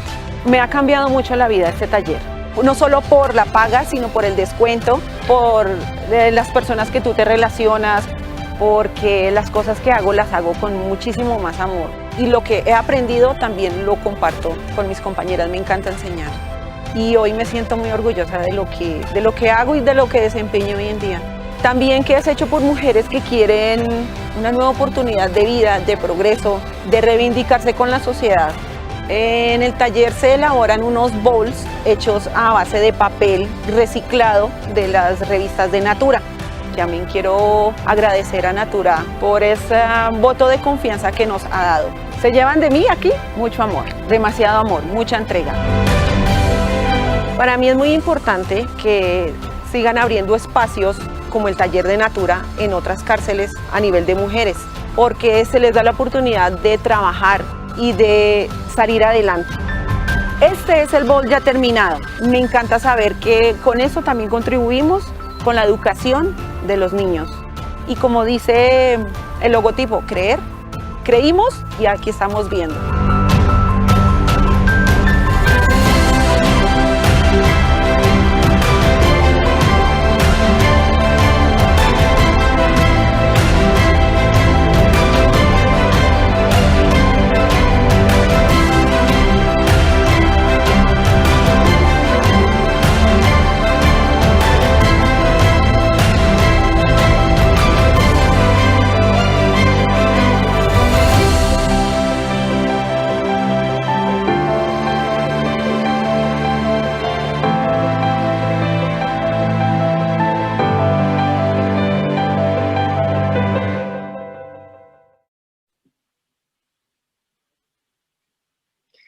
Muy bien, cada vez que yo veo este video realmente es inspirador. Para hablar sobre el video nos acompañan hoy 2 personas muy especiales que sin duda han trabajado desde hace buen tiempo en fomentar los principios de la economía circular. Les quiero presentar a Juan Camilo Padilla, gerente de sustentabilidad región andina de Natura Cosméticos y bueno, no, Juan Camilo, mucho gusto, no te me pierdas, ¿dónde estaba? Aquí ando. Bien, aquí es Juan Camilo y Jimena. Volvemos, si quieres, a compartir pantalla en donde aparezcamos los dos. Listo. Bueno, Joaco, pues nada, primero muchas gracias por la invitación a este espacio, al Ministerio del Ambiente del Gobierno del Perú, fiel seguidor también de todo lo que viene haciendo el Ministerio y sobre todo en el desarrollo de esta política de economía circular que de verdad nos inspira también en la región a seguir buscando estos sueños de generar economía circular. No sé, Joaco, si quieres que arranque contando un poco la experiencia o si tenías preguntas. Entonces, sí. Entonces, Juan Camilo, una empresa del tamaño Natura que tiene un compromiso en materia de sostenibilidad tan robusto, ¿cómo avanza en adoptar modelos de economía circular? Si bien está el mandato, ¿cómo surgió este proceso para desarrollar este nuevo proyecto que ha generado unos impactos ambientales, sociales y económicos que son interesantes? Bueno, Joaco, muy bien lo dices y es un tema que no es solamente por una simple moda, ¿no? Que uno empieza a hacer proyectos de responsabilidad social o ambiental. De manera estructural, Natura ha venido trabajando y podría, sin lugar a duda, sin equivocarme, que casi los 50 años en los que venimos trabajando en el sector cosmético, venimos trabajando con un fuerte propósito de hacer las cosas bien. Y cuando te hablo de hacer las cosas bien es que uno debe arrancar no con proyectos como el que tú ves, sino estructuralmente empezar a trabajar en la cadena, fomentando el reciclaje con los recicladores de oficio. Bien lo estamos haciendo nosotros, por ejemplo, en el Perú. En este momento venimos apoyando más de 270 recicladores. Estamos trabajando en Lima, en la cuenca del río Italia, en 3 distritos de Iquitos, fortaleciendo las cadenas de reciclaje con los recicladores de oficio, porque es muy importante empezar a ver cómo no solamente nos preocupamos por generar proyectos de economía circular o de aprovechamiento, sino empezar a trabajar en la cadena y en esos eslabones de la cadena que son tan necesarios como los recicladores de oficio. Entonces nosotros empezamos, como decías en la presentación, una empresa que viene con este propósito, pero con una estrategia muy clara de empezar a trabajar no solamente en el aprovechamiento, sino en toda la cadena buscando oportunidades para aumentar la reciclabilidad de los materiales. En temas de ecodiseño, disminuir la cantidad de materiales que nosotros utilizamos para producir nuestros productos y luego finalmente empezar a trabajar cómo encadenamos materiales de reciclaje en nuestros mismos productos y de manera paralela o transversal todo el tiempo con educación, porque creo que este tema de conciencia ambiental pasa primero también por la educación y es a través de nuestras consultoras, que son nuestras representantes de la marca en la calle, que nosotros buscamos transmitirle a los clientes lo importante que es aportarle al reciclaje y lo importante que es consumir productos, como yo en alguna presentación decía, hechos a lo bien, porque productos hechos con el corazón y de verdad pensando en la economía circular es de verdad lo que nos va a dejar de un mejor mundo para vivir, ¿no? Es empezar a fomentar esa circularidad desde el propósito. Listo. Entonces, hay una primera pregunta en tu cadena de abastecimiento. ¿Sí? Hay una primera pregunta en cómo yo trabajo con comunidades de base para habilitar que este material pueda volver a mí. Y luego, ¿cómo fueron esas preguntas para llegar a este tipo de proyectos? Digamos, ¿qué comenzaste a preguntarte o qué comenzó a suceder para que surgiera ese modelo de negocio circular? Gracias, Joaco. Esa pregunta arranca por saber que nosotros generamos un impacto negativo también. Nosotros no podemos dedicarnos como empresa a solamente hablar de lo bonito. Nosotros tenemos que empezar a identificar dónde hay oportunidades para mejorar en esas cadenas, dónde estamos generando nosotros residuos. Y por ejemplo, en este proyecto que ustedes vieron, de este taller de papel hecho por mujeres que están en situación de privación de libertad, están en la cárcel porque cometieron algún error, no significa que los errores no puedan tener esa segunda oportunidad. Y eso fue lo que nos hizo pensar a nosotros en el papel que estamos generando nosotros a través de nuestra herramienta comercial más importante, que es el catálogo o la revista de Natura. ¿Cuánto papel estamos generando anualmente? y cuánto de ese papel está quedando en los hogares de nuestras consultoras, y tenemos que empezar a hacer algo, no solamente por rescatar ese papel, sino para generar conciencia. Por eso te mencionaba ahorita, Joaquín, que la educación es muy importante, esa conciencia ambiental que empieza a surgir en nuestra red, que esa revista de papel es un material que es reciclable y que también le podemos dar una segunda vida. Entonces aquí te estoy diciendo que este proyecto arranca de una oportunidad que vemos en una oportunidad que estamos generándole un impacto negativo al medio ambiente, pero que podemos empezar a ver cómo, dándole una segunda oportunidad al papel, podemos también, a través de las mujeres privadas de libertad, generar unos productos que finalmente vuelvan a nuestro portafolio y los podamos vender nuevamente, y ahí empieza a cerrarse ese círculo virtuoso. Cuando tú decías ahorita en los pasos, en los 5 pasos, hablabas del impacto económico. Algunas organizaciones podrán pensar que ese producto que se hace a partir de un material en desuso, que en economía circular es upcycling, que nosotros generamos productos a partir de estos residuos para volverlos a poner en el mercado, nosotros lo pusimos en una categoría que se llama creer para ver, y es una categoría que genera una rentabilidad social, porque nosotros a través de esta categoría estamos invirtiendo recursos en la educación pública de los países en la región andina. En el caso de Perú, por ejemplo, nosotros con los fondos que recogemos con Creer para Ver estamos aportándole a 239 escuelas. En el caso colombiano también estamos generando, y como fue este proyecto en una cárcel de Colombia, a través de la recolección de recursos a través de Creer para Ver, estamos invirtiendo en educación. Entonces ese círculo virtuoso del cual hablábamos en la economía circular, que puede terminar generando unos impactos financieros, en esta oportunidad, este proyecto los está generando además para una causa social que tiene más de 10 años de historia en Natura, y que hoy estamos vinculando este concepto de economía circular para seguir generando rentabilidad social. Y en alguna vez comentábamos, Joaquín, que no necesariamente siempre tenemos que buscar en proyectos de sostenibilidad o responsabilidad ambiental impactos sociales o ambientales. También podríamos perseguir recursos o resultados económicos, solo que en esta vez el proyecto es tan bonito y es tan sonoro que nos permitió generar rentabilidad social a partir de una oportunidad en residuos. Entonces, un poco esa fue nuestra motivación y pues los impactos que estamos generando actualmente con este proyecto. Miren, y para la audiencia, miren lo interesante. Lo que era un problema o lo que era un reto se vuelve en una oportunidad.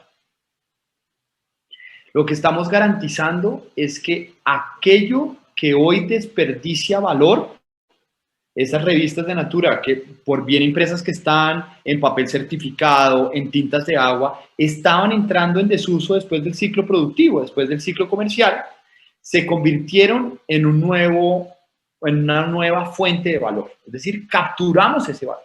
Y lo que antes era una revista, que en el mercado de reciclaje cuesta muy poco, menos de 20 centavos de dólar, menos de 10 centavos de dólar, llega a valer cerca de $10 en el mercado, otra vez transformado en un producto. Entonces, esto es una figura de upcycling, y para eso tenemos ahora luego a Jimena Vélez, que nos va a contar un poco más. Por ahora, Juan Camilo, una última pregunta. ¿Cómo fue trabajar en la cadena? Digamos, ¿cómo fue juntar a todos los actores para que esto pudiera suceder?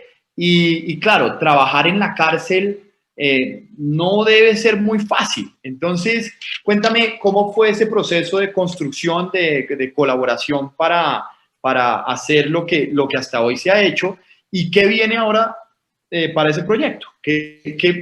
¿A quién más se ha sumado? Mira, Joaco, ahora muy bien nombrabas las empresas B. Las empresas B perseguimos un propósito social ambiental más allá que el resultado económico. Y yo creo que esa fue, digamos, la principal motivación, ese propósito de generarle al país un ejemplo, porque trabajar dentro de una cárcel no es más allá que estar con unas personas que, como les decía, cometieron errores, pero lo que tenemos que trabajar en el fondo es que tengan herramientas para resarcir su daño a la sociedad, de tener una segunda oportunidad y empezar a generar a través de este tipo de proyectos entornos de paz para nuestros países que sufren tanto por la reincidencia, porque en los índices en Colombia, más adelante vamos a poder conocerlos del Perú, porque la idea es que este proyecto sea un ejemplo para replicarlos en otros países de la región. Es el indicador más fuerte es que de 10 personas que salen a la libertad, 5 están regresando a la cárcel. Quiere decir que el gap, la necesidad de trabajar dentro de las cárceles es una necesidad muy importante para los países, para las sociedades, para nosotros como personas, para generar entornos de paz. Entonces, el reto más importante para este proyecto fue poner ese propósito en la cabeza de todos los actores, de tal forma que todos los que nos vinculábamos a este proyecto teníamos un propósito más allá que el mismo rol que podíamos tener dentro del proyecto. Entonces, la suma de propósitos, la suma de nuestros corazones unidos por este gran objetivo al final, es lo que hizo posible que nosotros no viéramos problemas para trabajar dentro de una cárcel con todos los problemas que significa, porque trabajar dentro de una cárcel, y tú nos acompañaste en este proyecto, Joaquín, pues realmente son entornos complejos, pero el corazón nos hizo ver que era fácil. Y de esta forma logramos entre todos sacar este proyecto adelante, que hoy nos da mucho orgullo. Y no solamente nos da orgullo, sino que convocamos al sector empresarial de nuestra misma competencia o de otros sectores a que vean en estos lugares una oportunidad de poner a circular otro elemento que muchas veces vemos desperdiciado y que no lo metemos en las fórmulas de economía circular, que es el tiempo de estas mujeres, porque esto es una cárcel de mujeres, pero también hay hombres dentro de las cárceles. Es tiempo que está desaprovechado, como cuando hablamos que el material termina en un relleno sanitario y se desaprovecha. El tiempo en las cárceles también es un componente muy importante de la economía circular para ponerlo a trabajar en pro de un propósito tan loable como el que les estoy explicando. Si quieren conocer más de este proyecto, yo simplemente los invito. Ahorita le voy a dejar acá a María Noel, que es nuestra asistente en producción, o la persona que nos está ayudando. Voy a dejarlo aquí en el... Juan, perdimos tu audio. Perdón, mi correo es juanpadilla@natura.net, y ahí me pueden escribir y podemos soñar juntos, porque yo creo que estos eventos a los que nos invitan a veces no pueden ser solamente momentos de contar historias, sino momentos de poner la energía en función de los que quieran trabajar para hacer cosas fabulosas. Entonces ahí les dejo mi contacto por si quieren escribirme y de pronto invitarme a alguna locura, que aquí sacamos algo adelante. Bueno, muchas gracias, Juan Camilo. Sin duda, este ha sido un caso icónico que hoy busca escalarse. Como decía Juan Camilo, el proceso se dio en términos de un año, generar esa capacidad interna, procesos de capacitación, y para eso hoy nos acompaña Jimena Vélez. Jimena es directora comercial de una empresa B que es hoy proveedora de Natura Cosméticos. Y Jimena estuvo a cargo con su equipo de generar la capacidad para que hubiera ese nuevo producto en el mercado hecho por las manos de estas personas, que como bien lo decía Juan Camilo, estaban siendo desperdiciadas. Su tiempo, su esfuerzo, su capacidad estaba siendo desperdiciada. Entonces, Jimena, bienvenida. Qué gusto tenerte por acá. Cuéntanos cómo fue ese proceso de generar capacidad y un poco del recorrido de Envés. Bueno, Joaco, muchas gracias, Noé, y a todos por la invitación. Bueno, pues un poco les cuento de qué se trata. Envés es una empresa también con un propósito superior que pretende siempre generar impacto ambiental, transformando residuos, dándoles una vida útil, alargando la vida de los residuos, a través de procesos de upcycling. Nosotros le llamamos procesos de upcycling con rigurosidad, porque tienen un método, porque tienen altos estándares de calidad, porque tienen mediciones concretas de cuántos residuos y cuáles son esos impactos que se están generando, y porque tienen una estandarización flexible. Nosotros pues generamos el impacto ambiental a través de los residuos que transformamos y el impacto social a través de esos encadenamientos productivos que necesitan tener otras oportunidades, como es el caso de este proyecto en particular. Y pues así fue que lo hicimos. Natura es nuestro cliente hace ya varios años. Son unos aliados para nosotros importantísimos porque los procesos de upcycling, de investigación y desarrollo requieren un riesgo, requieren que estas empresas grandes que mueven la economía se arriesguen a creer en nosotros, en las empresas pequeñas, y que vean en nuestras habilidades y que valoren nuestro propósito superior y que crean en que los resultados de lo que se invierte en investigación y desarrollo solo traen beneficios. Entonces, pues creo que eso es un punto muy importante. Pues sin ese primer paso no hubiéramos podido darle la oportunidad a estas mujeres de que tuvieran esta fuente de ingresos y que tuvieran esta capacitación en nuevas técnicas del aprovechamiento del papel de revista, que seguramente si no es para Natura, es para otros clientes, y es un conocimiento pues que además les queda a ellas para el resto de sus vidas. Entonces quería pues como resaltar eso que me parece súper importante porque es una manera de dinamizar la investigación y desarrollo para el upcycling, es fundamental.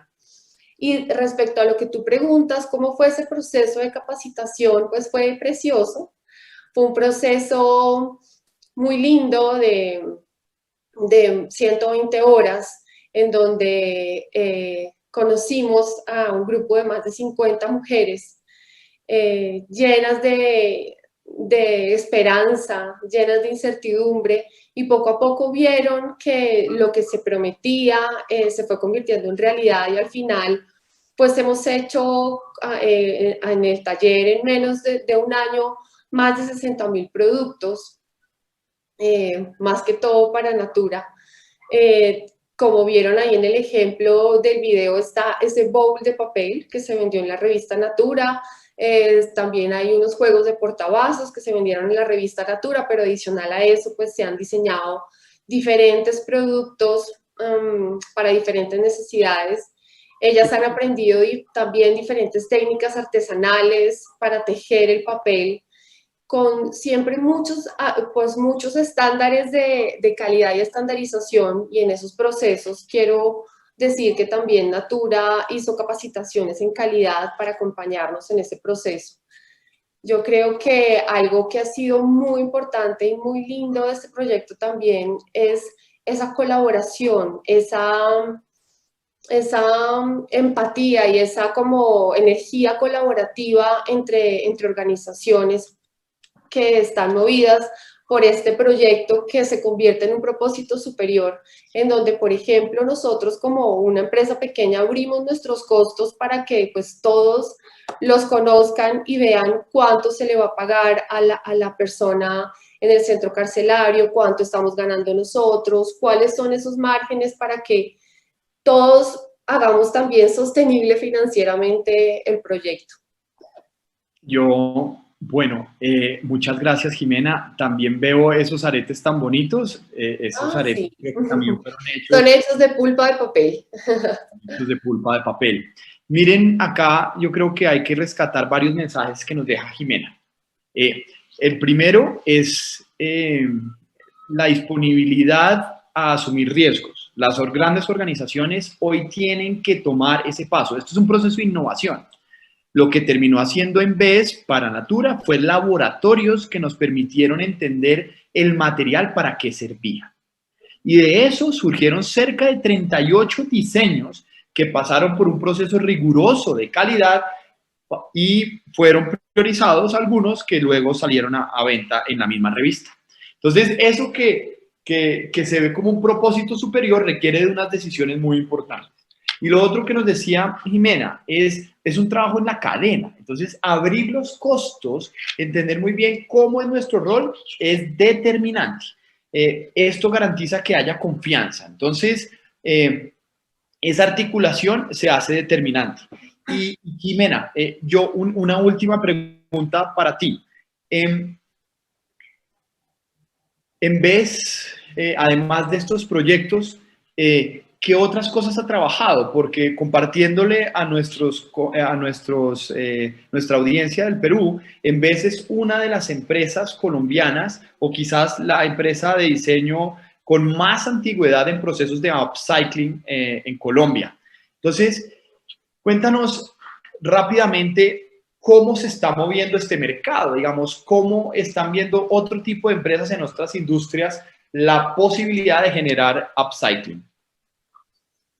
Bueno, pues yo creo que hay oportunidades en muchas industrias, como tú lo mencionas, sobre todo para la generación de nuevos materiales a partir de los residuos. Creo que hay una gran oportunidad.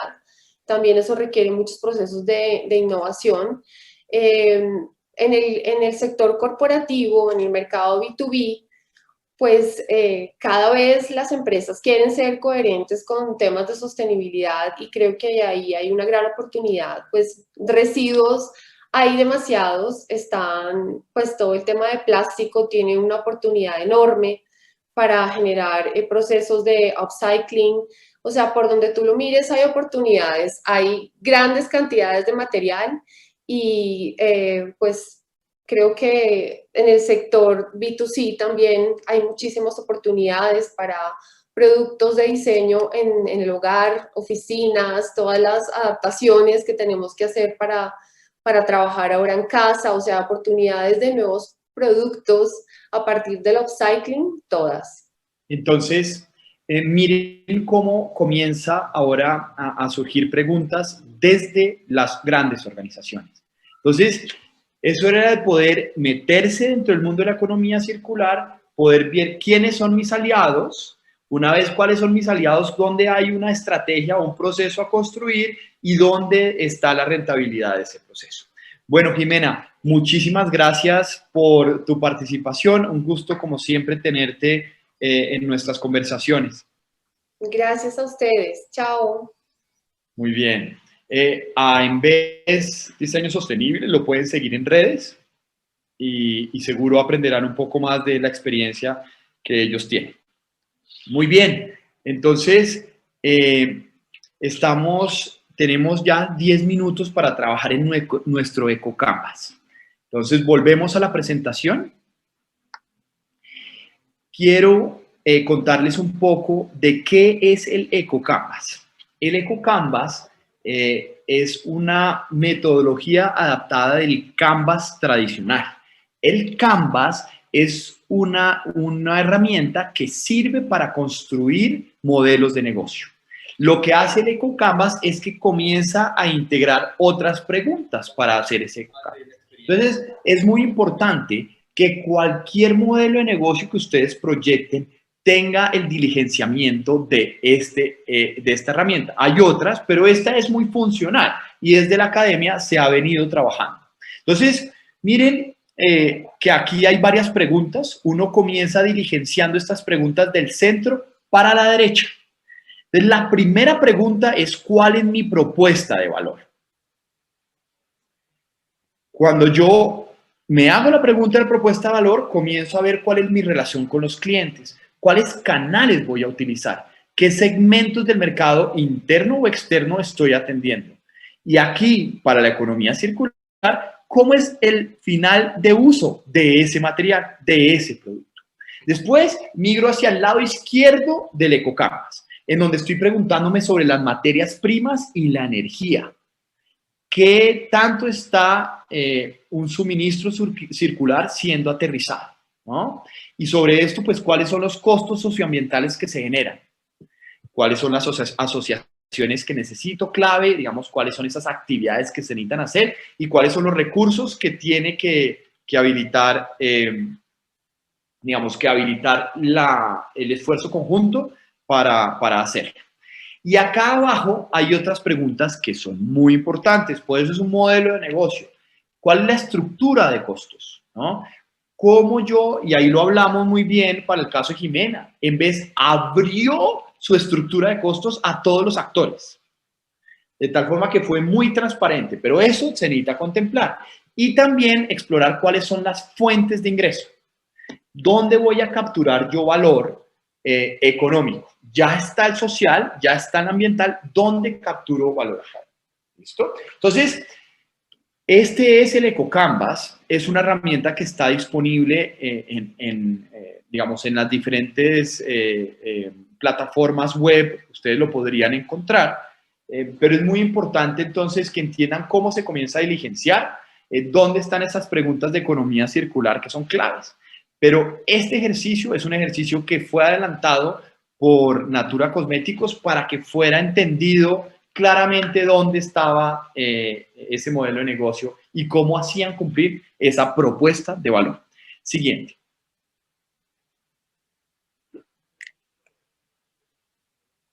Muy bien. Entonces, aquí tenemos otra vez un ejercicio con ustedes para aprovechar estos últimos minutos.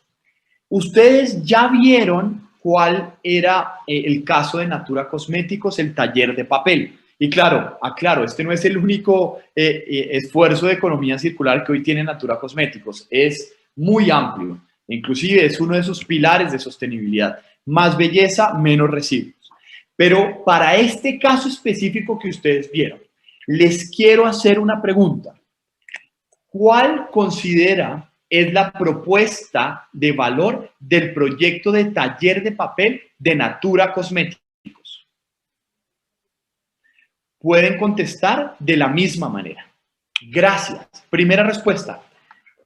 La propuesta de valor es generar rentabilidad social. Muy interesante. ¿Quién más quisiera compartir? Hay 30 segundos de delay, entonces pues estamos esperando compartir.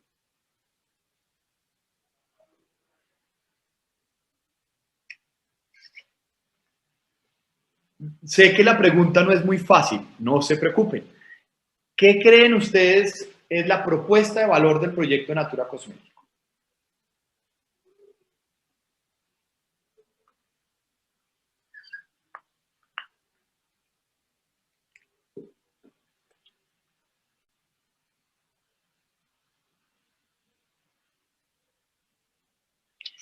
Pueden, la pestaña de votación en la sección de en vivo de la plataforma, ahí pueden ingresar si está presentándole algún inconveniente.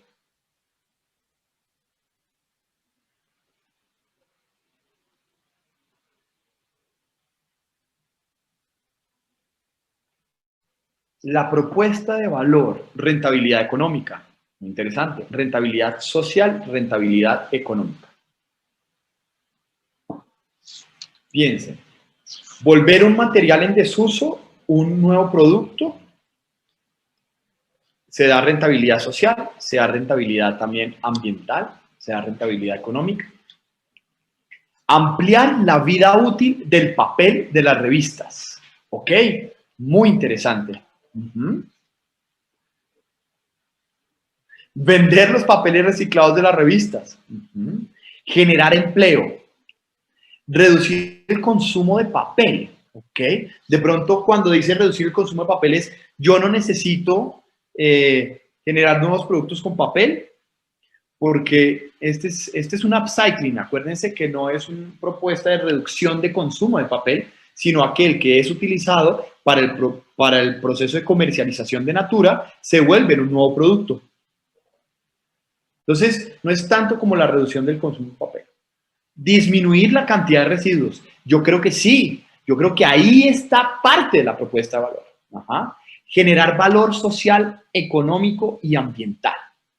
Darle un nuevo valor a los residuos. Claro, entonces podríamos, esta persona que escribe darle un nuevo valor a los residuos, podríamos decir que ya no estaríamos hablando de residuos. ¿Sería que estamos hablando entonces ahora de materiales en desuso? La economía circular exige que también cambiemos nuestro chip, cambiemos nuestro lenguaje.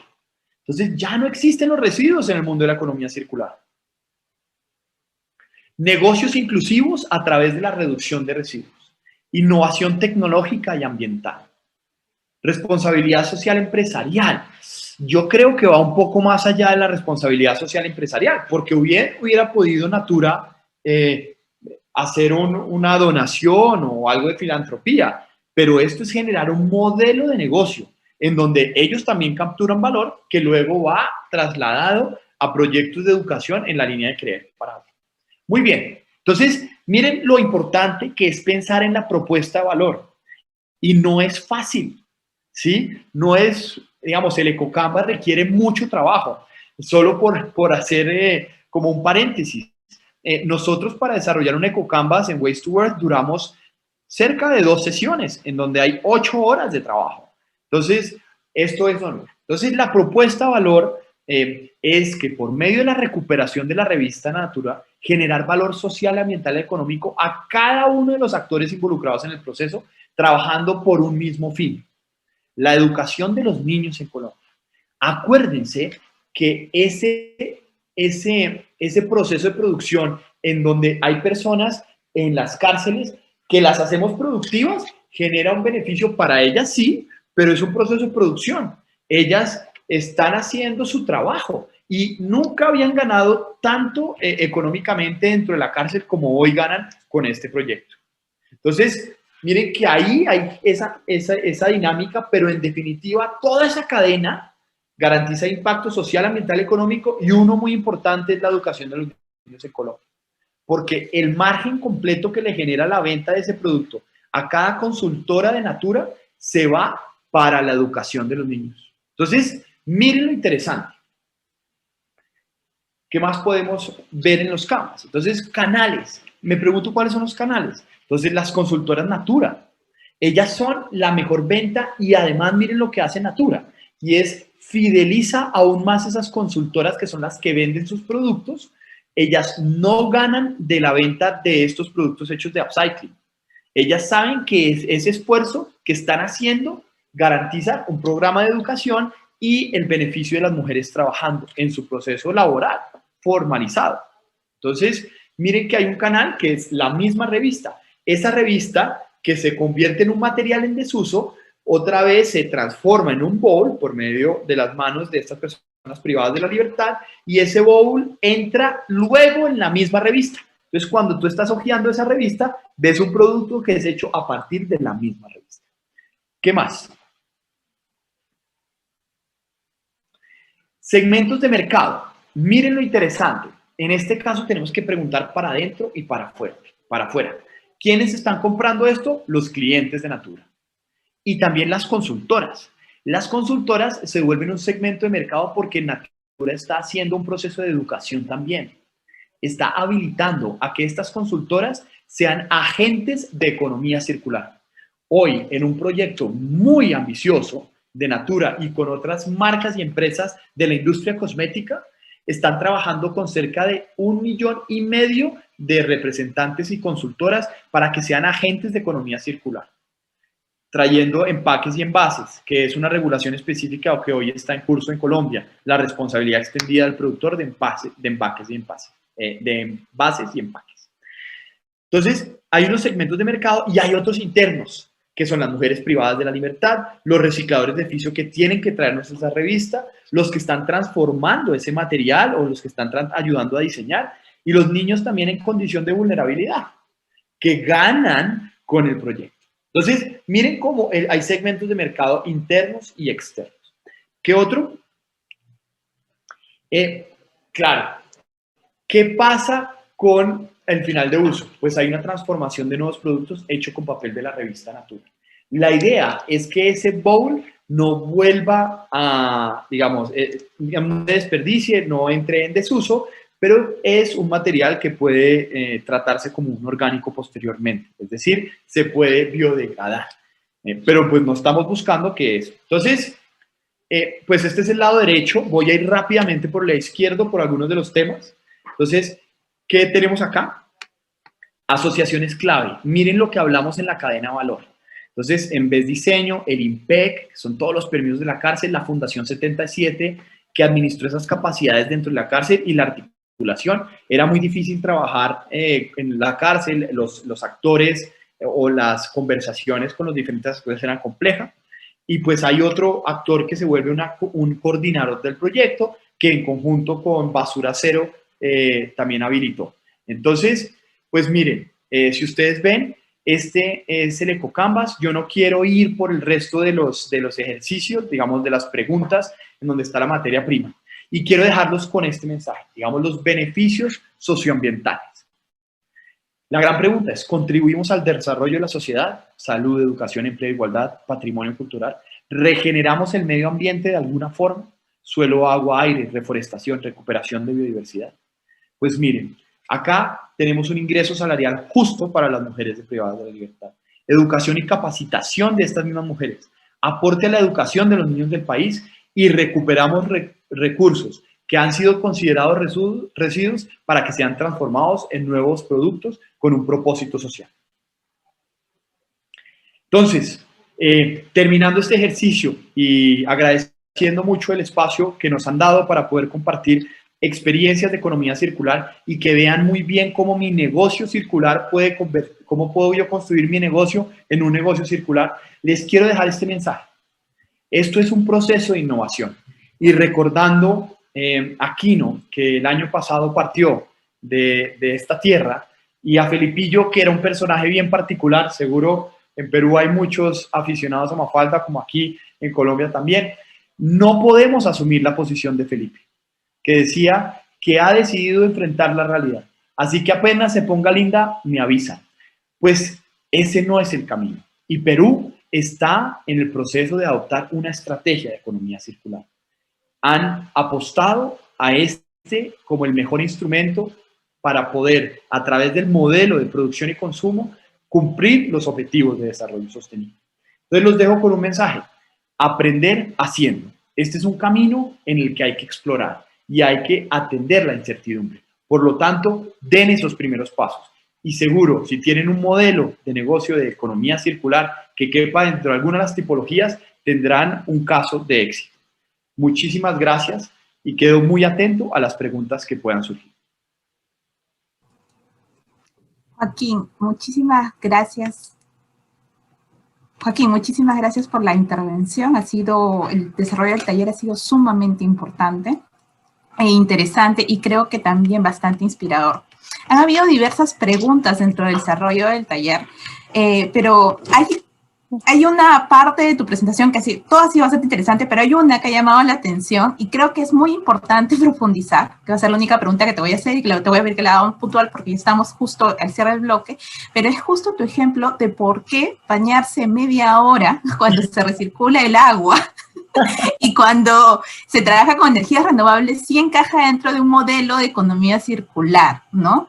Claro. Tiene mucho que ver con que la economía circular se trabaja en un sistema, pero creo que ha sido súper interesante tu ejemplo y que al momento de explicarlo vas a clarificar por qué la economía circular también es sostenible en un enfoque sistémico.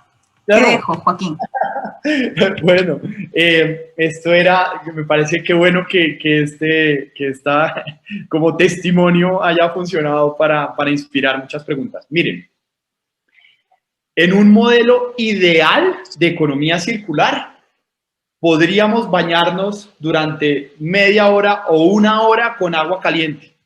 ¿Por qué? Porque estamos asegurando la recuperación o la recirculación de esos materiales.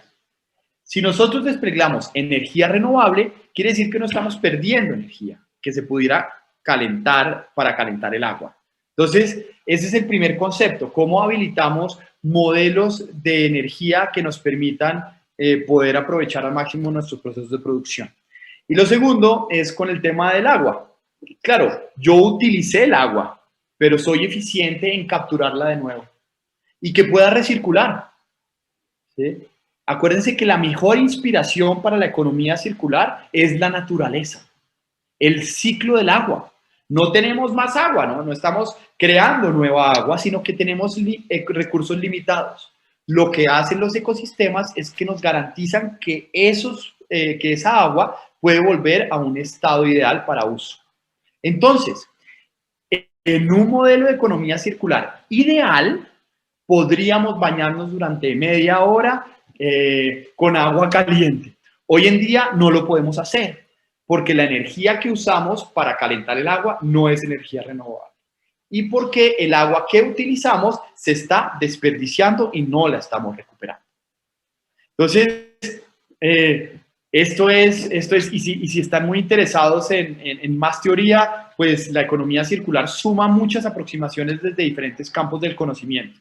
Este es un ejemplo que utiliza mucho, pues esta metáfora la utiliza mucho Baumgart en The Upcycle, que desde la filosofía del cradle to cradle, de la cuna a la cuna, han desarrollado esta literatura.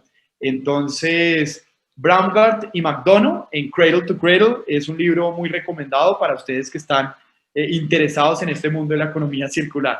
Entonces, hay que diseñar para la abundancia, diseñar para que nuestra sociedad pueda crecer de una forma sostenible. Ese es el gran mensaje. Pues muchas gracias, Roxana, por la pregunta. Por ahora no nos podemos bañar durante media hora con agua caliente. Hay que ver cómo habilitamos modelos de economía circular para que lo podamos hacer. Muchísimas gracias, Joaquín. Nuevamente, totalmente inspirador el taller. También se agradece a los representantes de Natura Cosméticos y Embes. Ha sido sumamente interesante. Agradecemos la participación de todos los y la ponente. Y así damos por concluido este taller, Mi Negocio Circular. Muchas gracias a todas y a todos. Gracias. Bien, muchísimas gracias, Roxana. Sí, de verdad que ha sido bastante inspirador este taller. Tenemos, creo que ya las fórmulas también para poder adaptar cualquier pequeño o mediano negocio a este tema de economía circular. Me quedo con ese concepto que creo que más lo conocemos todos, que si la economía lineal era de la cuna a la tumba, la economía circular es de la cuna a la cuna.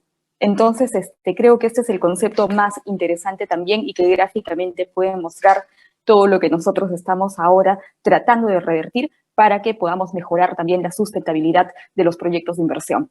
Vamos a finalizar entonces este primer día de este tercer Foro Internacional de Economía Circular con el panel que se llama Reducción y Prevención de Pérdidas y Desperdicios de Alimentos y Economía Circular.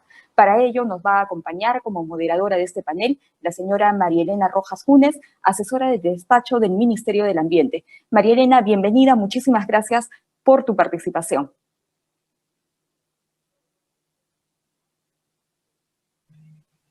Muchas gracias, Lisel. Mucho gusto de poder estar con todos ustedes. Buenas tardes con todos y todas. Efectivamente, comenzamos con el último panel y no por ello va a dejar de ser el menos interesante, mejor dicho. Yo creo que nos acompaña el día de hoy unos actores, personajes muy interesantes que han estado siempre desde los roles y desde no solamente como personas, sino como instituciones que representan, han estado muy interesados en este tema de lo que es prevención de pérdidas y desperdicios de alimentos. Así es que hoy nos van a ilustrar de cómo se puede reducir y cómo se puede prevenir las pérdidas de alimentos en relación con la economía circular. Entonces, para eso nos acompaña en esta oportunidad el señor Joao Intini, que es oficial de políticas del sistema alimentario de la Oficina Regional de FAO para América Latina y el Caribe. También nos acompaña el señor Elvis García Torreblanca, que es el director general de políticas agrarias del Ministerio de Agricultura y Riego, así como también la señora Daniela Osores, gerente general del Banco de Alimentos del Perú, y también el señor Fidel Torres, representante de la Asociación para la Ciencia e Innovación Agraria de la Red Norte, AgroRed Norte Experiencia, que tuvo una experiencia muy interesante que seguramente ahora nos va a compartir.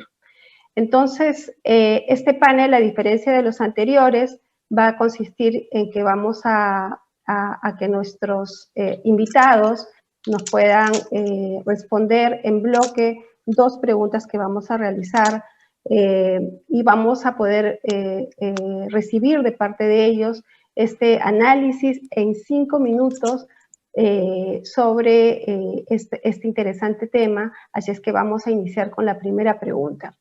Y esta pregunta es ¿cuál es la relación entre la reducción y prevención de pérdidas y desperdicios de alimentos con la economía circular?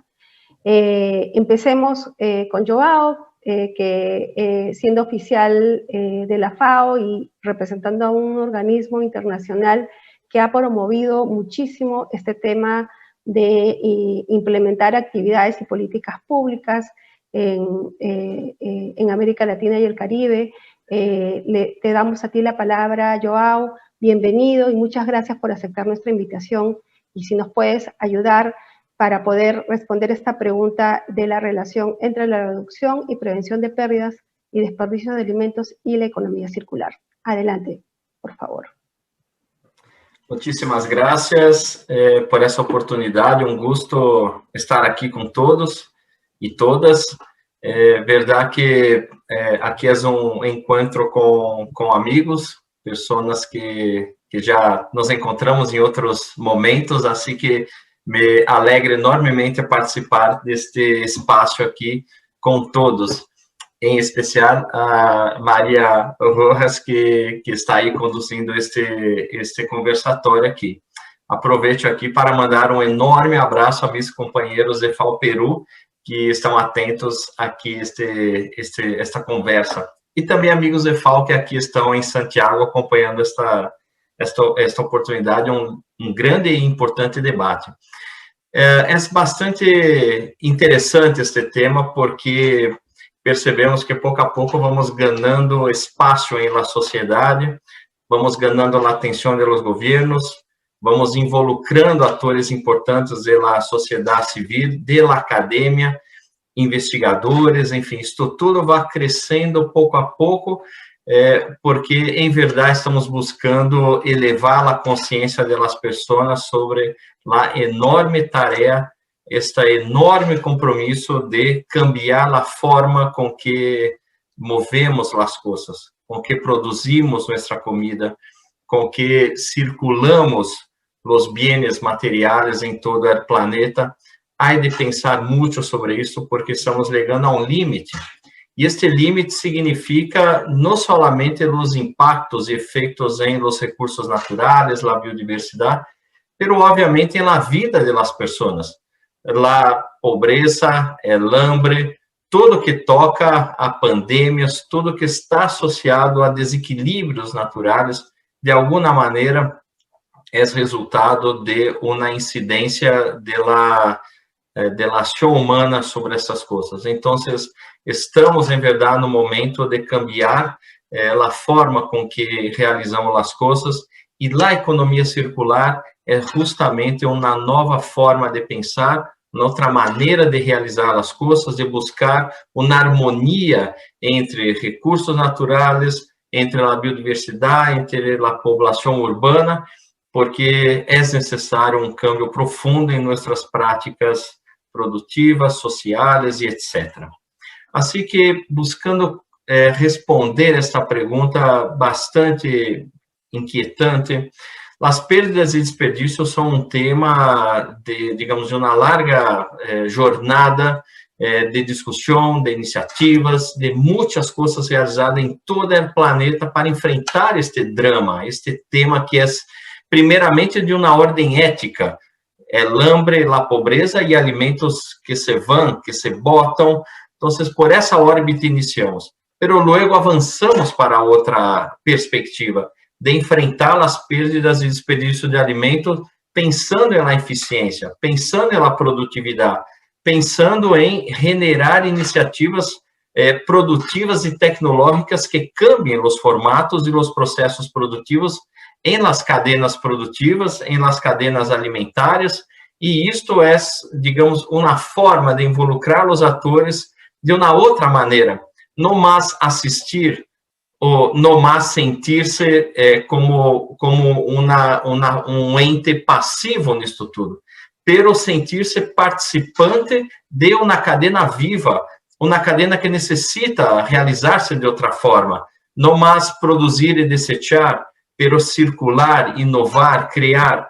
E este tema das PDAs é efetivamente um drama na região.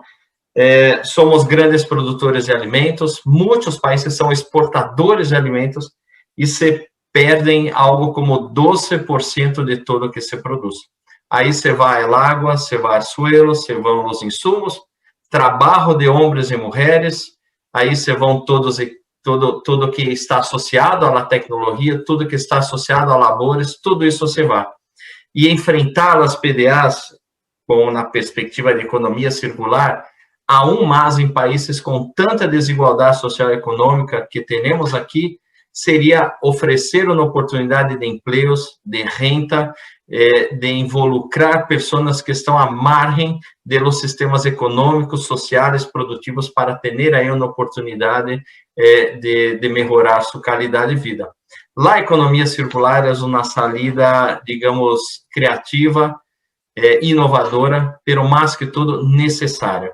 E aí podemos colocar, para terminar aqui, rapidíssimos exemplos aqui, coisas que se movem em vários países, agendas que estão instituídas em setor privado e setor público, iniciativas de las pymes, dos pequenos empreendedores que, a partir da economia circular, já estão criando outras formas, outros processos de generar empleos, renta e, obviamente, contribuir com a sustentabilidade dos sistemas agroalimentários. E, claro, tudo o que passa nos municípios. Estamos em um processo enorme, muito rápido de concentração urbana, o que significa que os espaços urbanos, e esses espaços são onde se perde, se concentra lá, digamos, o suministro alimentário, e aí também são espaços onde está a população, com todos os problemas sociais e econômicos. Quizás por la economia circular encontraremos inúmeras e enormes possibilidades de cambiar as oportunidades de vida para muita gente, homens e mulheres, em especial os jovens, que aí buscam oportunidades, e dentro de los processos circulares encontramos a inovação, a tecnologia, a digitalização, enfim, um número enorme de possibilidades de avançar nesse sentido. A FAO está muito comprometida com esse tema, hemos impulsado inúmeras iniciativas junto a governos nacionais, governos municipais e também com a sociedade civil, com as pymes, com os bancos de alimentos, com os mercados maioristas e com acadêmicos. Assim que queremos ampliar esta renda e contar com mais espaços como este para escutar, aprender e compartilhar as coisas que hemos desarrollado. Creio que iniciamos por aqui, Maria Rojas, e estarei atento aqui a outros comentários e outras oportunidades para tornar a hablar. Muchísimas gracias. Muchísimas gracias a ti, Joao. Vamos a darle la oportunidad ahora a Elvis García. Él, siendo director de políticas agrarias del Ministerio de Agricultura, se impulsaron y contribuyó a que se pudieran aprobar algunos instrumentos normativos sobre el tema de pérdidas y desperdicios de alimentos.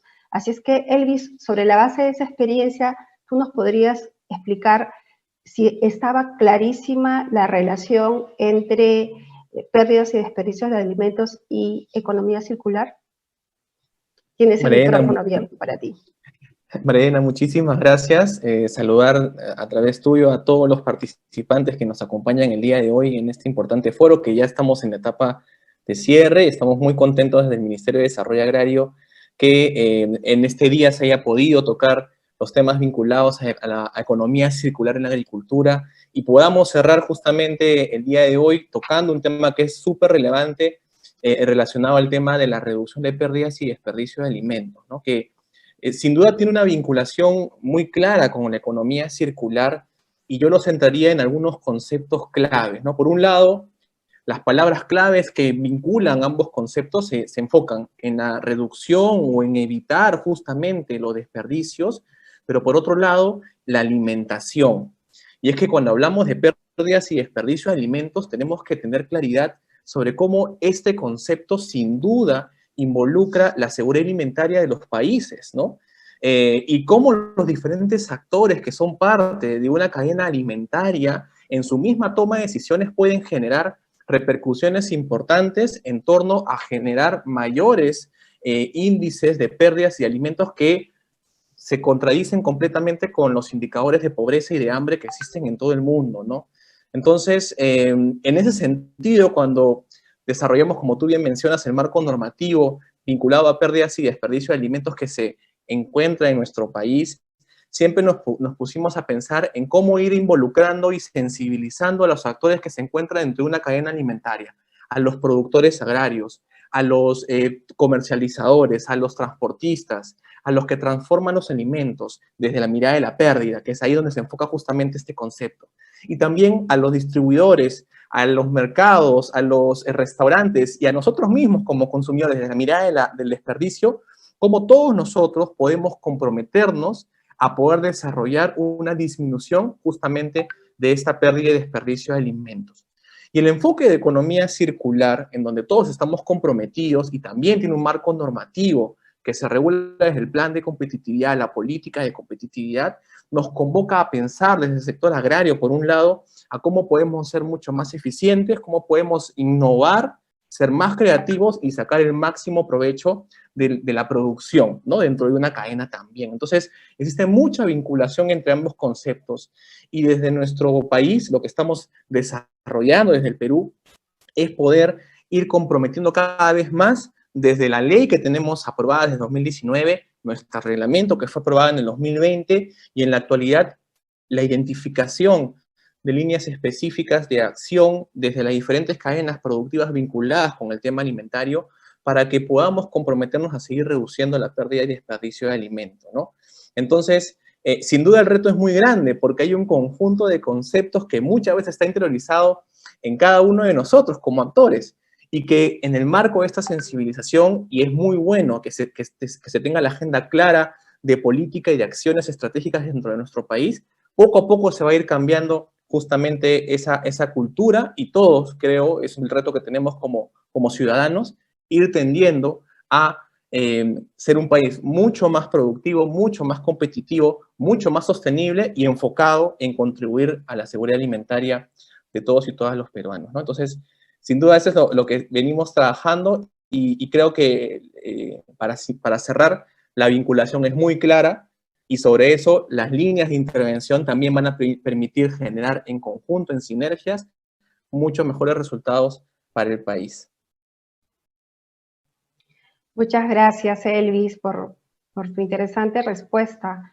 Quiero aprovechar para recordarles a todos los que vienen participando en este foro que pueden también en esta ocasión tener la oportunidad de hacer las preguntas a través del streaming y nuestros organizadores posteriormente nos las van a hacer llegar para poderla hacer también a nuestros panelistas. Así es que, por favor, están también ustedes con toda la libertad para poder hacer las preguntas que consideren pertinentes. Bien, ahora vamos a pasar al turno a Daniela Osores. Ella como directora o gerente general del Banco de Alimentos, que es una organización sin fines de lucro, ha venido realizando actividades muy importantes en relación al aprovechamiento de estos desperdicios de alimentos que en realidad se utilizan para aspectos que Elvis mencionaba vinculados a la seguridad alimentaria.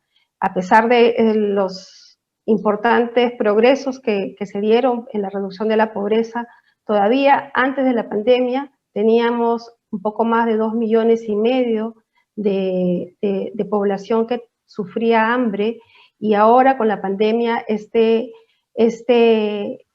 esta cobertura se va a ampliar mucho más, así es que los desafíos son mucho mayores y creo que desde la experiencia del Banco de Alimentos, Daniela nos podría dar algunas aseveraciones de este trabajo en la reducción o en el aprovechamiento de estos desperdicios de alimentos para poder orientarlos a algo tan noble como es un derecho que tienen todas las personas, que es la alimentación.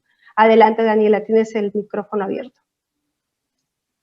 Hola, ¿qué tal? Antes que nada, muchísimas gracias por la invitación, por darnos esa oportunidad al Banco de Alimentos de contar dentro de nuestra experiencia y lo que venimos trabajando ya hace casi 7 años, dos problemáticas fundamentales que, como bien dices, están desde hace muchísimos años, pero lamentablemente con la pandemia se han agudizado, ¿no? Ese tema en específico es el hambre, y cómo el hambre aumenta de cierta manera, mientras que no somos conscientes, sobre todo el sector empresarial, en el tema del desperdicio de alimentos.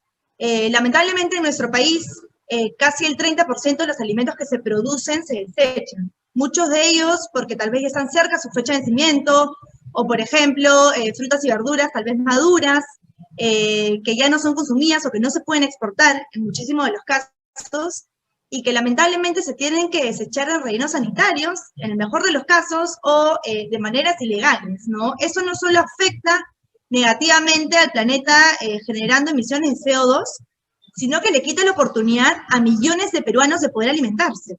Cada vez que una empresa o alguien desecha alimentos, le está quitando la oportunidad a un peruano que no tiene acceso a alimentación de poder comer.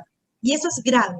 La economía circular en nuestro caso se aplica porque hay muchos de los alimentos, como comento, que están cerca de su fecha de vencimiento o tal vez han tenido un error en el envasado o en el etiquetado y ya no tienen un valor comercial, ya no pueden ser comercializados, pero el producto está en perfecto estado. Entonces, lo que hace el Banco de Alimentos justamente es aprovechar esos productos, evitar que se desperdicien y poder distribuirlos entre poblaciones vulnerables que justamente no tienen acceso a alimentación. Estamos hablando de personas de extrema pobreza, estamos hablando de muchas personas que tal vez desayunen, pero por la tarde ya no coman nada, o niños que realmente se van a dormir sin haber consumido un solo alimento durante todo el día. Entonces estamos hablando de una problemática sumamente grave con la que convivimos de hace muchos años y que personalmente a veces siento que se habla tanto del tema y se ha normalizado a tal nivel de que a veces hasta ni algo parte de. Entonces, justamente el banco no solo busca recuperar todos esos alimentos a través de una economía circular en donde los alimentos se producen, se consumen y se desechan, o en todo caso se producen y se desechan, sino que se recupere y lleguen a las manos de más necesitados, que sufren de inseguridad alimentaria, que no tienen ni la calidad ni la cantidad necesaria de alimentos para poder subsistir. Entonces, el Banco de Alimentos juega un rol muy importante, pero sin embargo, este trabajo que hacemos, si no es de la mano de las empresas que producen y comercializan alimentos, o nosotros mismos en nuestras casas, porque muchos de los desechos de alimentos provienen de los hogares, si no tenemos ese compromiso,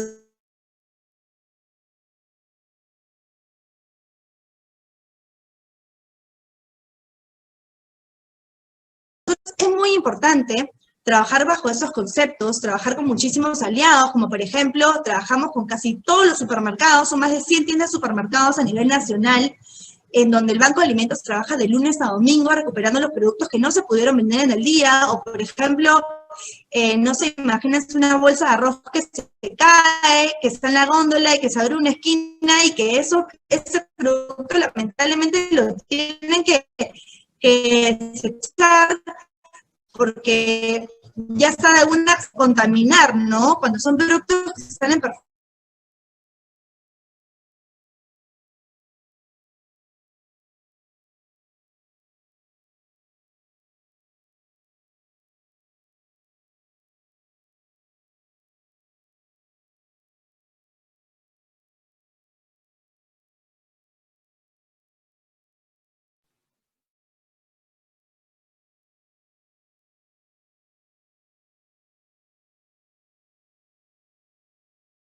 Creo que hemos perdido la conexión con Daniela, pero creo que ha sido bien interesante escuchar parte del mensaje que nos ha querido transmitir, que viene realizando este importante trabajo desde el Banco de Alimentos y que sin duda favorece o contribuye con la economía circular.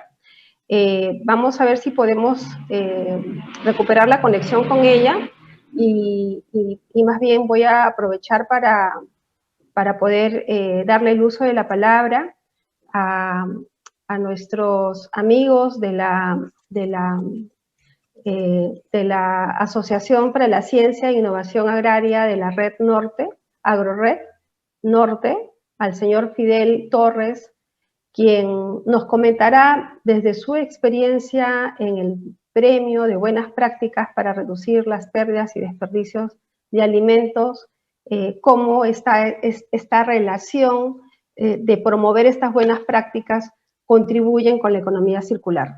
Adelante, Fidel, y muchas gracias por aceptar nuestra invitación. Buenas tardes, igualmente gracias a ustedes.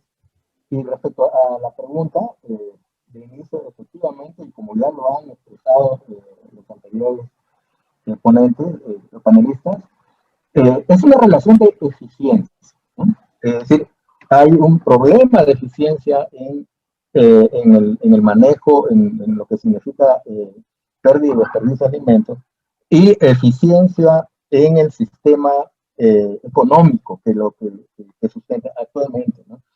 Nosotros tomamos un caso, porque es un caso que se vive en el norte del país, el caso de la papa, que no es poca cosa tampoco en el término de alimentos, que, bueno, esta es una región que no es tradicional de la papa, productora de papas, sin embargo, es la segunda población a nivel nacional, y el consumo es importante. En el territorio, en la Sierra de Pira, se siembran cerca de más o menos 1.600 hectáreas, ¿no? Según el Ministerio de Agricultura, que significa 3.200 toneladas de papa semilla, es decir, el tubérculo que se entierra para producir más papas, ¿no? Y eso, si uno lo ve, si el tubérculo semilla es una estructura comestible, estamos hablando de 68.900 sacos de alimentos que se entierran para producir más comida. Ese es un sistema tecnológico. En Piura se está impulsando otro, que es el que se presentó como alternativa tecnológica, que es el uso de la semilla verdadera de la papa, que es familiar del tomate, que es una estructura que no se come para producir comida. Esto funciona porque lo que llega a Piura es un sistema ineficiente de semillas de muy mala calidad, y que se refleja en que en el proceso productivo la pérdida de alimentos se genera en el punto de partida, en el uso de semillas de mala calidad. Como verán, es un sistema, son problemas de eficiencia que estas pérdidas de alimentos responden actualmente a un sistema de tecnología, ¿sí? Que es aceptada en el mercado y es inclusive premiada en el mercado. Si no, estos negocios no funcionaran. Pero también existe una institucionalidad que sustenta esta ineficiencia. La valida, la justifica y la financia. Entonces, por lo tanto, se necesitan dos respuestas, una respuesta tecnológica, una respuesta organizacional o institucional. Pero eso requiere entonces innovaciones en dos planos: la innovación en la tecnología o en la producción y la innovación en la institucionalidad. Son dos innovaciones que requieren dos nuevos esfuerzos, dos nuevas inversiones por parte de los agentes involucrados. Y toda innovación o incremento de la eficiencia demanda inversión y necesita también un premio. Es decir, un premio económico. Y ese es el premio económico en la economía circular. De tal manera que AgroRed Norte aborda este proceso en términos de el cambio o la innovación tecnológica desde la demanda, ¿no? Desde la demanda y según territorios, ¿no? Es decir, la demanda es el encuentro de agentes que se buscan recíprocamente por intereses comunes. Y el territorio es el escenario y el espacio social en el que se aprovechan ventajas competitivas y comparativas que generan esta eficiencia y eficacia, que se pueda traducir en una política de desarrollo local. Porque el problema nacional es grande y se va a ir resolviendo por piezas, como lo ha expresado la anterior expositora, la anterior panelista. Entonces, otra de las piezas también ocurren en el norte por un caso específico, y que También requiere de nuevas capacidades y competencias de estos agentes que se involucran en nuevas tecnologías, como es de evitar las pérdidas de alimentos, y en nuevos arreglos y reglas de juego de una nueva institucionalidad que la sostenga. Y eso significa también un nuevo momento de los agentes, que es lo que llaman la apropiación social de la ciencia y la tecnología para poder lograrlo. Esto es lo que nosotros consideramos sobre esta pregunta. Muchísimas gracias, Fidel. Yo creo que las respuestas, mejor dicho, de nuestros 4 panelistas han sido bastante interesantes y nos permiten ver lo complejo que puede ser nuestros sistemas alimentarios, ¿no? Fidel nos comentaba de que si no se tiene un buen sistema de semillas, ya comenzamos el ciclo del valor de los alimentos, ya comenzamos con ineficiencia, si es que el sistema de semillas no funciona, ¿no? Y efectivamente eso, si no tenemos una buena semilla, definitivamente vamos a tener bajos rendimientos y probablemente más altos costos de producción también, ¿no? Entonces, es sin duda importante y relevante que en todo el sistema alimentario, cada uno de los eslabones de la cadena de valor juegan un rol sumamente relevante, y sin duda en cada uno de los eslabones hay riesgos de la pérdida de los alimentos, ya sea desde la producción, desde la poscosecha, desde los alimentos, desde el transporte, desde la comercialización, desde los mercados, desde la producción, desde el consumo, mejor dicho, como nos hacía ver también Elvis, y sin duda todo ese ciclo que genera toda una serie en cada uno de estos eslabones de desperdicios, finalmente no permite quizás una distribución adecuada o un acceso adecuado de los alimentos hacia todos, ¿no? Cuando la alimentación es un derecho, y por eso es que todavía tenemos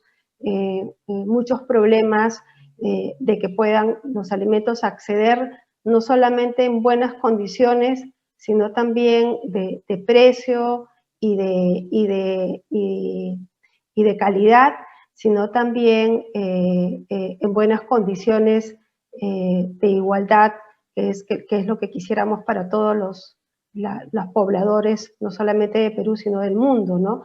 Y si uno ve las cifras que justamente nos mencionaba Joao, con los análisis que desde la FAO siempre comparten con todos los países, es que si toda esta tercera parte de alimentos que se ha estimado que se desperdician en los supermercados y mercados, se pudieran, digamos, el volumen es tan alto que prácticamente con ese volumen podríamos cubrir gran parte del hambre, no solamente en el país, sino en muchos países del mundo. Así es que es sumamente relevante que desde los países podamos seguir trabajando en esta prevención para la reducción de las pérdidas y desperdicios de alimentos, y que realmente podamos optimizar mejor el uso de los productos alimenticios en cada una de las etapas del ciclo productivo, y cada uno de nosotros pueda ejercer un rol responsable en esa etapa, desde los productores hasta los consumidores.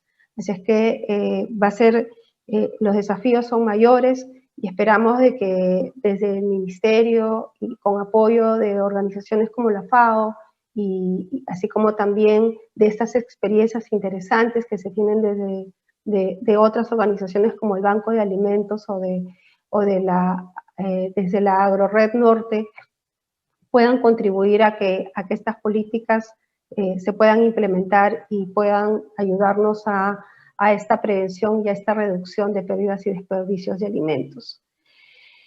Les recuerdo una vez más a todos los que nos están escuchando y viendo a través de esta plataforma virtual que pueden hacer sus preguntas a nuestros panelistas para poder realizarlas o que las puedan responder al final de este bloque que viene a continuación y que les pedimos a nuestros ilustres panelistas que nuevamente nos puedan responder la siguiente pregunta.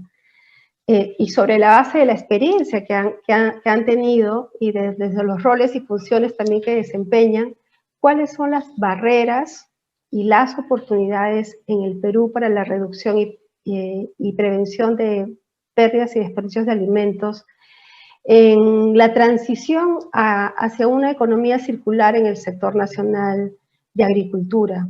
Sé, Joao, que tú ves más los temas regionales, pero creo que la experiencia o el trabajo que vienen haciendo en la oficina en Perú ha sido muy importante y entiendo yo que sobre esa experiencia creo que tú podrías también darnos estos valiosos aportes respondiendo a esta pregunta. Adelante, Joao. Muchísimas gracias. Antes de todo, mencionar que lo que comentou Elvis, Fidel, Daniela, somos, digamos, compartimos as mesmas ideias, preocupações, consideramos que estes temas são evidentemente muito críticos em la renda social, la renda econômica, la renda produtiva de nossos países, assim que vamos todos caminhando em uma mesma direção.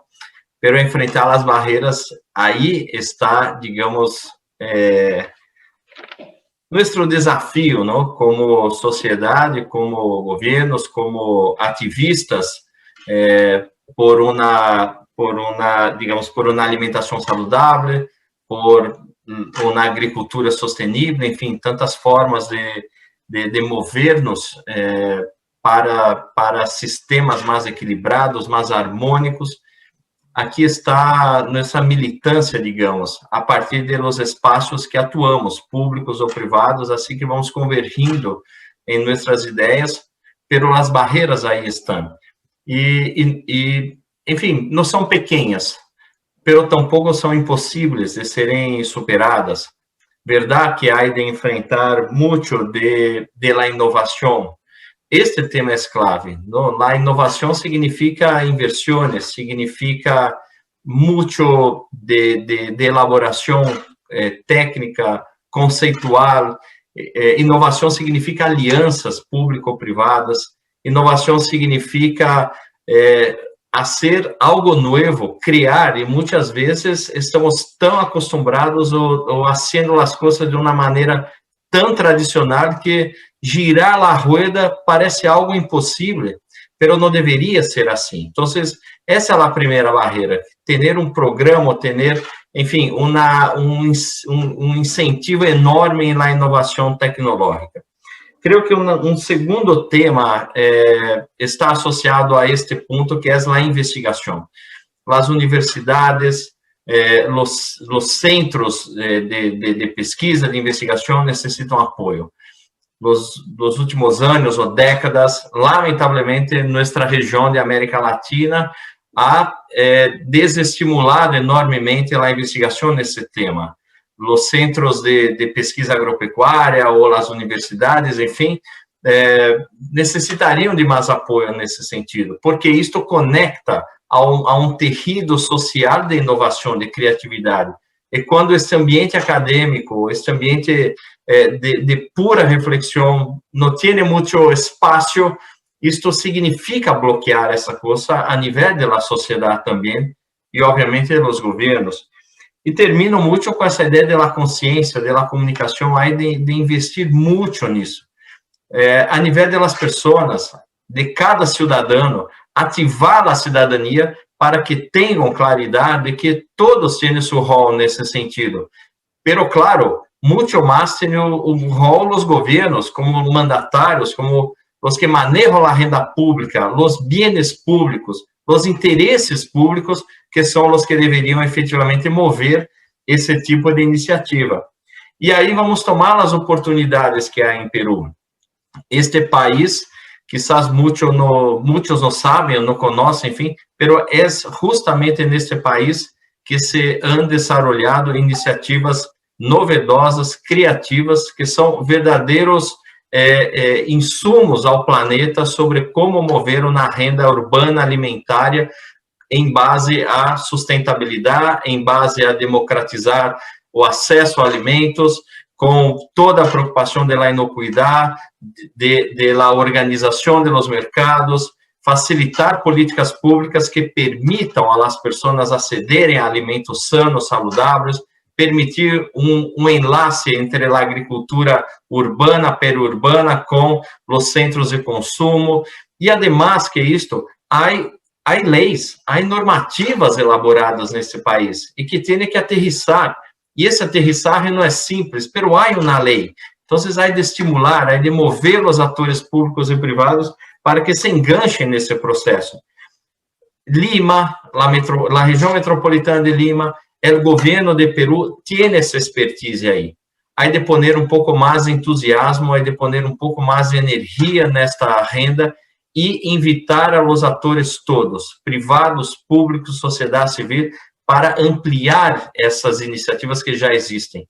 E mais, abrir espaços para conversatórios como este, a nível regional, a nível global, para que outros escutem a experiência peruana, que existe e é boníssima, e de igual maneira, escutem experiências de outros países para assim cambiarem ideias, reflexões e transformar os sistemas agroalimentários deste país hacia modelo de economia circular. As fortalezas aí estão. O que necessitamos é uma mirada pouco mais estratégica, pouco mais digamos, de dedicação dos atores públicos para que isto avance.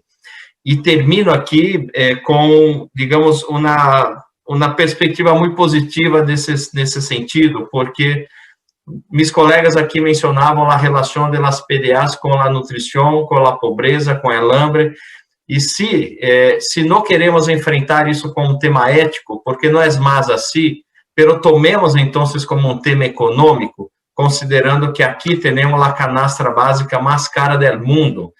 E por que é assim em uma região que produz alimentos para todos? Uma alta diversidade alimentária, produtos de la bioeconomia, tudo que vem de la agricultura familiar e campesina, enfim, aí está.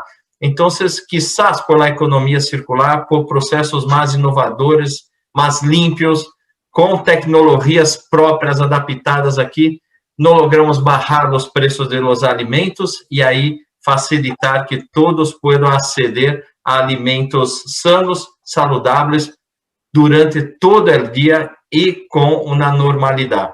Assim que termino, enfim, quizás convocando ou estimulando a todos que pensem também pouco nos impactos econômicos destas ideias, desses modelos de circularidade, para barrar os preços dos alimentos e permitir que em continente com tanta desigualdade econômico-social, quizás por aí facilitemos o acesso a alimentos saludáveis a uma parte expressiva da população. Gracias, María Rojas. Gracias a ti, Joao, por tu respuesta y sin duda, viendo incluso algunos estudios que la organización ha realizado, me impresionó mucho ver cómo en uno de sus últimos estudios mencionaban que la generación o el valor con el que se genera una jornada laboral por el lado de infraestructura gris, en realidad es equivalente a generar casi 7 empleos en infraestructura natural. Y la infraestructura natural genera esta agrobiodiversidad o esta biodiversidad que permite tener esta variedad diversa de alimentos, que permite generar este acceso también no solamente a la diversidad, sino a la calidad de alimentos. Así es que va a ser bien interesante tener estos espacios que mencionas, Joao, y ver justamente no solamente reconocer lo que hemos avanzado, sino también reconocer los desafíos que tenemos más adelante y que podemos también intercambiar las experiencias con otros países. Vamos a darle ahora el uso de la palabra para que, sobre la base también de la experiencia que desde el Ministerio de Agricultura, que ha venido impulsando este tema, ha realizado en estos últimos años, nos puedan compartir estas barreras que han encontrado y estas también oportunidades que se nos presentan para seguir trabajando más el tema de la prevención y la reducción de pérdidas y desperdicios de alimentos. Adelante, Elvis. Gracias, Marilena. Sí, bueno, en torno a esta consulta, primero que muy vinculado a lo que se preguntó al inicio, a lo que conversábamos al inicio, cuando hablamos de pérdidas y desperdicios de alimentos, tenemos que ver un enfoque donde el objetivo es tratar de que se reduzca la pérdida o que el alimento que tiene un valor nutritivo todavía deje de ser aprovechado.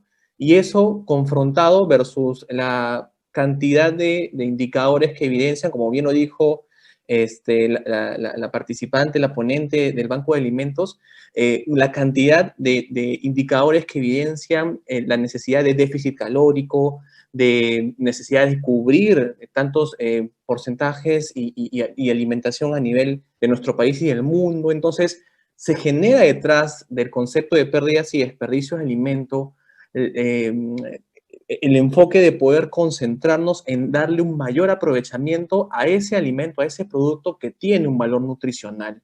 Entonces, sobre este concepto, sin duda las principales barreras se enfocan en los paradigmas que podemos tener todos los actores que somos parte de la cadena, que muchas veces venimos conservando un conjunto de acciones que vienen trayéndose y que sin darnos cuenta abonamos, contribuimos a que se siga generando más pérdidas y desperdicios de alimentos dentro de toda una cadena alimentaria. Entonces, sobre eso es importante empezar a generar los cambios de hábito. En eso el Ministerio de Agricultura viene trabajando de manera muy esforzada para que se puedan generar espacios, como bien mencionaba el representante de FAO, de difusión, ¿no? De difusión, de sensibilización, para que tanto los productores que tienen un conjunto de limitaciones, que tienen un conjunto, y más aún en el tema de pandemia, puedan, a través de prácticas innovadoras, eficientes, ir reduciendo justamente y perdiendo justamente los productos que van a, por un lado, impactar en la economía de esa misma familia agricultora, y también a la larga en el consumidor, quien va a haber disminuido justamente esa masa de alimentos, ¿no? Lo mismo con los diferentes actores, como ya mencionamos, que están dentro de la cadena alimentaria. Pero para partir justamente de esa acción, otra barrera es la información. Se ha venido trabajando de la mano con FAO en un conjunto de ejercicios para ir identificando las líneas de base de la pérdida y desperdicio de alimentos, que nos permita justamente reflexionar sobre cómo esto termina siendo un factor que repercute dentro de cada uno de los eslabones de la cadena hacia justamente la mayor generación de, o ampliar la brecha de hambre en nuestro país. Por ejemplo, en esos trabajos que hicimos con FAO identificamos pérdidas en algunas cadenas productivas de cultivos como la papa nativa, donde se evidenciaba que el 16% de las pérdidas se enfocaban en la parte productiva, o los legumbres como el frijol, que en Barranca y Huánuco se veían pérdidas que iban entre el 10 o 20% también en la parte de producción, y así en diferentes cultivos se fueron identificando información de pérdidas de estos productos que finalmente abonaban en la necesidad de establecer un marco que permita de una vez por todas establecer acciones específicas para ir adentrándonos a ese problema. Entonces, la barrera de la información es otra de las cosas que tenemos que seguir fortaleciendo y construyendo en nuestro país, y sobre eso ir involucrando no solamente al Ministerio de Desarrollo Agrario, que es el que está liderando este trabajo, sino también a los diferentes ministerios productivos para que puedan ir estableciendo primero la identificación de estos valores en torno a pérdidas y desperdicio y cómo sobre ellos empezar a reducir esta brecha, ¿no? Y sobre esto último, creo que es importante, y ahí me voy por el lado de las oportunidades, establecer ¿Cuáles son estas posibilidades de ir reduciendo estas brechas, ¿no? Tenemos, como mencionaba al inicio de mi intervención, un marco normativo que ya existe en nuestro país. La ley para promover la reducción de pérdidas y desperdicio de alimentos nos da un marco normativo importante para que sobre eso su reglamento ya empiece a establecer acciones específicas vinculadas a la capacitación, al desarrollo de proyectos de inversión que involucren justamente esta materia, proyectos productivos de inversión que en nuestro país muchas veces no consideran la incorporación de innovaciones o infraestructura que contribuyan a reducir la pérdida y desperdicio de alimentos, o también espacios de sensibilización que involucren actores públicos y privados y que generen incentivos para que ellos puedan continuar estableciendo acciones que contribuyan a la pérdida y desperdicio de alimentos. Así que el marco actual normativo nos da pie a que desde nuestro país comenzamos a hacer acciones específicas que contribuyan justamente a esta materia. Además, nos encontramos en un proceso de actualizar nuestras políticas nacionales. Estamos justamente actualizando nuestra política nacional de seguridad alimentaria, la cual aborda la problemática vinculada a pérdidas y desperdicio de alimentos, porque justamente se centra en darle valor a este alimento que justamente contribuye a reducir la inseguridad alimentaria. Entonces, dentro de esta política enmarcada en lo que establece nuestro Centro Nacional de Planeamiento, establecer acciones específicas con un tiempo determinado que permitan justamente seguir reduciendo estas brechas vinculadas a pérdida y desperdicio de alimentos, ¿no? Y sobre eso el Ministerio de Desarrollo Agrario, y me da mucho gusto que en el marco de este panel nos está acompañando el Banco de Alimentos y Fidel. Ellos dos, por ejemplo, han sido parte de nuestro premio, el premio que organizamos de la mano con FAO, para promover justamente que se visibilicen las acciones para reducción de pérdidas y desperdicio de alimentos, ¿no? En sus dos categorías ellos participaron y pudieron ser ganadores, y estamos muy contentos de que las acciones que ellos han desarrollado, por un lado, la Asociación AgroRed Norte, vinculada a la parte de producción, y por otro lado, Banco de Alimentos, vinculado a la parte de comercialización, y bueno, el tercer ganador que fue Cori Cocina Óptima, desde el punto de vista del consumo, que estas acciones se visibilicen para que los demás actores de la cadena también se comprometan a replicar, imitar estas iniciativas, y desde el Estado ver más mecanismos para incentivar que esto continúe creciendo y de esta manera podamos lograr ese objetivo de reducir la pérdida y desperdicio de alimentos y por lo tanto generar justamente el tema de hambre cero, que es lo que anhelamos no solamente el Perú, sino a nivel mundial, ¿no? Así es, Elvis, tenemos varios desafíos en realidad, pero creo que estamos haciendo muchos esfuerzos para ir por un buen camino, y tú has precisado aquí un conjunto de, no solamente, yo más que barreras creo que son desafíos, pero también hay otro conjunto de oportunidades que nos va a permitir llegar a objetivos bastante claros, y esperemos que el hambre cero no solo sea el nombre de una intervención o programa, sino sea una realidad. Y creo que con el esfuerzo de todos lo vamos a lograr. Así es que yo voy ahora a pasarle el uso de la palabra a Daniela, que creo que no terminaste, Daniela, tu intervención anterior porque hubo creo que te desconectaste antes de tiempo, pero creo que cerraste muy bien la idea, y más bien ahora, Daniela, sobre la base ya de esta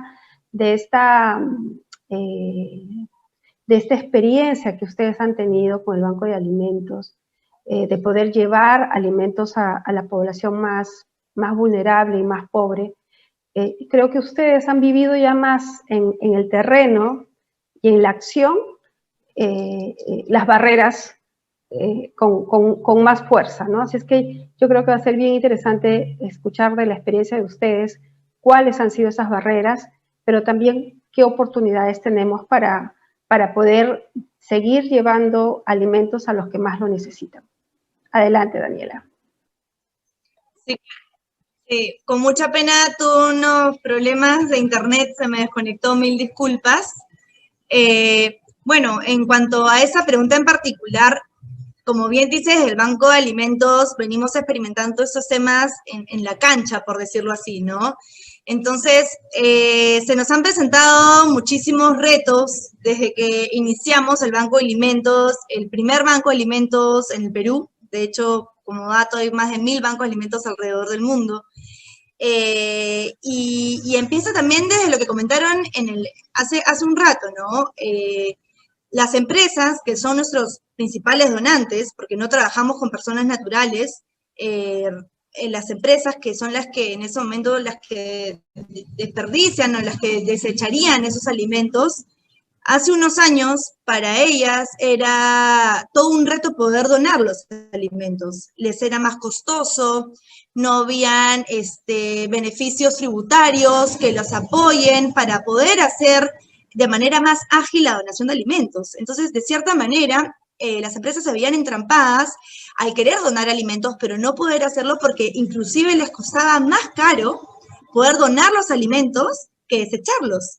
Entonces, ya se aprobaron una serie de leyes que justamente promueven la donación de alimentos y que están 100%, digamos, ligadas al Banco de Alimentos y que nos benefician porque ya tenemos más empresas que se suman para donar alimentos y ven en el Banco de Alimentos un aliado. Ven una organización seria, una organización, nosotros estamos de hecho certificados por el GFN, que es la Organización Mundial del Banco de Alimentos, y cumplimos también con todos los protocolos y confían en el banco para donar los alimentos y para que lleguen a las personas más necesitadas, dándoles la trazabilidad que requiere en cuanto a fotos, en cuanto a padrones y todas las constancias necesarias para dar a conocer que el esfuerzo que hacen está llegando realmente a quien lo necesita. Y por otro lado, que sean un win-win, o sea, las empresas reciben un certificado de donación al donar alimentos por el valor del producto. Entonces, el mismo valor que ellos recuperan al desechar los alimentos. Entonces, cada vez ya es más, es un incentivo mayor para las empresas donar los alimentos en lugar de desecharlos. Entonces, eso es una súper oportunidad, lo que empezó como un desafío, un reto muy grande para nosotros convencer a las empresas de que no lo hagan, pero íbamos de alguna manera también contra la utilidad de la empresa, ¿no? Entonces, es una situación en su momento muy complicada, pero ahora que ya tenemos de alguna manera las leyes de nuestro lado, por decirlo así, que favorecen y que promueven la donación de alimentos, estamos haciendo un trabajo desde el Banco de Alimentos de concientizar a las empresas, de explicarles cómo es el proceso, porque también implica nuevos procesos dentro de la empresa para poder donar alimentos, ¿no? Y que esos procesos también implican recursos y manos de obra, gente dedicada a esas labores, ¿no? Entonces, nosotros, este trabajo que hacemos con las empresas es muy importante para generar la conciencia, para dar a conocer cuáles son los beneficios, evidentemente no solo sociales y ambientales, sino para la empresa, al donar los alimentos, ¿no? Pero igual nos encontramos con muchas trabas, en el caso del Banco de Alimentos, ser una ONG, el tema de la autosostenibilidad siempre va a ser un tema muy complejo para organizaciones como las nuestras, en donde costear logísticas, nosotros el año pasado nomás hemos rescatado 9.000 toneladas, hemos aliviado el hambre de más de 300.000 personas en 18 regiones. Entonces, lograr esto con una logística que asegure toda la inocuidad de los productos, que lleguen a las personas necesitadas, hay toda una evaluación detrás de cada persona, de cada organización que se dona, y todo un equipo que trabaja, somos 30 personas casi trabajando en el Banco de Alimentos para que eso se logre, ¿no? Entonces, siempre el tema de la sostenibilidad va a ser un reto muy grande para nosotros y ahí entran también, digamos, el compromiso de las empresas, sumarse al Banco de Alimentos, no solo como empresas donantes, no como filantropía, sino viendo en el Banco de Alimentos proyectos de economía circular, de sostenibilidad, que vayan directamente relacionadas al core de sus empresas para gestionar esos alimentos y darles un valor a esos productos que ya habían perdido su valor comercial, ¿no? Y a las personas de a pie, generar conciencia y que también contribuyan organizaciones como las nuestras, que trabajan para aliviar el hambre de miles de peruanos y tenemos diferentes programas como Eres contra el Hambre, que invitan a las personas naturales a sumarse como donantes y poder llevar esa organización, ¿no? Los retos son muy grandes, realmente, y creo que mientras tengamos mayores, digamos, mayor apoyo desde el lado de normas y leyes tributarios que faciliten la donación de alimentos, se va a seguir promoviendo esto y de esa manera le vamos a poder dar la oportunidad a más peruanos de que se alimenten. Y acá la economía circular es clave porque se alimentan de productos que de otra manera hubieran desechados, que estarían generando emisiones de CO2, contaminando muchísimo y enterrados en rellenos sanitarios o destruidos en rellenos sanitarios cuando tenemos un porcentaje de la población muy grande que no tienen acceso. Y ahora, en esa coyuntura con la pandemia, son aún más las personas que se han visto afectadas, que no tienen acceso a alimentación, muchas organizaciones que se han visto cerradas, como comedores populares que se han empezado a abrir, o tal vez ollas comunes o comedores populares que en su momento se cerraron también, o personas que trabajan del día a día y que lamentablemente ya no pueden trabajar para llevar alimentos a sus casas, ¿no? Entonces el Banco de Alimentos busca hacer este apoyo, pero siempre de la mano de evitar el desperdicio de alimentos. Y ese es un trabajo que hacemos del Banco de Alimentos, no solo para recuperarlo, sino para generar conciencia y que en general se sepa que el desechar alimentos le quita la oportunidad a personas de poder alimentarse. Y eso es clave, tomar conciencia y promoverlo, porque creo que no se ha llegado a conectar las problemáticas del desperdicio de alimentos con el hambre. Bueno, eso es por mi lado. Muchas gracias, Daniela. Efectivamente, todavía hay un gran reto y desafío en la generación de sensibilización o concientización para poder, para dejar de botar o desperdiciar los alimentos, ¿no? Y eso creo que no solamente es un tema que lo tenemos que hacer quizás desde no solo desde una organización como la que tú representas, sino creo que desde el gobierno en sus diferentes niveles, porque se tiene que trabajar en temas de educación. Incluso las personas que más tienen no pueden simplemente comprar alimentos por comprar y dejar que se malogren o se pudran en sus despensas. Yo creo que sin duda hay un desafío muy grande con respecto a ese tema, pero lo vamos a seguir mirando quizás al final del bloque como parte de las conclusiones. Ahora quiero aprovechar para darle también el uso de la palabra a Fidel y que también en su primera intervención ya nos había adelantado algunos desafíos que desde AgroRed Norte y desde el trabajo que ellos vienen haciendo habían identificado en el tema de innovación, en el tema de inversión, en el tema de investigación, pero creo que, Fidel, ustedes han desarrollado una experiencia muy interesante que debería ser escalable. Entonces, más bien, yo te preguntaría ¿cómo hacemos que esa experiencia pueda ser escalable? ¿Qué barreras no te permiten que pueda, digamos, convertirse en una política pública a nivel nacional? ¿Y qué oportunidades se podrían dar para que se pueda convertir en una política pública? Adelante, Fidel. Sí, efectivamente, si tomamos el enfoque de barreras y oportunidades, siempre, y en los procesos evolutivos, como en la vida misma, las barreras son las estructuras existentes que se convierten en tradiciones y que tienen dificultades para integrar nuevas iniciativas o convertir las nuevas posibilidades en innovación, ¿no? Esta experiencia de semilla, lo que llaman semilla botánica o semilla sexual de la papa en Piura, que es única en el país además, representa una respuesta tecnológica a un proceso ineficiente en determinados lugares como Piura, que es una zona tropical cálida, en que se reemplaza 50 gramos de semilla por 1,5 toneladas de los tubérculos de semillas tradicionales. Es decir, el cambio en términos de cuantitativos es dramático, pero que también tiene su costo en sistema de aprendizaje.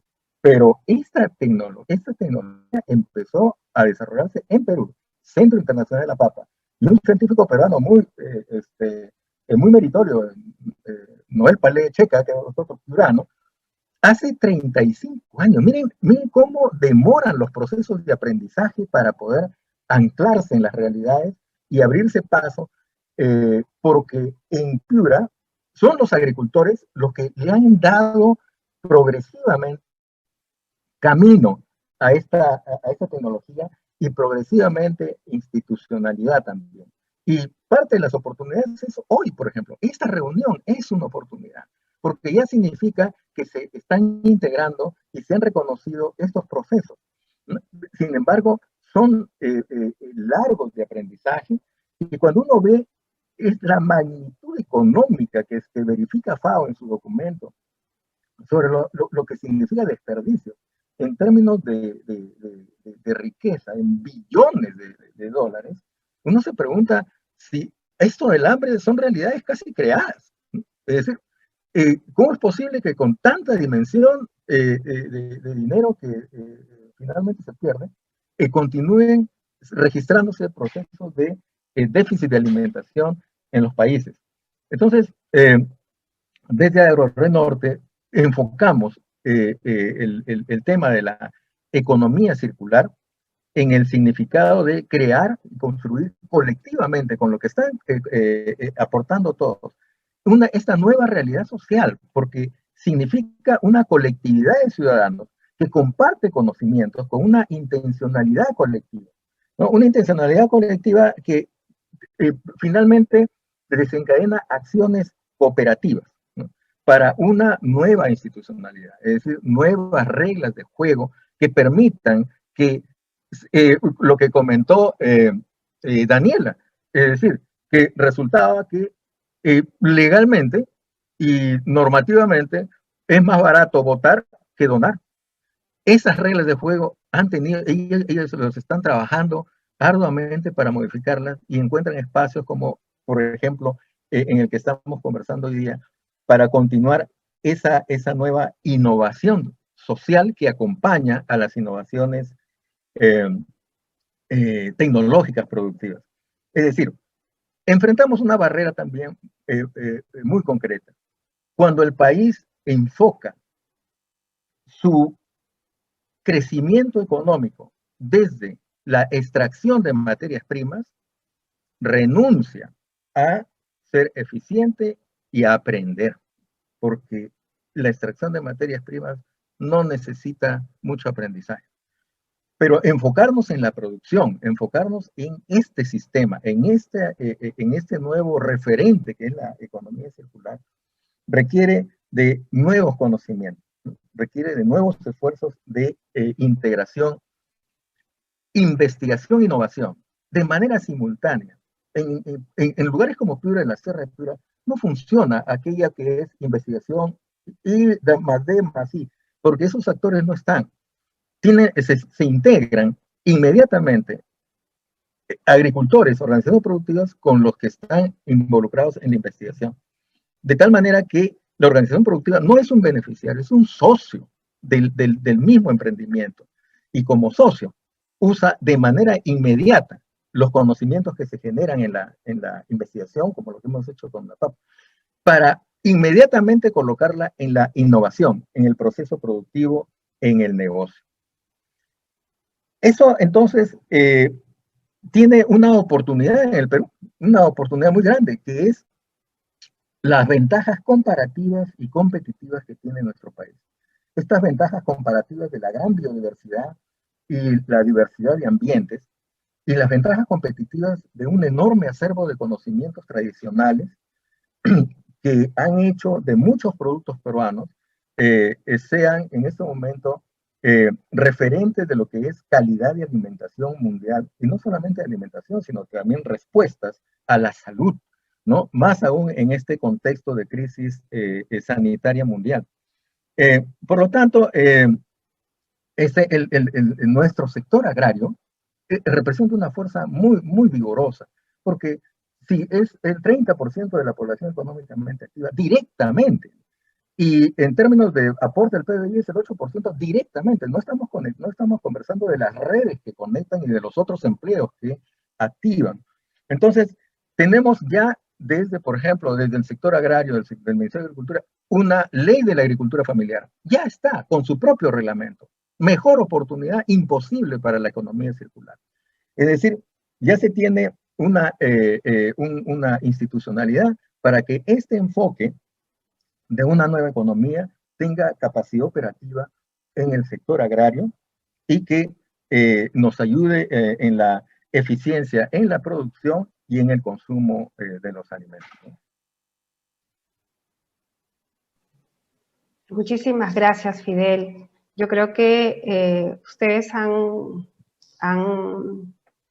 desarrollado un conjunto de ideas sobre la base de esta pregunta que implica tener grandes desafíos para los diferentes actores que somos parte de los sistemas alimentarios.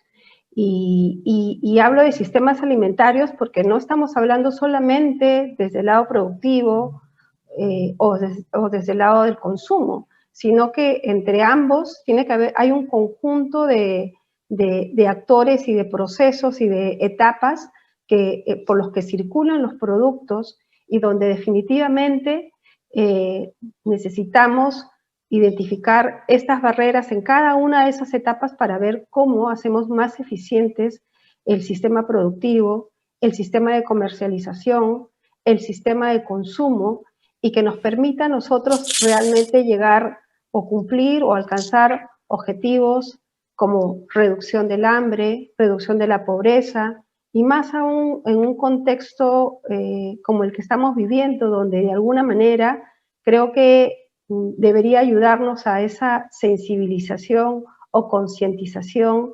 de lo que realmente llevamos no solamente a nuestras mesas, sino de lo que se decide incluso producir, porque de esa producción va a depender la calidad de la salud de nuestra población. Entonces, necesitamos no solamente estos temas de innovación, como bien decía Joao, en los temas de inversiones en términos de financiamiento, sino también innovación en las instituciones.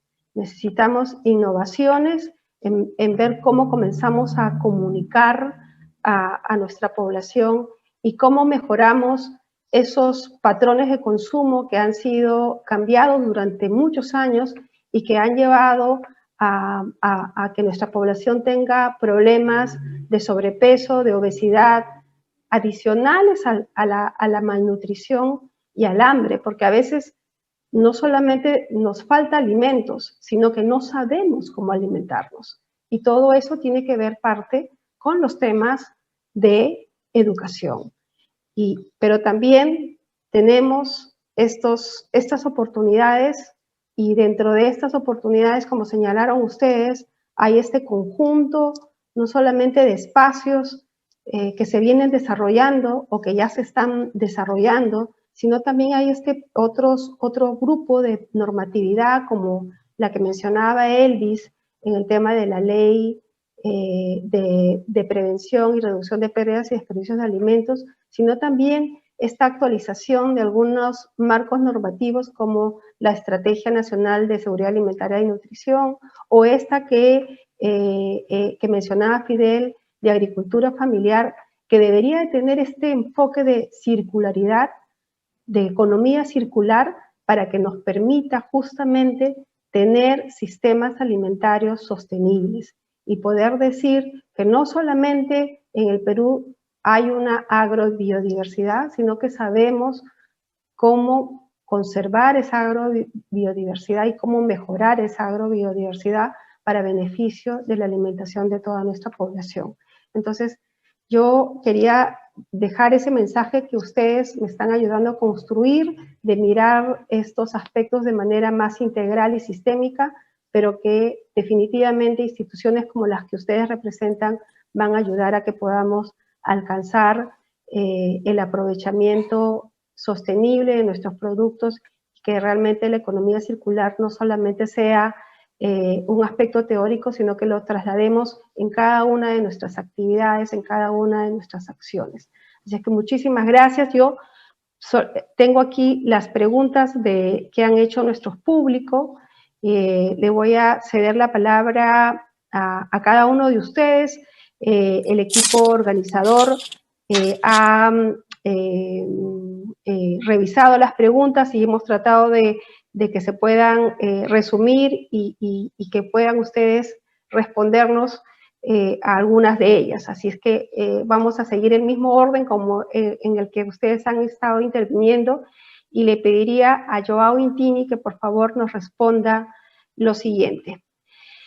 De acuerdo a la experiencia internacional, Joao, ¿cuáles podrían ser los principales retos para el Perú para transitar a sistemas alimentarios circulares y cómo se implementan estos en las ciudades?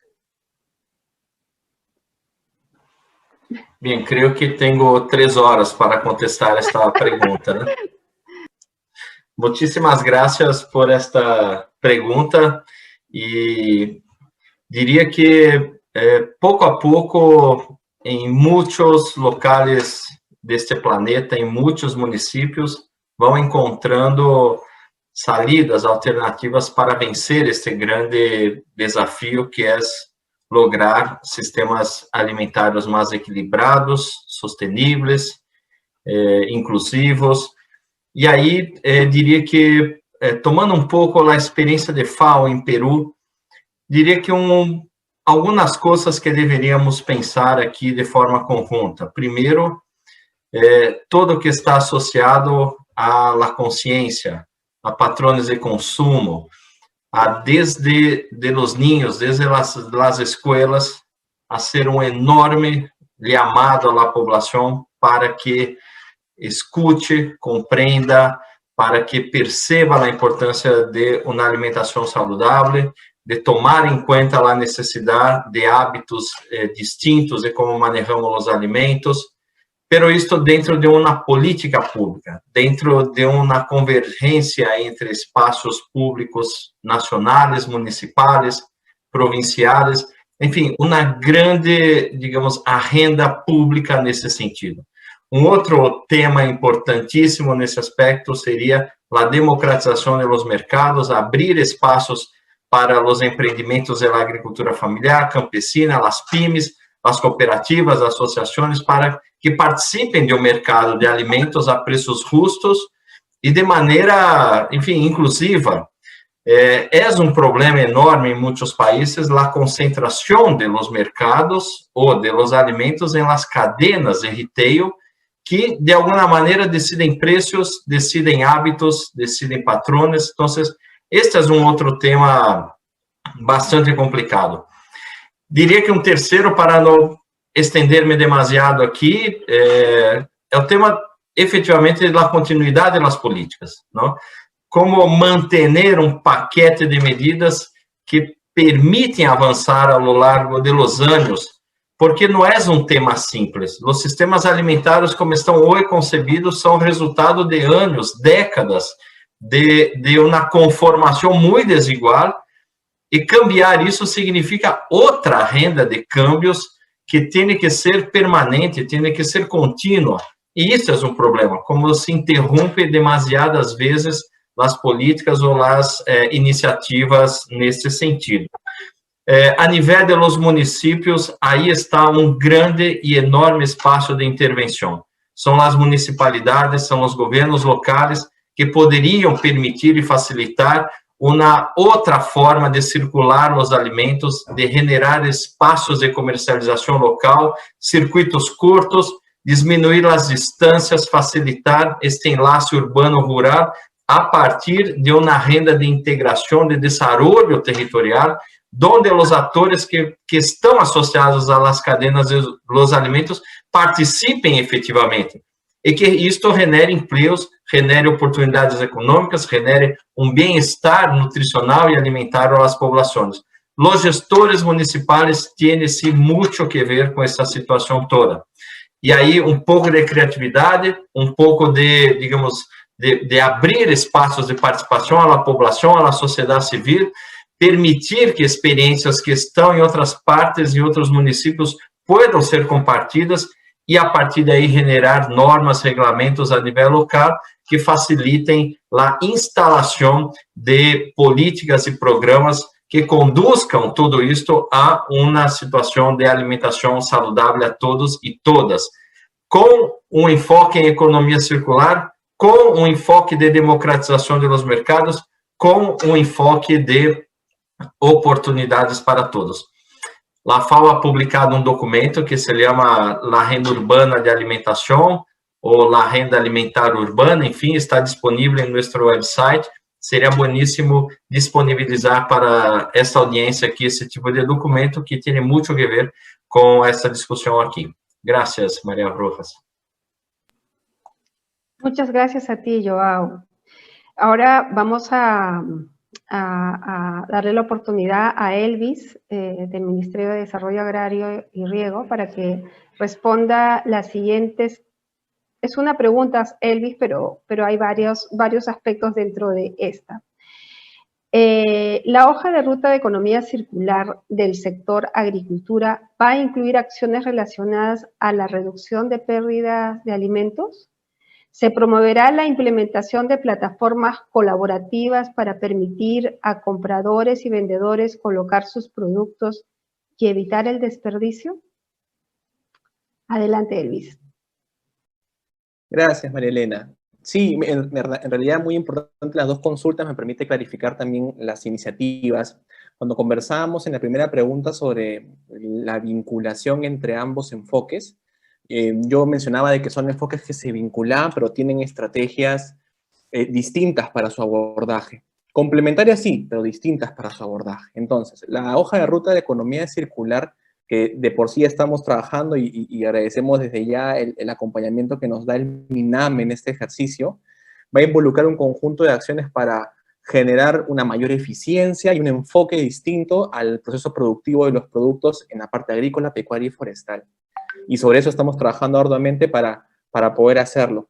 Mientras que en el caso de PDA, tenemos un marco normativo donde el enfoque es buscar reducir al máximo aquellos alimentos que se pueden perder cuando ellos tienen todavía un valor muy importante para nutrir, para continuar dando alimentación a cada vez más peruanos. Entonces, el enfoque de PDA tiene un conjunto de acciones que se están desarrollando y que también tiene un marco normativo. Mencionaba justamente en mi intervención que tenemos una ley y un reglamento. Tenemos en el marco de ese reglamento que aterrizar lineamientos con acciones específicas donde vamos a convocar a todos los sectores y estamos trabajando en eso conjuntamente con la FAO para justamente desarrollar las acciones vinculadas a capacitación, a facilitar justamente los incentivos a los empresarios que puedan darle continuidad a las acciones de PDA, a acciones también que convoque a la sociedad civil, a las universidades, entre otros, y que de esta manera se pueda justamente dar cumplimiento al marco de la ley que tenemos vigente, ¿no? Además de ello, también tenemos marcos que estamos desarrollando y diseñando como fue lo que mencionó justamente Fidel. Tenemos el trabajo de ir desarrollando acciones en el marco de la agricultura familiar. Nuestra política nacional agraria también está en actualización y sin duda en ese espacio continuaremos identificando más intervenciones para que los productores puedan tener oportunidades de acercarse hacia aquellas prácticas que permitan reducir las pérdidas en su proceso productivo y los demás sectores de la cadena también puedan desarrollar acciones con incentivos para que puedan seguir reduciendo el desperdicio de alimentos. Ahora, respecto a los espacios de promoción de plataformas de articulación, de por sí, dentro del ministerio estamos muy enfocados en establecer mayores espacios de articulación comercial, por ejemplo, ¿no? Cada una de las acciones que se van a estar desarrollando en el marco de la economía circular y la hoja de ruta, sin duda van a generar nuevos productos, justamente bajo este enfoque de dar un aprovechamiento máximo y segunda vida a los productos, ¿no? Entonces, en ese sentido va a haber espacios de articulación comercial, tenemos ya algunos espacios que hemos generado tanto desde el punto de vista físico como virtual, y creo que van a ser muy buenas plataformas que se van a vincular con las que ya tienen MINAM también, ¿no? Para poder seguir facilitando mayor exposición y mayores incentivos para que más actores se comprometan con esta hoja de ruta. Y además de ello, sin duda la parte de comercialización es la parte final, ¿no? Antes de eso, también se requiere un conjunto de acciones que el Ministerio también se va a comprometer a diseñar vinculados a los temas de financiamiento, planes de negocio, entre otros, que puedan ir incorporando estos conceptos y desde ya estamos comprometiendo las diferentes dependencias del Midagri para que en conjunto podamos diseñar esta hoja de ruta en economía circular, siendo más eficientes y sostenibles, y también en temas de pérdidas y desperdicio de alimentos con este enfoque de seguridad alimentaria, ¿no? Así que estamos muy contentos de de trabajar, como tú bien mencionabas, en estos desafíos. Más que barreras, son desafíos, pero sabemos que de la mano con todos los actores públicos y privados podemos lograrlo, ¿no? Muchas gracias. Gracias a ti, Elvis, y voy a también a transmitirle la pregunta para Daniela. Esta pregunta, Daniela, también es una pregunta compuesta, porque tiene otras preguntas, y dice lo siguiente. ¿Qué hace falta para que esta iniciativa, es decir, la del Banco de Alimentos, se masifique? ¿Por qué medio o por medio de qué programas el Banco de Alimentos o distribuye los alimentos a las poblaciones vulnerables? El micrófono es tuyo, Daniela. ¿Se me escucha? Sí, ya, perfecto. Fuerte y claro. Perfecto. Voy a empezar por la segunda pregunta. Nosotros trabajamos, en realidad, atendiendo a poblaciones vulnerables, pero a través de organizaciones sociales. Eso nos da una seguridad a nosotros y a las empresas y a todos los donantes de que son organizaciones que realmente tienen las necesidades de hambre, que tienen un padrón de beneficiarios, con lo cual a la hora de asignar la donación de alimentos sabemos que estamos asignando por persona y que no estamos entregando más productos de los que se deberían, porque pasa, y es algo que no podemos hacer nosotros, sobre todo que trabajamos para evitar el desperdicio de alimentos, tenemos que entregar para la cantidad necesaria de personas. Nos asegura que hay una persona encargada de la organización con la cual nosotros vamos a poder obtener la información necesaria que nos va a dar la trazabilidad a las empresas donantes y a nuestros auditores, tanto internacionales como también locales. Y eso es una práctica que lo hacemos no solo nosotros, sino también se hace en la mayoría de bancos del mundo. Nosotros durante la pandemia hemos hecho varias excepciones y hemos entregado también a agrupaciones familiares, a personas naturales, pero la idea es siempre ir a organizaciones ya constituidas y que esas organizaciones son las que entregan directamente a las personas, ¿no? Estamos hablando comedores populares, ollas comunes, asentamientos humanos, asilos, albergues, hospitales, entre otras organizaciones que brindan el servicio de alimentación. Entonces, eso es muy importante para nosotros. Nosotros lo que hacemos es identificar esas organizaciones. A veces también de alguna manera nos agilizan el trabajo porque nos escriben muchísimas que quieren recibir donaciones, quieren ser beneficiarios del Banco de Alimentos. Y hay también una evaluación de por medio que nosotros hacemos, ¿no? Que tienen que tener, como mencioné, ¿no? El padrón, entre otros requisitos que son muy importantes para nosotros, porque también tenemos que mantener un orden como organización, ¿no? Y por otro lado, para poder nosotros seguir llegando a más personas, a más organizaciones que brindan el servicio de alimentación, necesitamos que sean más las empresas que nos donen. Mientras más alimentos nosotros recibamos, mientras más alimentos se desechen y en vez de desecharse sean donados, nosotros vamos a poder llegar a más lugares, a más poblaciones. Mientras las leyes, mientras el gobierno nos permita igualar y tener incentivos que permitan que las empresas donen alimentos, vamos a estar siempre más cerca a la posibilidad de que esto pase, ¿no? Promover no solo en las empresas grandes, sino también, o en los supermercados, sino también en mercados mayoristas, donde se imaginarán la cantidad de alimentos frescos que se desechan al día. Estamos hablando de toneladas de alimentos que se desechan en un solo día. Por ejemplo, solo en el mercado mayorista nosotros rescatamos aproximadamente 5 toneladas de frutas y verduras al día, ¿no? Que de otra manera hubieran sido desechadas. Entonces, imagínate si solo en Lima estamos trabajando con el mercado mayorista, hay otros mercados en Lima y también en muchas partes de nuestro país que pudieran estar trabajando bajo ese sistema de recuperar los alimentos que no han podido vender durante el día o que ya no están maduros, o otra vez, perdón, muy maduros y que los clientes ya no los quieren llevar, ¿no? Entonces, el Banco de Alimentos va a poder seguir llegando a más regiones, a más poblaciones, a más organizaciones, siempre y cuando hayan más empresas que nos donen y nosotros poder seguir creciendo, ¿no? Sería ideal para nosotros que cada supermercado que se abre en el Perú trabaje con el Banco de Alimentos, porque en los supermercados también se generan muchísimos desperdicios, ¿no? Y en general, empresas, almacenes, en el sector agrícola, en los campos se desechan toneladas de alimentos porque no cumplieron las condiciones para poder exportarse o porque producieron más de lo que debían, ¿no? Entonces, canalizarlo a través de organizaciones como el Banco de Alimentos, porque no somos los únicos que trabajan en ese sentido, es importante para poder nosotros seguir ampliando nuestra operación y poder multiplicarnos en muchísimas partes del Perú, ¿no? De verdad que lindo sería que haya bancos de alimentos en todo el Perú. Ese es realmente nuestro sueño. Gracias, Daniela. Sin duda es un sueño que creo, sobre todo en las actuales circunstancias, necesitamos realmente que puedan existir estos bancos de alimentos y podamos llegar a más personas, a las personas que más lo necesitan. Fidel, yo tengo también aquí una pregunta para ti.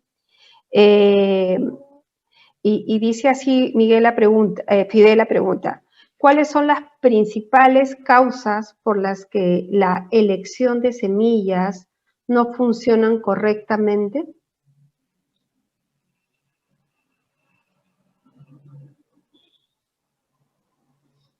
Adelante, Fidel, con la respuesta. Tienes el micrófono apagado, Fidel. Sí, ya, perdón.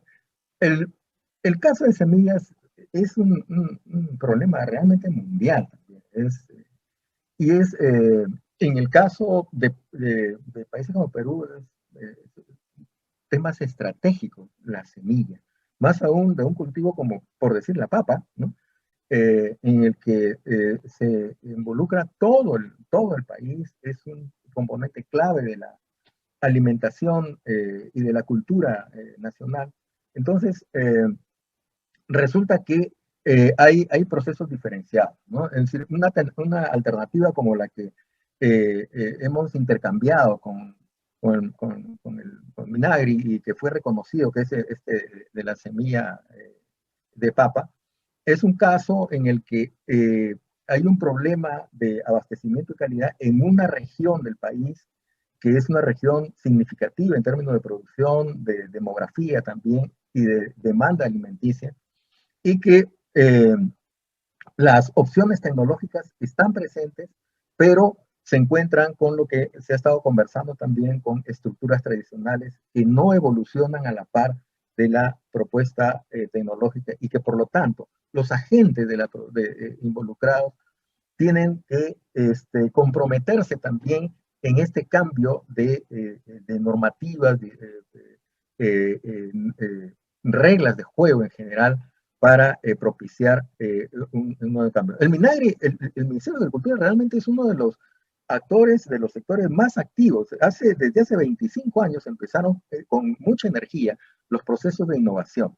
Uno de los ejemplos más notorios que ha tenido, entre otros, ha sido un programa INCAGRO, que se llama el Programa de Innovación para la Competitividad del Agro, que estuvo activo entre el 2000 al 2010, ¿no?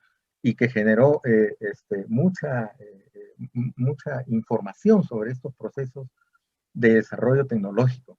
Y entre ellos es el tema de semillas, ¿no? Un asunto estratégico. Ahora, también hay en términos de lo que significa el desperdicio, ¿no? Nosotros lo enfocamos aquí como aquel residuo que está fuera de la posibilidad de usarse, pero también hay una forma de ver el desperdicio como aquello que se deja de utilizar por descuido. Y eso sucede, por ejemplo, con la biodiversidad, ¿no? Tanto por el Ministerio de Agricultura en AgroRed Norte, vía el Programa Nacional de Innovación Agraria, y por otro lado, con CITEC, con el FONDECIT, desarrollamos investigaciones e innovaciones en plantas medicinales y frutales nativos en los bosques y páramos de los Andes de Piura. Eso significa movilizar biodiversidad para aprovecharla, conservarla, aumentar o incrementar la cobertura vegetal, incrementar el potencial hídrico de las cuencas, hacer una reforestación rentable y aumentar el abanico de opciones nutricionales, y más aún entre plantas medicinales y frutales que tienen compuestos bioactivos vinculados al sistema inmunológico, que es tema prioritario actual. Entonces, hay procesos sumamente interesantes, y ese también es un tipo de semilla existente, ¿no? Solo que silvestre, pero no existe un programa nacional de domesticación. Hay un programa nacional de mejoramiento, pero de domesticación aún no.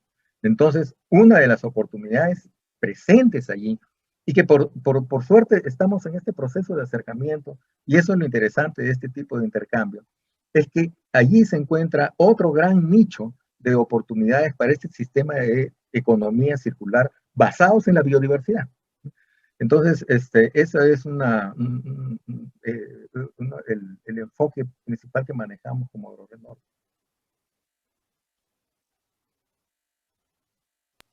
Muchas gracias, Fidel. En realidad quiero expresar el agradecimiento de los organizadores a tan valiosos panelistas por sus interesantes contribuciones e intervenciones que han hecho de este panel un panel bastante enriquecedor en términos de cómo se vincula la reducción o la pérdida de desperdicios de alimentos con la economía circular. Creo que ustedes han expresado en varias ocasiones los diferentes desafíos que tenemos, pero sin duda también se han expresado que existen oportunidades. Y la experiencia que se han realizado en el país, sobre todo experiencias que han sido reconocidas en otros espacios internacionales, de cómo han sido experiencias exitosas, de cómo podemos lograr sistemas productivos eficientes, de cómo podemos lograr sistemas alimentarios también eficientes, son aspectos que deberíamos de rescatar y poder ver cómo los vinculamos o los comenzamos a desarrollar a través de estos espacios donde están los diferentes actores, tanto de la administración pública, como del privado, como de la academia, como de las ONGs, de estas organizaciones sin fines de lucro, que realmente han estado contribuyendo a mejorar o a prevenir o a reducir la pérdida de desperdicios de alimentos, y por lo tanto ver cómo el enfoque de economía circular nuevamente es un enfoque, si bien es cierto, bastante amplio, pero que calza muy bien en lo que es los sistemas alimentarios. Así es que tenemos estos desafíos, tenemos estas oportunidades, y también la pandemia nos está dando una oportunidad para poder ver cómo podemos comenzar a implementar sobre la base de lo que se ha avanzado, políticas que puedan dar ese salto a alcanzar verdaderos sistemas alimentarios sostenibles. Muchísimas gracias a todos ustedes por sus valiosas intervenciones, y estoy segura que seguiremos coordinando con cada uno de ustedes en estos diferentes espacios que ya se están generando, para ver cómo comenzamos a implementar ya acciones mucho más concretas. Muchas gracias, y le doy el paso a Lisel para que continúe con el ya cierre de nuestra primera jornada del Foro de Economía Circular. Adelante, Lisel. Bien, muchísimas gracias, María Elena. Muy interesante también el haber podido estar acá, ser testigo de cómo todos están desde su parte también colaborando con contribuir con este enfoque. Hemos cerrado, creo que con broche de oro, la programación del día de hoy, así que ya estamos justamente al cierre del primer día de este tercer Foro Internacional de Economía Circular, siempre recordando que la economía circular es un modelo de producción y consumo que hace posible reducir la presión sobre los recursos naturales, la gestión y la minimización de los residuos sólidos y líquidos, así como también nos permite reducir las emisiones de los gases de efecto invernadero sin afectar el crecimiento económico nacional. Este modelo de economía circular además está justamente inspirado en los ciclos propios de la naturaleza, y recordar que esta economía circular no es solo reciclaje, la economía circular no es más cara, la economía circular no es sofisticada. Así que no queda más que agradecer a todos los ponentes y moderadores que han participado el día de hoy y por supuesto también agradecer al público que nos ha acompañado durante esta transmisión. Esperamos que todos hayan podido llevarse información valiosa, pero sobre todo la inspiración para ser agentes de cambio y sumarse al proceso de transición del Perú hacia una economía circular. Asimismo, les recordamos a todos que mañana continúa este foro a partir de las 10 de la mañana, así que van a poder participar de más diálogos, de más talleres y también poder aprender y compartir diferentes experiencias en los próximos días, experiencias internacionales, nacionales, experiencias locales que son tan valiosas. Lo último que nos queda es invitar a quienes han estado presentes en las sesiones de la mañana y de la tarde a que puedan llenar también la encuesta de satisfacción y así hacernos llegar también su opinión sobre qué les ha parecido la programación del día de hoy. El enlace, recuerden que lo pueden encontrar en la plataforma del evento. Así que no queda más que decirles y desearles a todos que tengan una muy buena tarde y los esperamos mañana, ya saben, a partir de las 10 de la mañana. Muy buenas tardes.